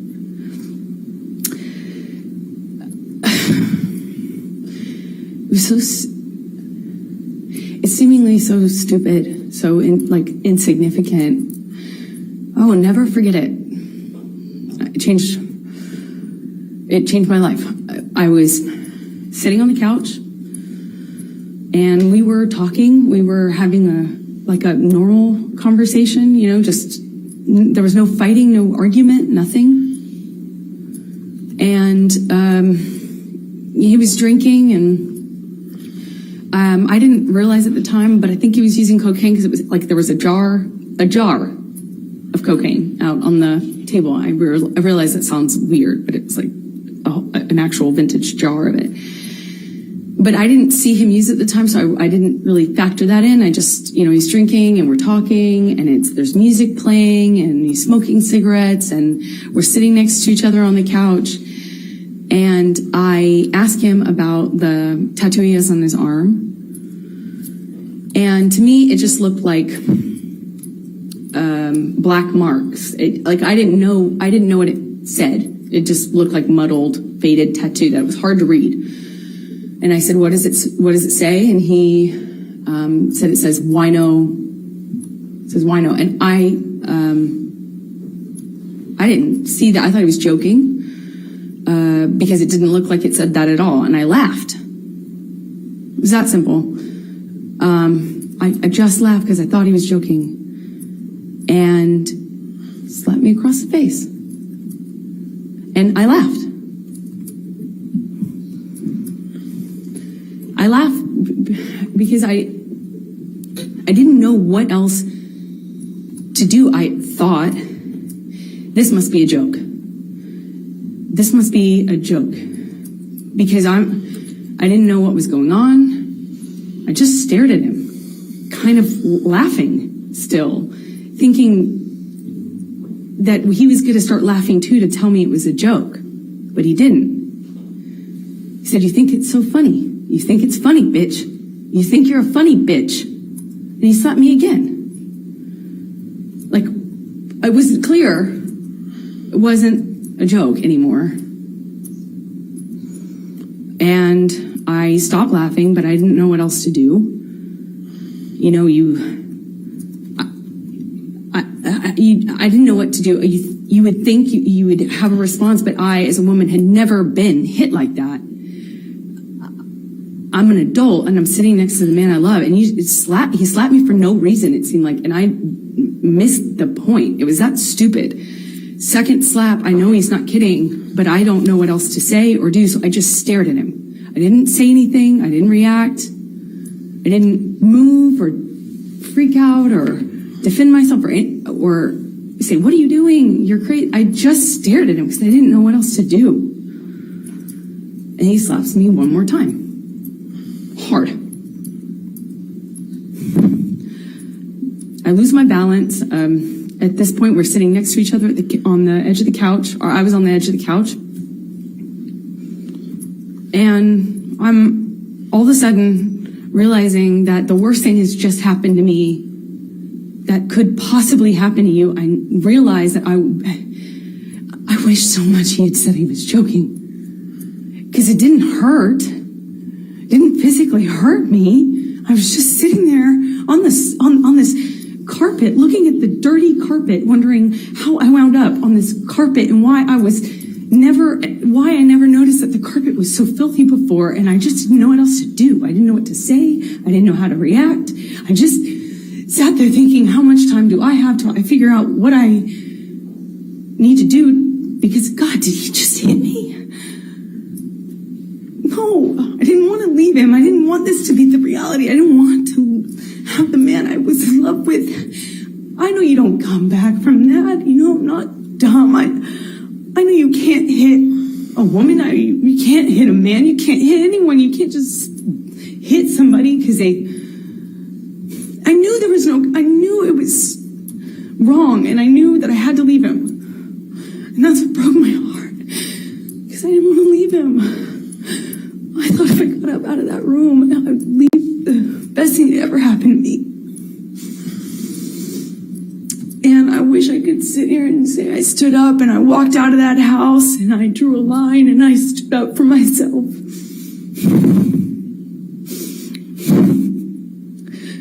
But I was just looking at the dirty carpet, trying to will myself to get up,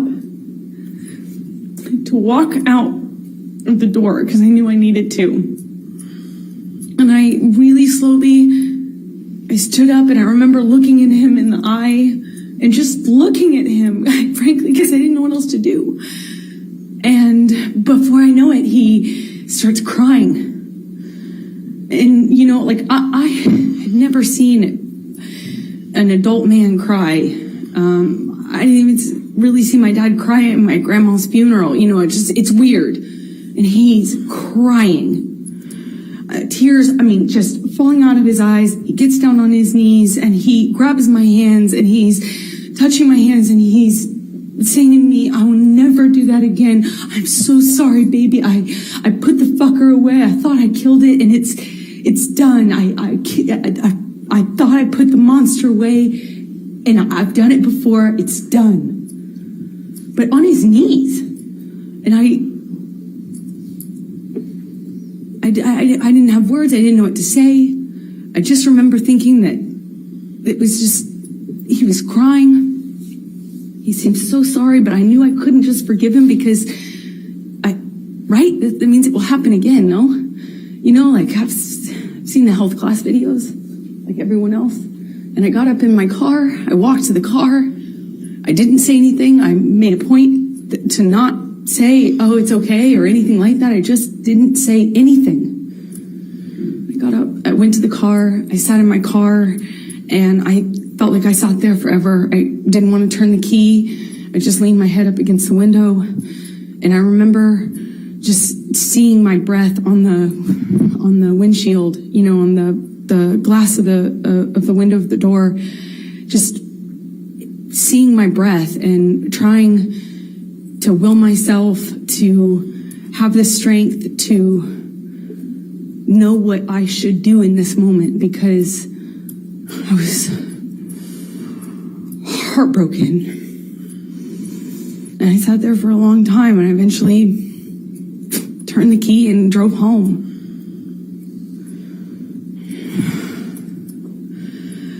And what did you do after that?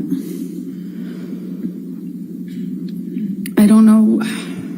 I don't remember what I did when I got home. I don't remember.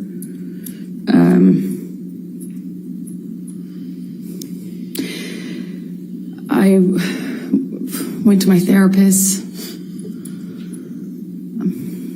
I told her. Objection, hearsay.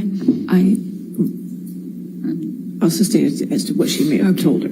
I went home, and a few days later, started getting, I actually don't know how many days later, but I started getting calls and texts from Johnny, apologizing profusely. I mean, just, you know, he said, I'd rather cut my hand off than ever lay it on you or lay it upon you, you know, and he had that way of talking. It felt like poetry. And he showed up to talk, like with the understanding that, you know, he understood I could never forgive him and it was done. So I felt kind of safe in saying, okay, let's have a talk, or, you know, yeah, we'll talk. I think, I know I just wanted to see him, and he comes over, brings me gifts. He brought me a couple of cases, actually, of that Vega Sicilia wine that we've heard about, which is a really nice, expensive wine that I could never, at that time, dream of affording, you know. And we talk, and he tells me that he had put this thing away, that I could trust him, that it would never happen again. Of course, it would never happen again.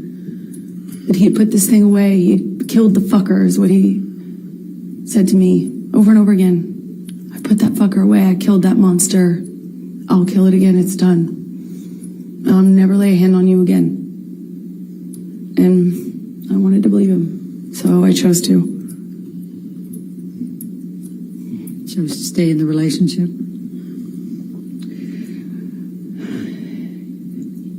Yeah, I did. I believed it, but, you know, I believed it wouldn't, I believed that there was a line he wouldn't cross again, and that was it.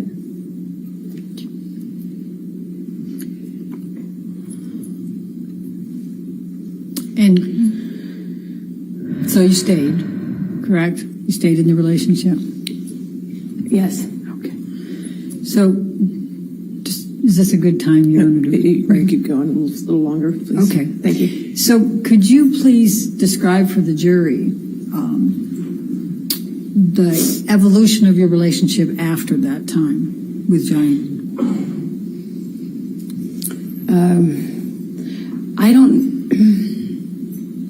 I don't know how long it was until things got bad again. He did start drinking again. I remember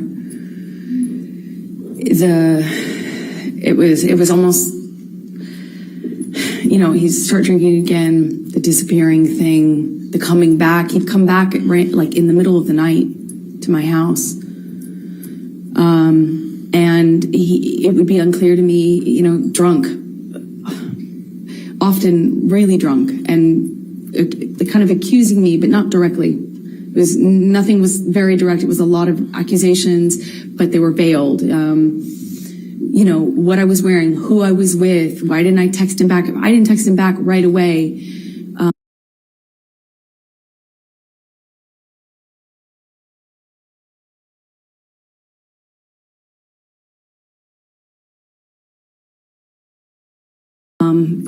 This is when I was at my place in Orange. Sometimes he would show up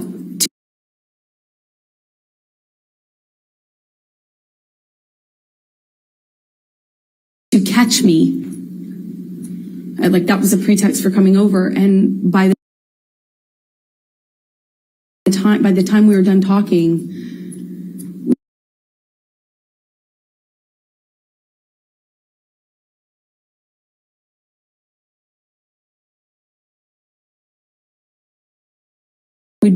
I would have thought I had convinced him that I loved him, that I only loved him. There was no one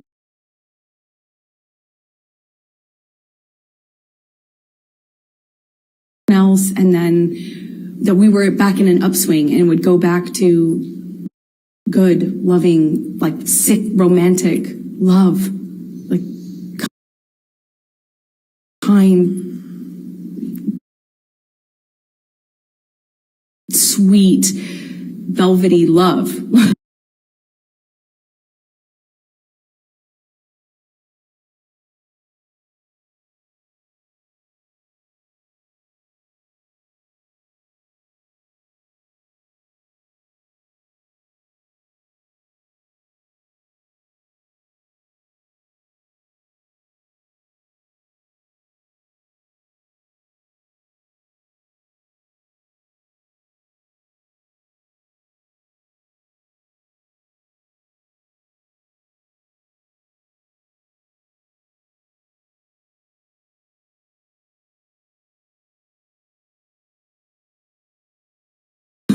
And then it would be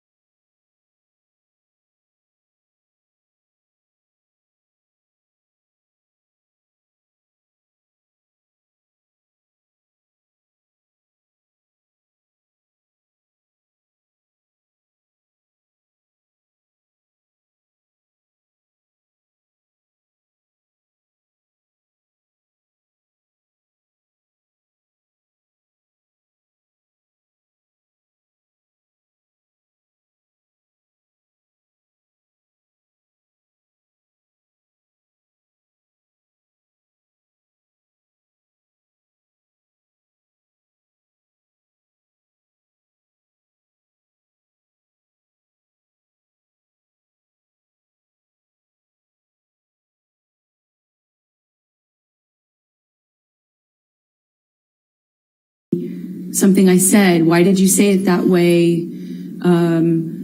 If I had to leave for an audition, I could guarantee that when couldn't guarantee, but 2 of those in a row. And when I came back, he was angry at me, and I wouldn't necessarily know why. And then he started accusing me of things, probably at first it was indirect and then it became really direct.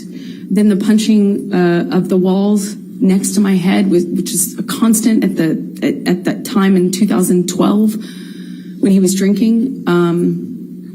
Eventually that became, him accusing me of cheating. I'd defend myself. I'd say, that's crazy. You're wrong. I would never, the normal things. And it would escalate to the point where he would push me or shove me down, and then I'd get back up. And this happened several times. That's why it's not more specific, I suppose. When I get back up, I'd look him in the eye. I made a point of getting up and looking him in the eye. It's my way of defending myself at that time. And I'd look at him, and he'd ask me if I wanted to go again, and shove me back down. Eventually, he just hit me. I remember he hit me in the face when I denied having an affair with my ex-wife, my ex-partner at the time.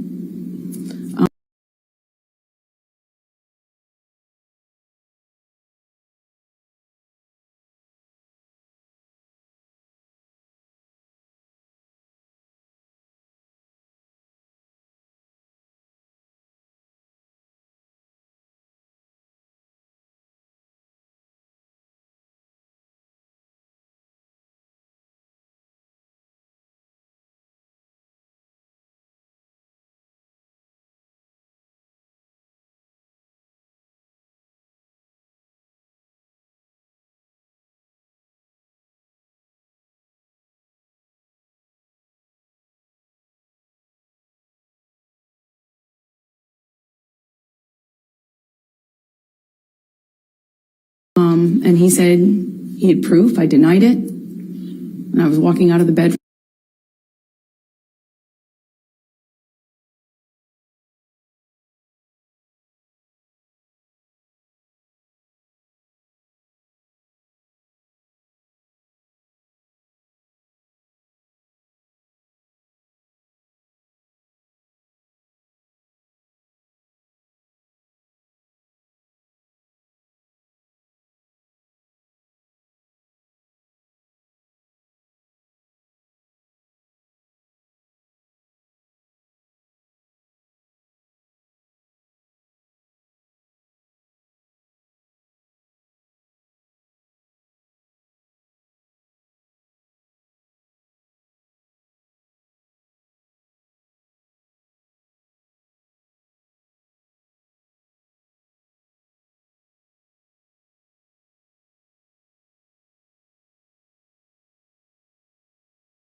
Why did you decide to confide in your mother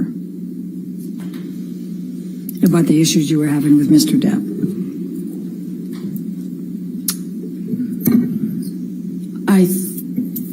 I think I felt safe talking to my mom because I knew that she understood these dynamics and she wouldn't judge me for staying with him, for loving him, even though this was happening and was happening to me.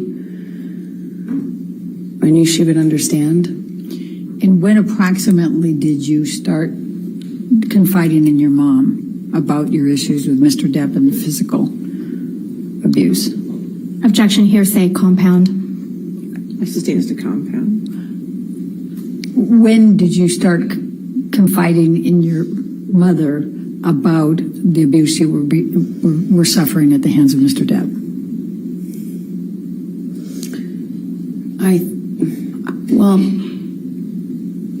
I was confiding in her from the very beginning about the abuse,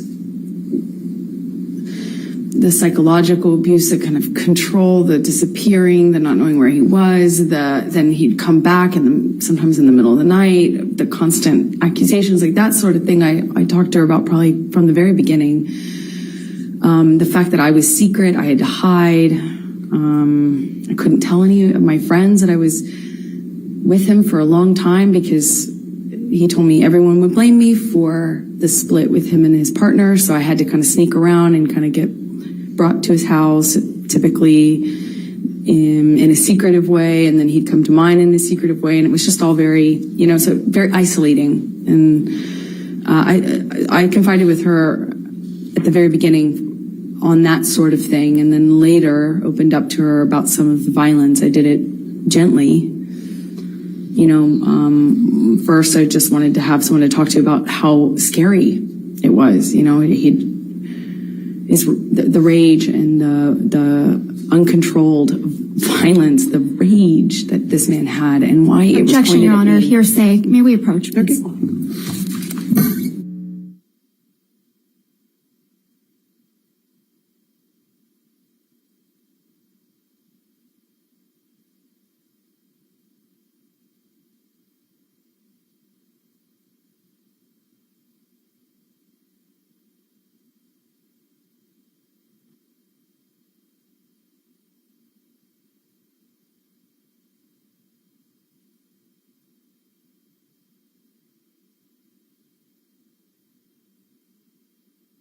Ladies and gentlemen, we're going to go ahead and take our 15-minute afternoon break. So please do not talk about the case or do any outside research. Okay, we'll see you soon.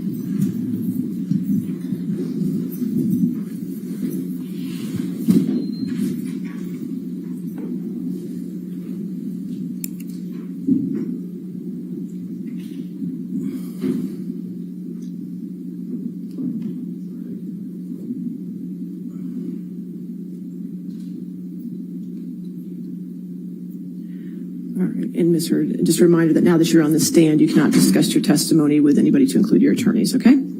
All right, so we'll be back. Let's make it 3:45, okay? Thank you. Thank you.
All right, we ready for the jury? Yes, Your Honor. Okay, great.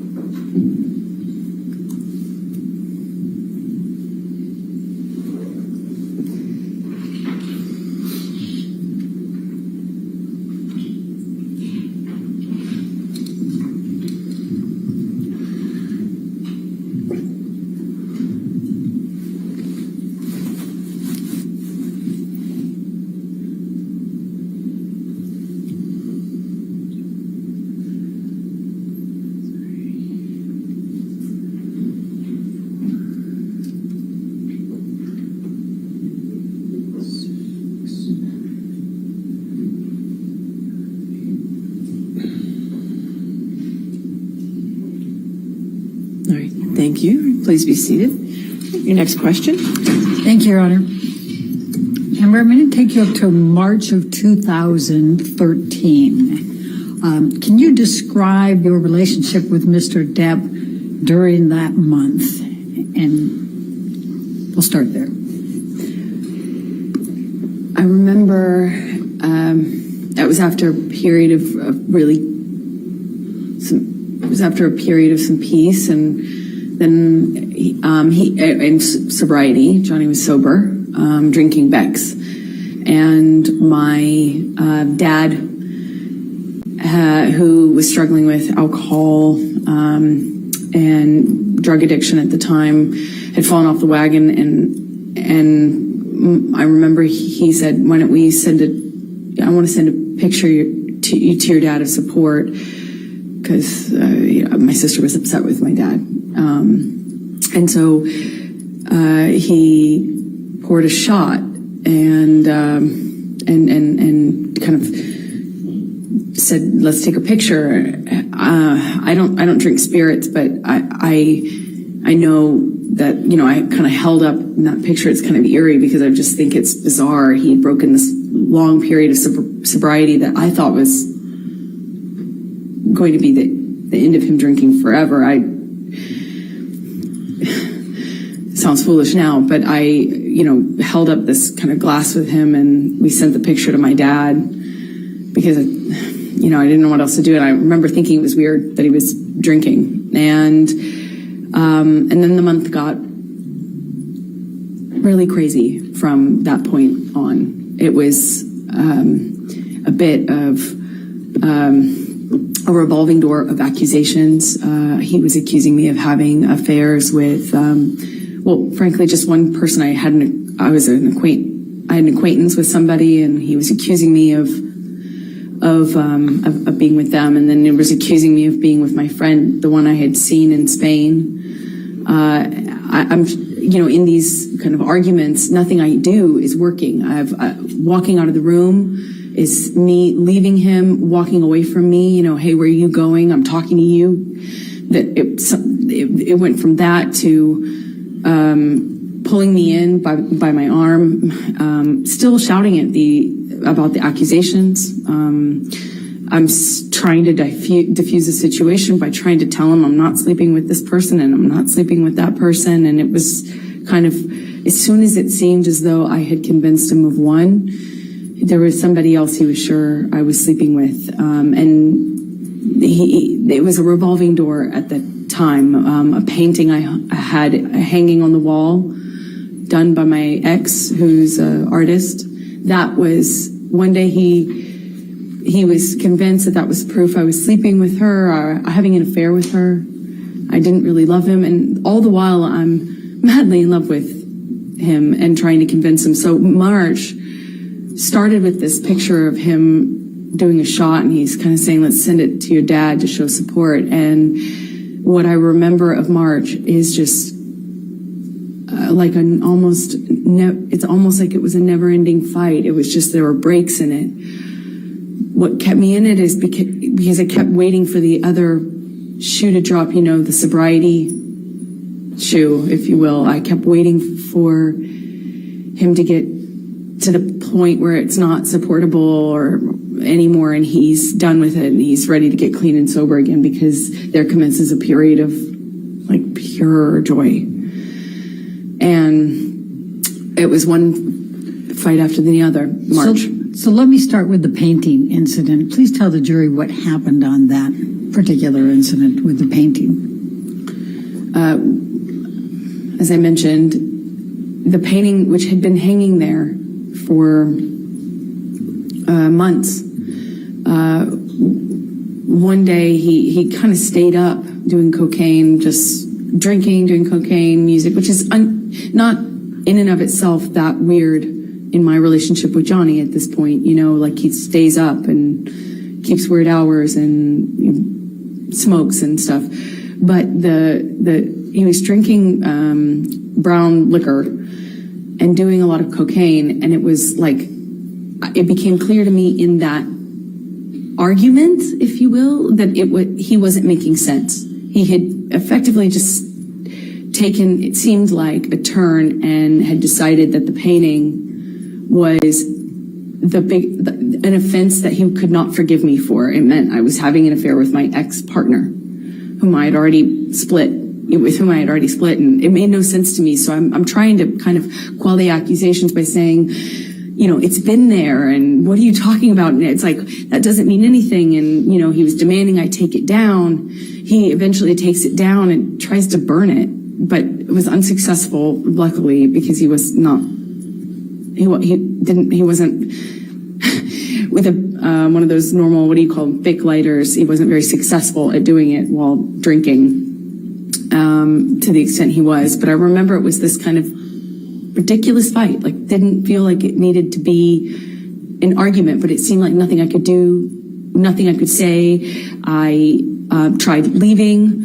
I left the room. I left the house. I eventually came back. It was like a whole night, an evening, a night, and then a morning of this.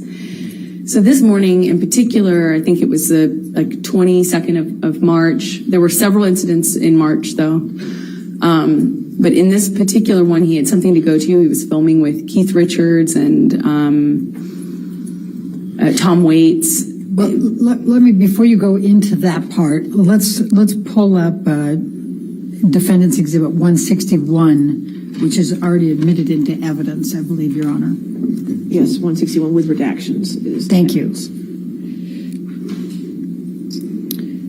And I'm going to show you Defendant's Exhibit 161. And the date on this is 3/12/2013, and it's a text exchange between you and Mr. Depp. Do you see that? I do. Okay. And the first one is from you to Mr. Depp. Just thought you should know there exists a book.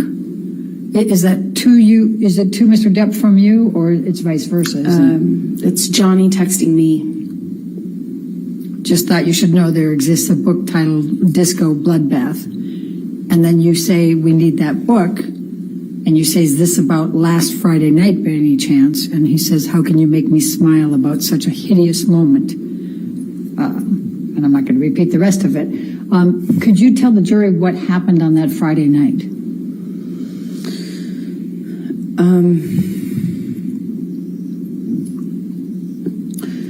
There were, like I said, there was a few different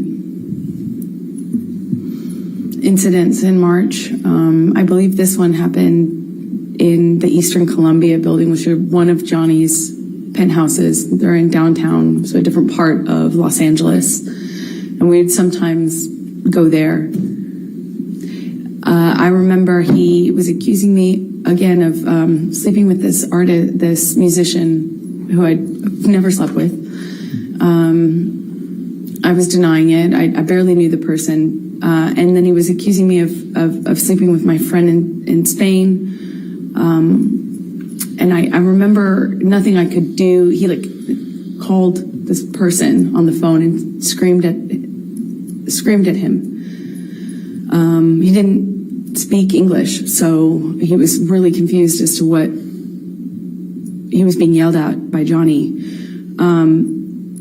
But I remember those were the accusations. That was the fight. But it was one to the next. accusation. And I remember I was kind of doing that juggling act. I was in one of these fights, I believe it's this one, in his downtown ECB, we call it, loft. And we're in the kitchen living room area, and he backhands me. And, it was,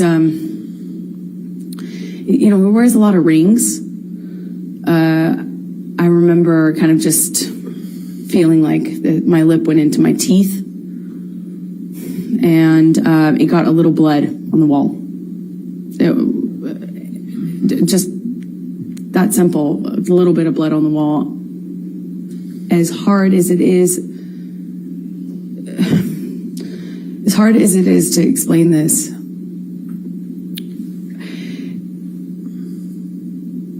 I was so caught up in the relationship and also very occupied in defending what I only could assume he believed, these accusations, that, I didn't internalize, like, I didn't make that big of a deal of it. I kind of pride myself on being tough, and, I don't make a big deal out of, smaller injuries. And I know that sounds horrible because and hard maybe to understand, but my best way to cope with it is I kind of, minimize it, make sure no one, make sure he knows that I'm tough and can't knock me down, and I make a joke of it, clearly. Make light. I'm going to, Michelle, if you can take this one down and bring up 170A. Did there come a time in March, Amber, where you sent a picture to your mom? Yes, this is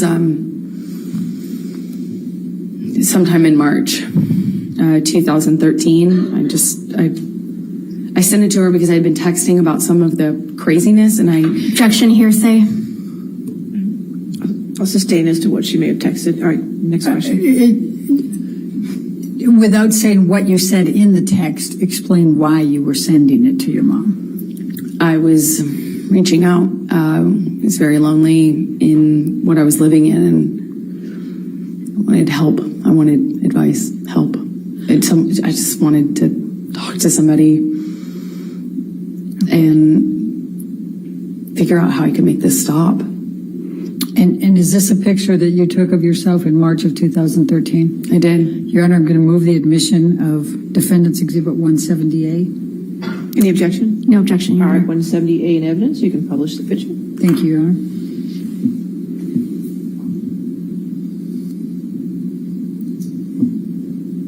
And how did you sustain that bruise, Amber?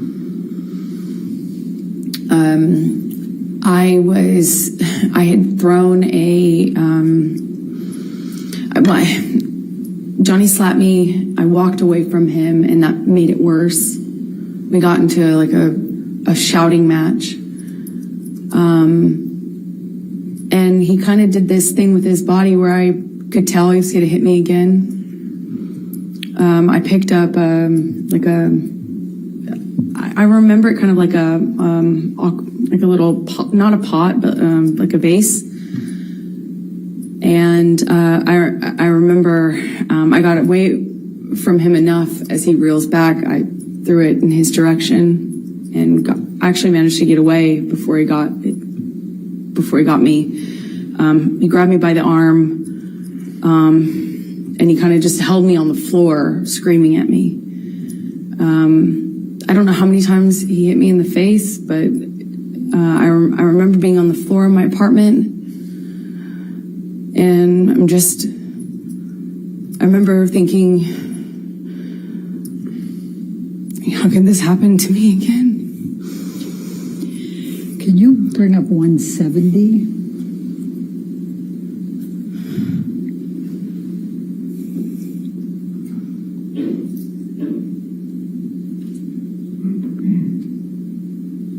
Thank you, Michelle.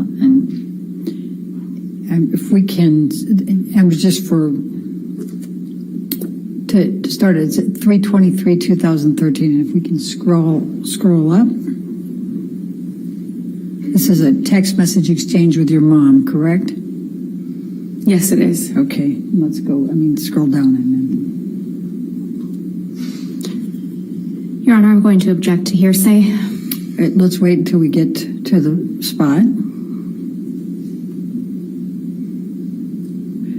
All right, and is this the picture that you sent to your mom on 3/23/2013? Yes, it is. Your Honor, I'm going to move the admission of 170, just that picture that's on the text. With no words? Well, it says from 2 weeks ago on it. Your Honor. I'll sustain the objection. If we redact the from 2 weeks ago, can we admit it then? And then just have the showing that she sent it to her mom? May we approach, Your Honor? Okay, sure.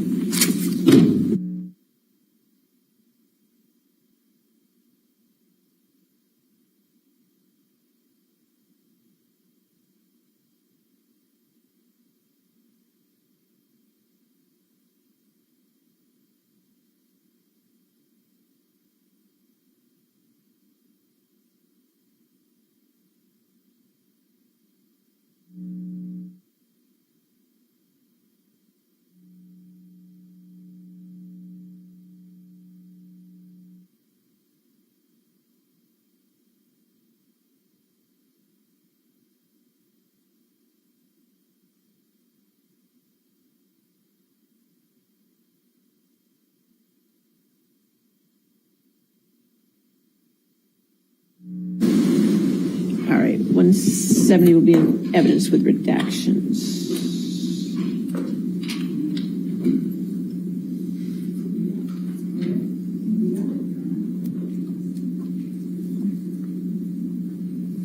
And may we publish to the jury, please? All right. And that's the picture you sent to your mom? Yes, it is. On March 23rd, 2013?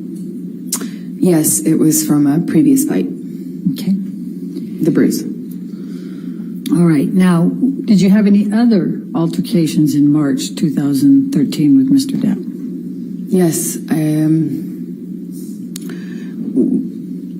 We had a couple of these fights in Orange that were around this time, one of which I started to tell you about the painting. You know, and I know I've interrupted you now twice on that, but I realize the jury doesn't. Can you tell them what you mean by Orange, at Orange? Sorry, Orange was my apartment that I kept in Los Angeles at the time. And it was an apartment. What type of an apartment? I rented the top of a duplex. So it was a house with the landlord living on the bottom floor. I rented the top floor. Okay, thank you. Now, please continue with the painting. I'm sorry.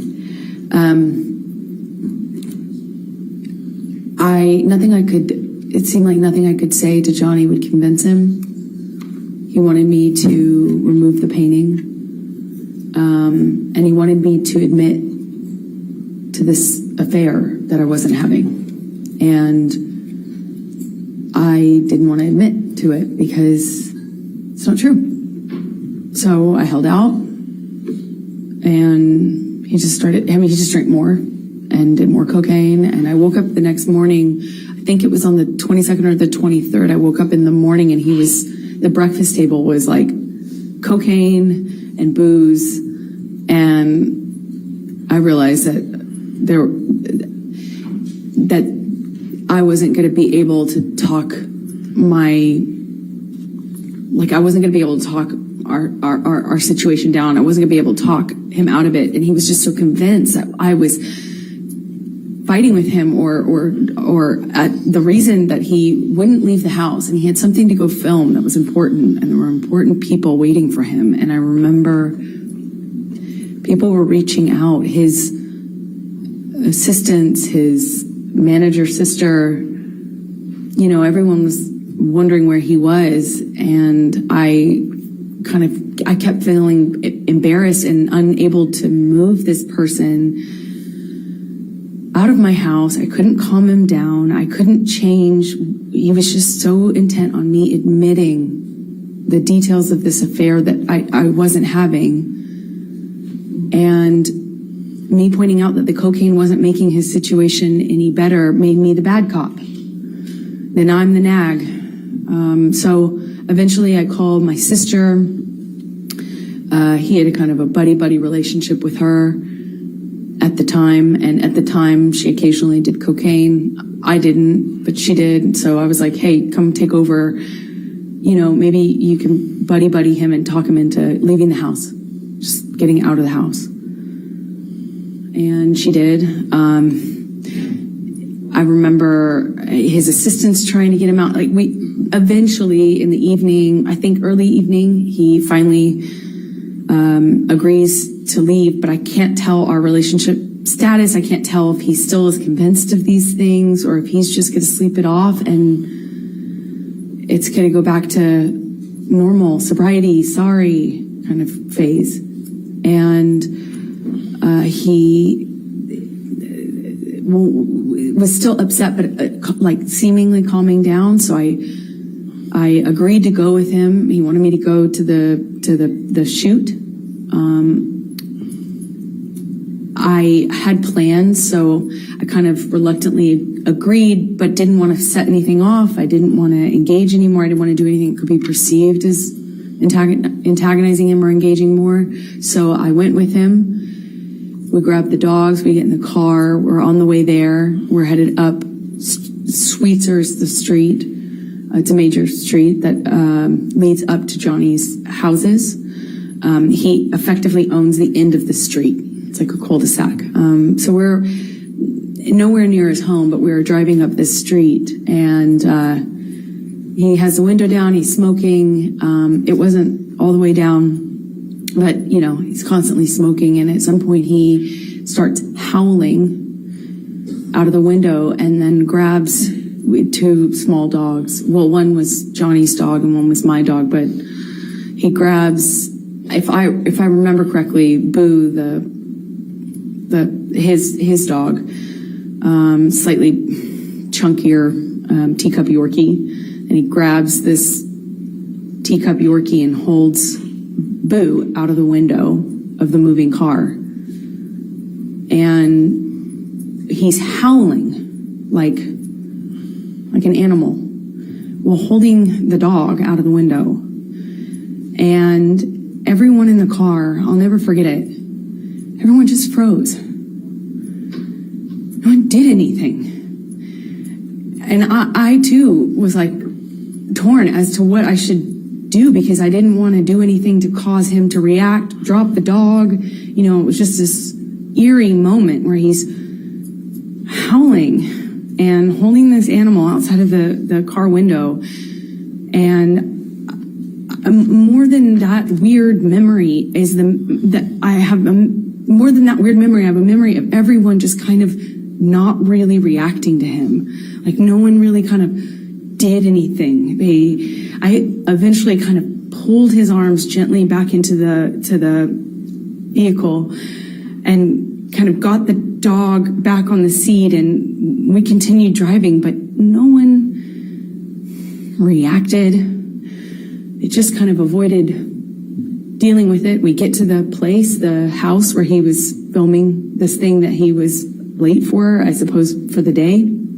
And we walk in. Meanwhile, I've been bombarded by text messages and calls and conversations with everyone seemingly so stressed about... Objection, hearsay. All right. Just don't tell us what somebody else said, just what you observed. I understood everyone was stressed. They seemed stressed to me about the tardiness. Where is he? Let's get him there, you know, so we get him there. And no one reacts when we get in. I mean, we walk into this house where everyone was waiting for him and everyone smiles and says, you know, hey, boss. Objection, hearsay. Okay. So, sorry. Okay. Let's, Michelle, can we pull up 167A? I think is B the one that's in? 167B is already in, right? Oh, it's A. Okay, then go ahead and pull up A. Does Your Honor show that one to be in 167A?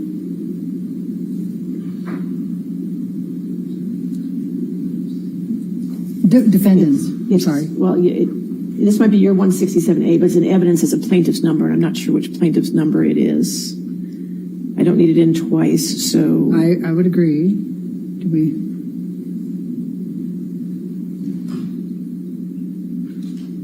Your Honor, I don't think it's this version of the photograph that's been admitted. So it's a different version. It's a Same different photograph, but a little different. Is that what we're? It's not the same photograph. Okay, not the same All right, well, photograph. Then we'll go with it. Then what number is it? Do you recognize this photo?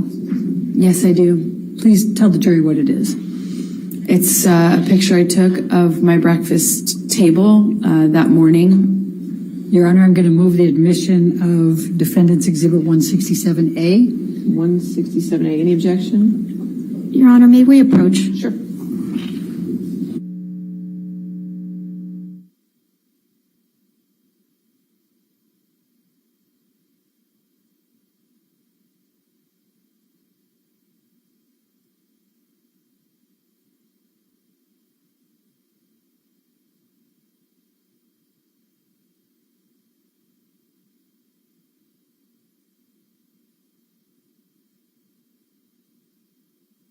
$67A is in evidence. You can publish.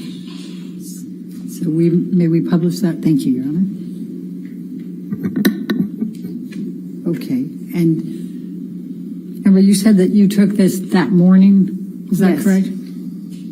Could you tell the jury what the box is that has the property with the skull bones, property of JD? That's Johnny's drug box. I've seen it used for pills, but at the time it was bags of Coke, like dime bags of Coke. Okay. And what are these white lines on the table to the left of that box? That is cocaine. Okay. And do you know what is in these two glasses that have kind of a gold colored liquor? Yes, they're different, actually. That's confusing. They're different liquids. The one in the back in the larger glass is, I believe at the time I was doing these tabs, or Barocca, is what they're called. They're little tablets. And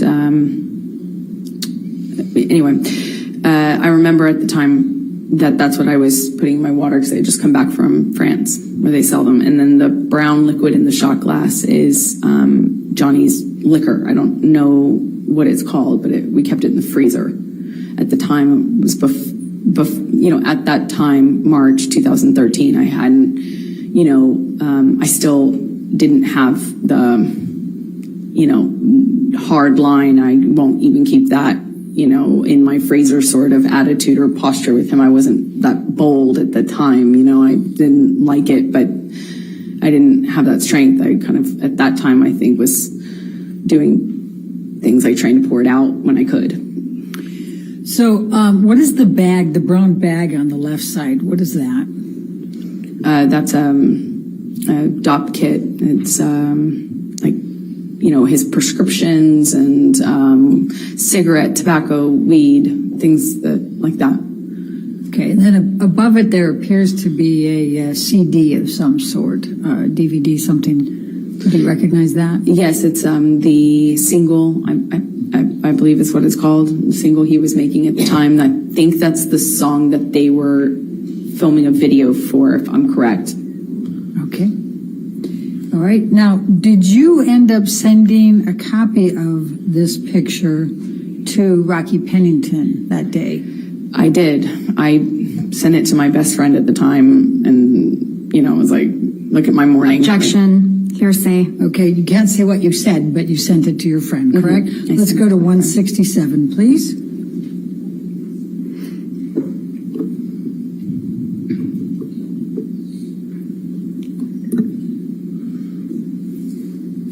And is that the email in which you sent this picture to Rocky Pennington on 3/22, yes. 2013? I'd like to move the admission of the picture with the redaction of the message on it, with the top with identifier redactions, and we take out the rest of it. All right, any objection? No objection. All right, so we'll do those redactions, 167 in evidence with redactions.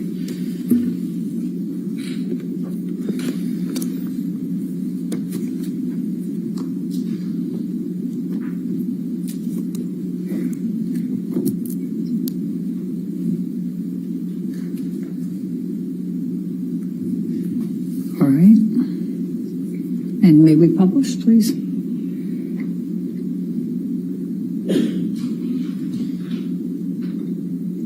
All right, and is this the text message, the email that you sent to Rocky with this picture? Yes. Okay. Now I'm going to take you to,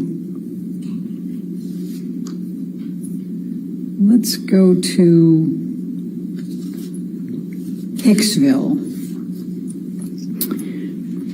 Let's tell the jury about Hicksville, May 2013. Can you tell the jury what transpired at Hicksville?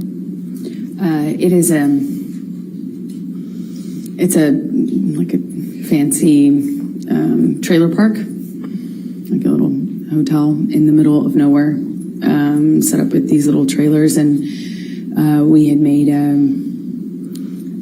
plan to go there with friends, and we were going to do, like laughy, as we said, laughy drugs, like mushrooms, eat mushrooms, sit by a campfire. There's really not a whole lot else to do out there. It's like a getaway. We had made this plan, and it was going fine. It was like a, kind of like a party out in the desert, with a few friends and campfire and music. And, I don't know somebody brought MDMA, it was being passed around, and somebody who took it, kind of was starting to feel the effects of it, I guess is the best way to describe. She kind of reacted in this way where when the MDMA hit her, she kind of, we were sitting around a campfire, all of us, and she kind of just leaned into me and put her, head on my shoulder and kind of grabbed my arm. I took it, to be the effects of the drug.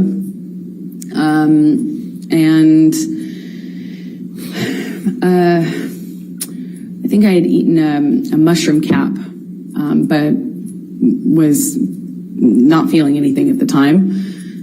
I don't remember feeling anything, because the night just kind of changed pretty dramatically, before I really felt anything of the effects of that. But that was the environment we were in, and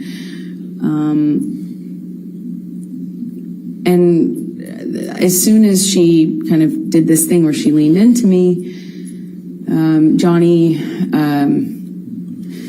gets really activated. He gets really upset, and he starts, well, at first she thought he was kidding too. She thought he was kind of making a joke. I think we all did. Everyone kind of responded at first, that it was a joke, but he was like, hey man, what are you doing?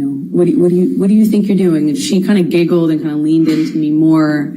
And I knew in my body just instantly that it wasn't a joke. But she didn't. So she's kind of still attached to my arm when he says it again to her louder. He says, hey man, you think you're touching my fucking girl? You think you're touching my fucking girl? That's my fucking girl. And he gets louder and louder. And she kind of did this thing, half understanding what was going on. I think she kind of started to cry at this point, but she kind of threw up her hands, and Johnny grabbed her wrist and kind of twisted it and pulled her into him and said, do you know how many pounds of pressure it takes to break a human wrist? Huh? And he kind of held her, and she just looked frozen. And she's crying, and was just denying understanding what was going on. I stepped in. I kind of take Johnny's arm around, kind of take Johnny's hand, and kind of we start communicating. I don't remember if he immediately was accusing me or if it was sometime after. I wish I remembered, but we agreed that we'd go and talk about it in the trailer. So we walked to the trailer, and when we're in the trailer, Johnny, by the time we get into the trailer, Johnny tells me that I had been instigating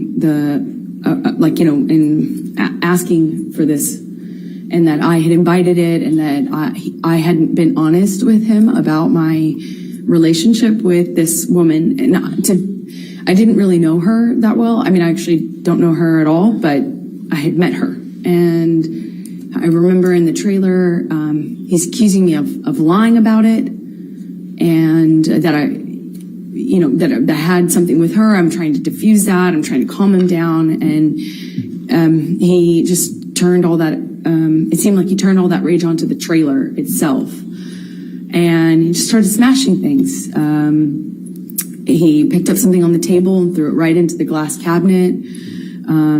He hit with his hand a wall sconce. He cleared the tabletop on the little fold down kitchen dining room area in this trailer. I mean, it's a trailer, so there's only so much you can do.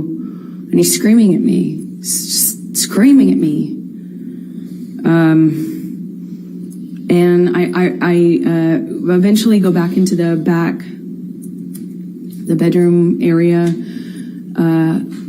He comes into the bedroom area. We had what I can only describe as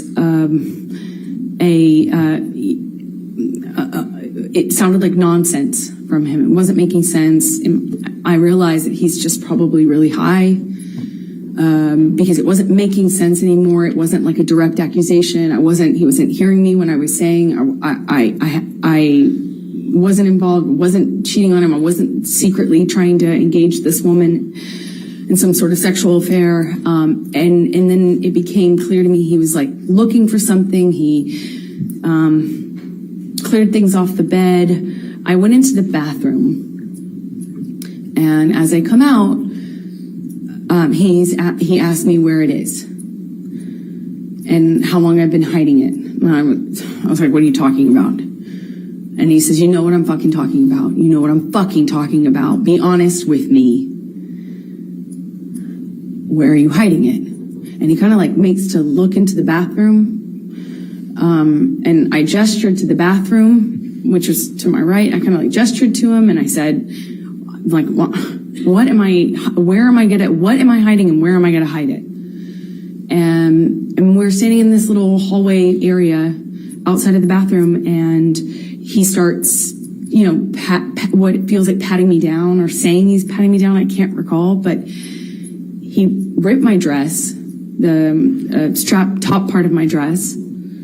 I had just dyed this thing myself pink, and it's just one of those things. I was like, I just finished that dress. And he's grabbing my breasts, he's touching my thighs, he rips my underwear off, and then he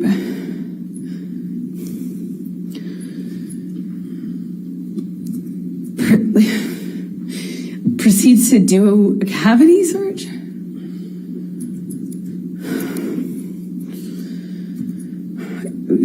He said he was looking for his drugs, his cocaine, his coke.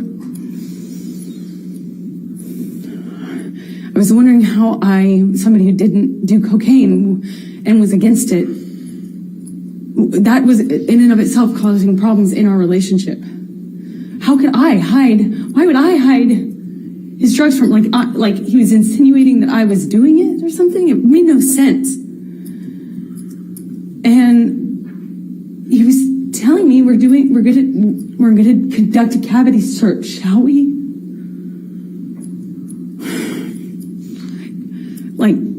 Just shoved his fingers inside me.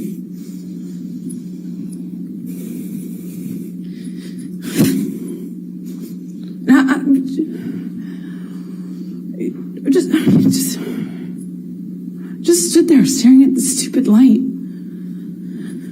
I didn't know what to do. I just stood there. While he did that, he just twisted his fingers around. I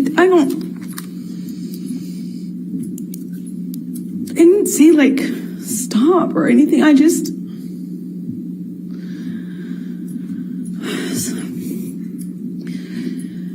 So the next morning,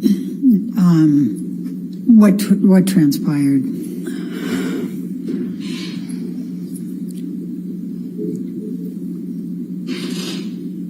I remember thinking that Johnny would change his mind. And it would be, I thought it would end differently. I kind of froze. I don't know how we went to bed that night. I don't know how I went to bed. I don't know how I slept. I don't know how we woke up. I don't remember having a conversation with him the next day. I don't remember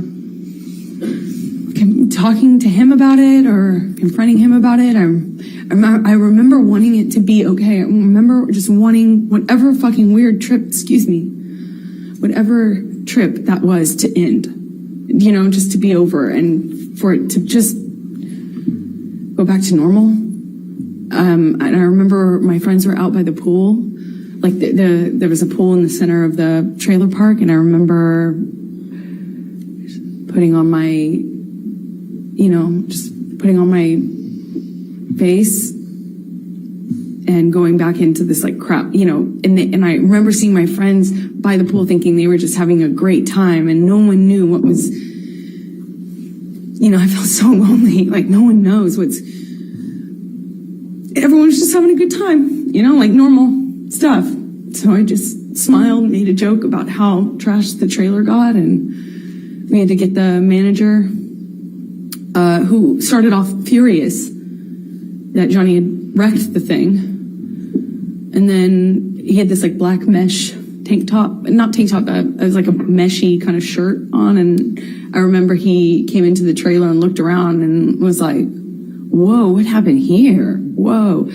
And Johnny had an exchange with him. And I remember watching this man be so charmed.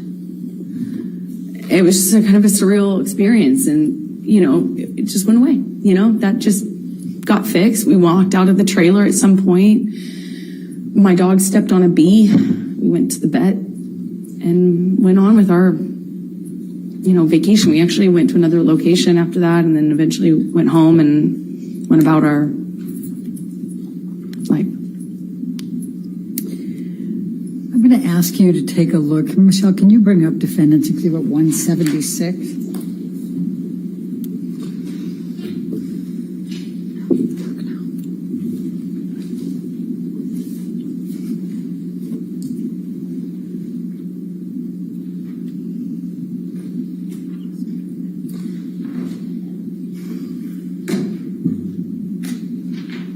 Was in May of 2013. Did there come a time that you wrote an email? Objection, leading, and hearsay, Your Honor.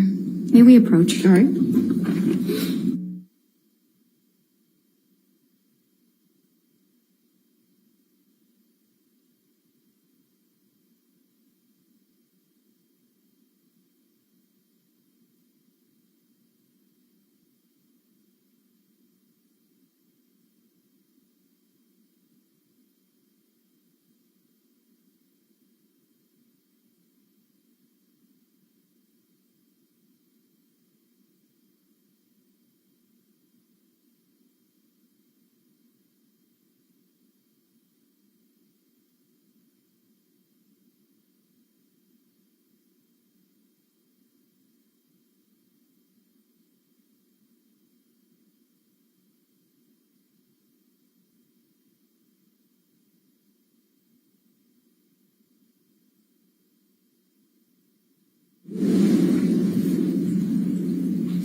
In June 2013, how were you feeling about your relationship with Mr. Depp? May we have the exhibit taken away from? Sure. Thank you.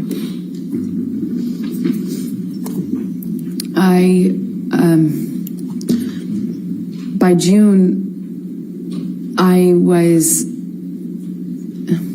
so torn. I was so in love with this person. Because when it was good, it was so good. You've never felt love like that. At least that's how it felt. So much. I felt like he recognized me and I recognized him, and there was just something there that is the love of my life.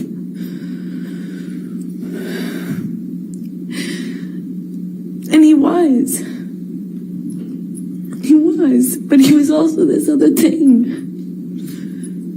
He was also this other thing. And that other thing was awful thing that would come out and take over. And it was, you couldn't see the Johnny I loved underneath it. It was this other thing. And no one told him. No one was honest with him. No one, he'd pass out in his own vomit. He'd lose control of his body. He'd lose control, and everyone would clean up after him. I cleaned up after him. I mean, this man lost control of his bowels, and I cleaned up after him. His security cleaned up after him, changed his pants in front of me. He would pass out in his own sick. And then he'd walk around saying he didn't have a problem. Until he did. Until he couldn't support it anymore, and he'd get clean and he'd get sober, and then he was this thing again. This thing that made me feel so loved, that made me feel like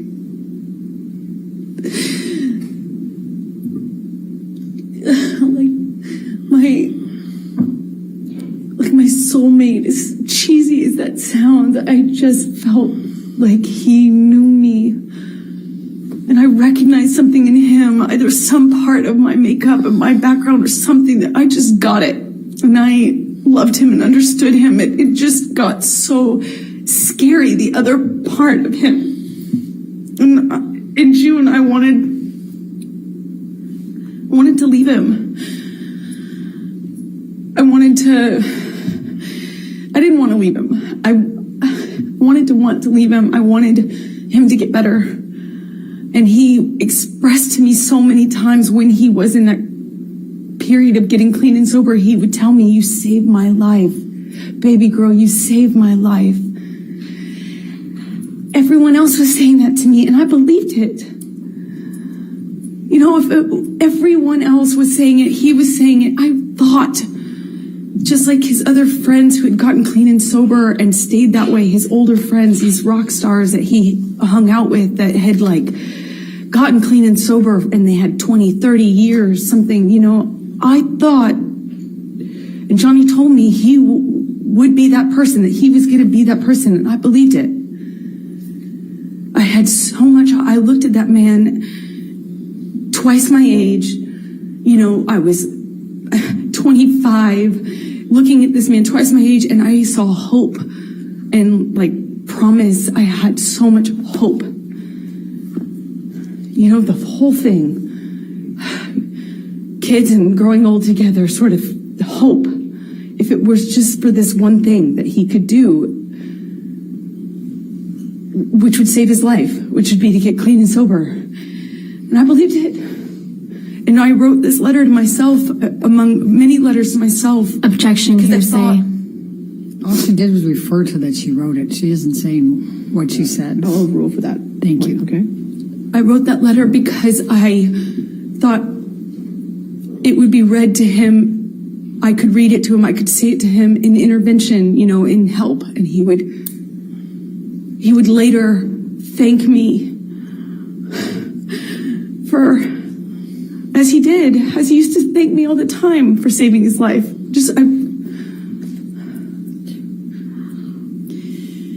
Did there come a time later in June that you finally met Johnny's kids?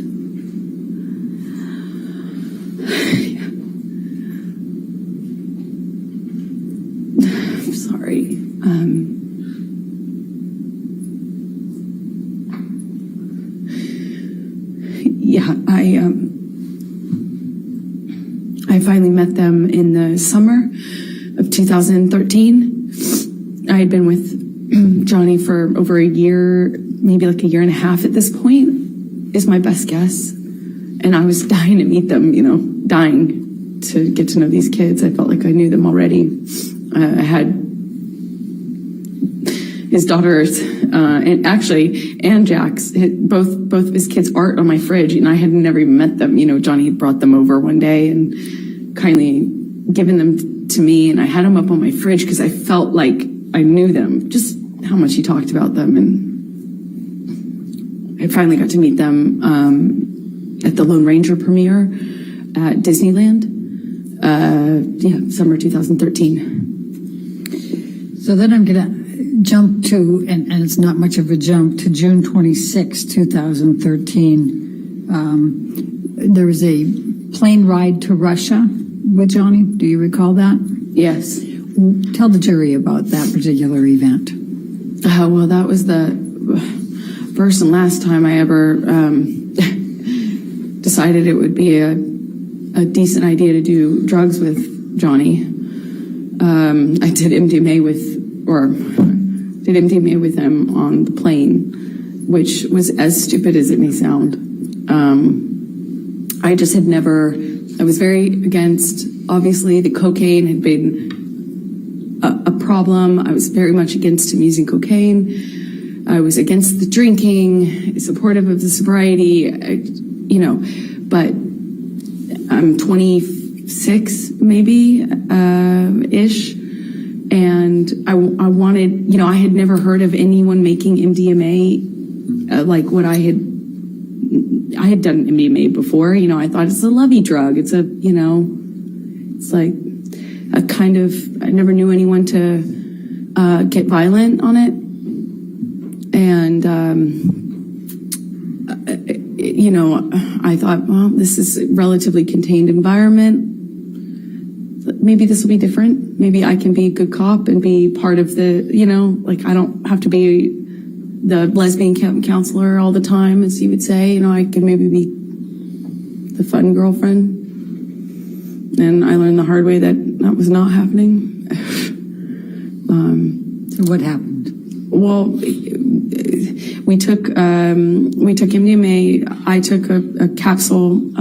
It's like a powder in a capsule. I took a capsule, and Johnny took several. I didn't count, but it's very different when you see someone take one versus a handful of something. But nothing seemed to set any alarm bells off, and things were going fine until the flight attendant got involved. The flight attendant came by, was engaging with us.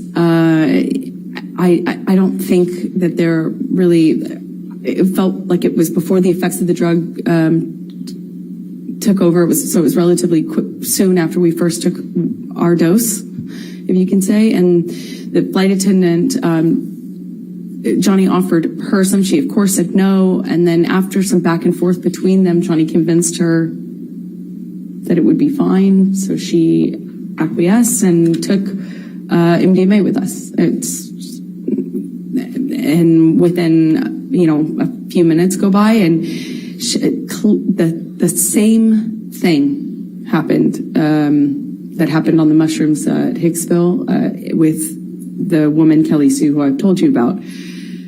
Flight attendant got friendly with me, but just friendly, just like MDMA friendly, was kind of, I'm a woman, he's a man, so she was naturally, I think, more comfortable with me physically. She kind of leaned into me and kind of sat on the arm of the chair I was sitting in.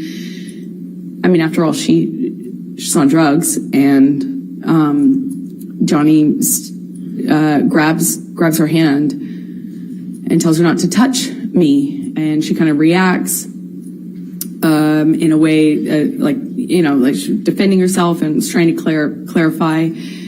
And he grabbed her by the wrist and slammed it down on the table and told her he could break her wrist. And I remember thinking, I've heard this before. And that was a pattern that would repeat itself a few times. these things would happen in these kind of cycles where there'd be a certain element that would get filtered for a while, whether it's an accusation or a gesture, and that would be the thing that he looped on. I called it loops. And he grabs her wrist and he tells her he could break her wrist. She cries instantly, denies it, is so apologetic. Eventually he lets go. She goes to the front of the plane where the flight attendant, normally hangs out, and the doors close, and I don't see her much of that whole flight. We land in Russia, and I don't really remember, I don't recall any violence on the plane between Johnny and I, but I remember feeling this tension because I was wondering when it was going to aim at me. Because he had this particular thing about, at the time I understood he had a particular thing, a sensitivity about me and women, because I had a female partner. So I was feeling nervous, anxious, and I remember we had a very quiet ride, at least I didn't say anything, to the ride to the hotel. And almost as soon as we get into the hotel room, Johnny's accusing me of effectively having engaged that, caused that. I, of course, deny it, point out what I thought was obvious, that, we'd given her drugs, wasn't an affair, wasn't, and I'm trying to argue and defend myself at the same time. And at one point, Johnny just shoves me, shoves me hard, and I fall back onto this glass table. I catch myself on the table. I don't know how some furniture got knocked around. There was I'm trying to stand up for myself. I'm trying to stand up, literally. I'm not, at this point, I don't even try to hit back or try to run. I'm in this hotel room trying to do my best to fight mostly the verbal accusations, but also I try to stay on my feet, At some point, Johnny whacks me in the face, and I don't remember feeling pain or awareness of my nose or anything. I don't remember thinking that. I remember kind of crying and feeling, I went into the bathroom and I wanted him to have I just remember wanting him to realize what had happened. I wanted him to kind of snap out of it. I wanted him to care. I wanted him to realize what was going on, because a big part of this, I felt like he wasn't aware. There was a sense that he didn't know what was going on. Again, I don't know how much of the drugs or alcohol is a part of this, but I remember crying. I came out at some point because I don't hear him in that room. I remember we had been arguing in the main room, but I went out to the hallway, which is where I presume he walked out, and his bodyguard, Jerry Judge, was in the hall. And I don't recall seeing Johnny in the hallway, but I remember seeing Jerry Judge, who gestured to my nose. Objection, hearsay. She's just saying gesture. He hasn't said anything yet. All right, gesture's fine. I'll overrule the objection. He gestures to my nose and holds out his handkerchief, like a cloth handkerchief. And I instantly felt really embarrassed. I felt ashamed. I don't know how else to describe it. I just felt just really embarrassing. And I went inside the room. What, if any, injury did you have? I had a little blood coming out of my nose. I didn't know it. I didn't feel it at the time until Jerry gave me Jerry let me know. Okay. And I went inside the hotel room, and it is embarrassing as it is. I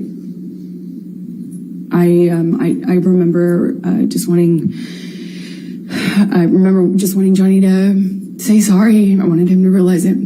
It's so stupid, but the emotional part, I just wanted him to acknowledge that this was, that he could hurt me, and I wanted it to be okay. I didn't want him to think I was interested in this flight attendant. I didn't want him to think that I would capable of cheating on him. I was in love with him. I just wanted things to be okay. Let's take you to July 9, 2013. Did there come a time that you went for a ride you went to the Bahamas and went on a ride the yacht with Johnny and his kids? Well, it's less like we flew out to the Bahamas to his island. He was selling the yacht to J.K. Rowling, and he wanted to kind of have a goodbye trip on the yacht. So it was docked off the island, and I went with him and his kids, who I had quickly developed a bond with and loved. And we brought a friend along with us, I think, to kind of help. And yeah. Okay. Tell the jury what happened on that trip. Johnny was upset that he had to sell the boat, and he was off the wagon again, but he didn't want to tell his kids, so he was hiding it from them. He was putting it in coffee cups and drinking, and the behavior just kind of he was upset, he was emotional, and he just that's how he dealt with it, just drink. But there's just no off button with Johnny. So he just kept drinking, and the behavior kept getting more obviously drunk. And Lily Rose, his daughter at the time, was young, just maybe 14. And she started to get panicky and started to ask me questions about his drinking. Objection, hearsay. Without saying what Lily Rose was saying, please continue on. Sustain the objection. Thank you. So she was asking me questions about the drinking, and was very upset. Sustain the objection. Yeah, you can't say what Lily Rose said. Oh, but yeah. you can tell gestures. Sorry. You can tell, and you can say what you and Mr. Depp said. Okay. Sorry. So she was upset, and Johnny we were with the kids, and he kind of threw himself off the boat in a half playful way, like a dead fish kind of way. I don't know how to describe it, almost like a belly flop. But we were on a smaller boat parked next to the yacht, and he's jumping. Well, he jumped off the front of it, but kind of in a chest forward way, like it looked a little scary, like not something somebody would do if they're completely okay. It was started off all of us kind of taking turns jumping off the edge of the yacht into the water, and then he at one point kind of throws himself over, and it looked a little scary, the way his body fell into the water. And Lily Rose started to cry and expressed to me that she Objection, was hearsay. upset. Sustained. You can't say what she said. You can tell expressions or observations, but you can't say what Lily Rose said. So Lily Rose is crying, and the crying becomes like a panic, almost like a panic attack. Like rapid breathing, crying, lots of questions. And I'm holding her, kind of comforting her, and Johnny comes in, and within a few seconds, I realized that he kind of shifted his attention on me, and then he seemed very angry. He asked Lily Rose to leave. Lily Rose leaves, looks at me, leaves, crying, and Johnny, I don't remember the words he used, but starts accusing me of kind of like telling on him and calling him, a drunk in front of his kids. I hadn't done that. I was actually trying to protect Johnny. It didn't feel like my place at all to share that with his daughter or anyone at the time, other than adults who might help with it, but not his kids. So I was trying to tell him I was just trying to comfort her. I was trying to protect you. He basically was accusing me of doing this thing and of making them aware of his that he was drinking again. And he slams me up against the side wall of the bedroom of the we were in the bedroom this whole time, but up against the wall of the cabin, and slams me up by my neck and holds me there for a second and tells me that he could fucking kill me. And that was an embarrassment. I was embarrassing. It was embarrassment. This whole thing was a joke. It was all embarrassment. I made him feel sick. And I'll never forget.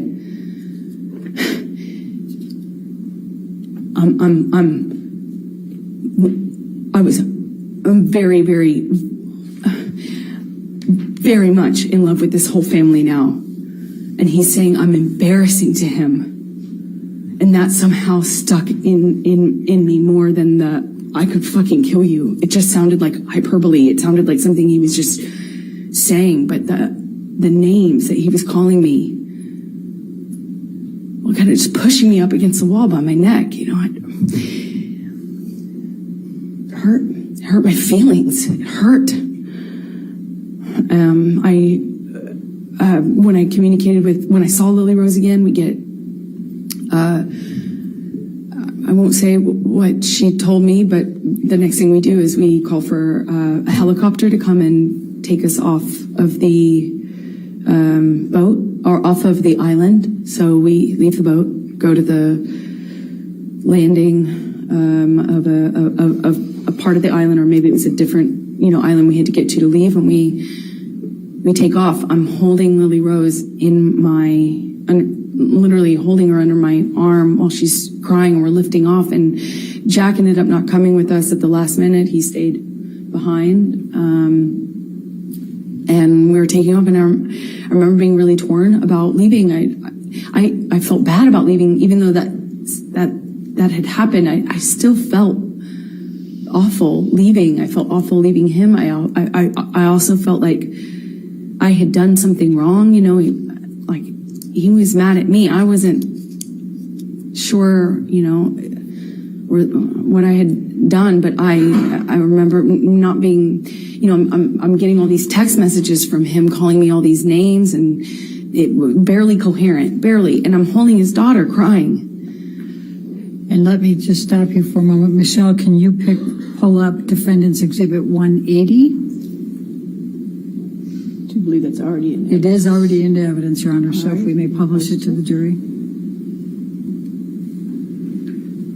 And Amber, I'm going to ask you to take a look at 180. And this is text messages from Mr. Depp to you. Do you recall these? Yes, I do. And are these the text messages? Yes, that's what he was sending me while I was taking care of his daughter.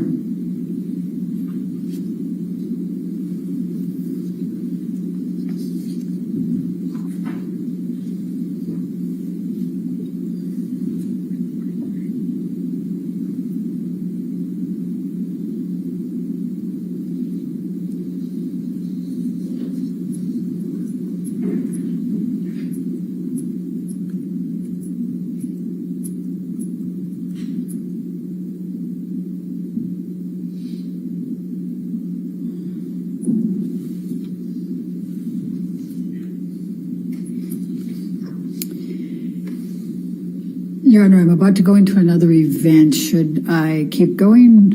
I mean, that's fine if you think this is a good point to break for the day. I think it's probably good. All right, ladies and gentlemen, we'll go ahead and conclude for today. Again, do not read anything about this case. Do not do any outside research, and don't discuss it with anybody, okay? Have a good evening. We'll see you in the morning, okay? Thank you.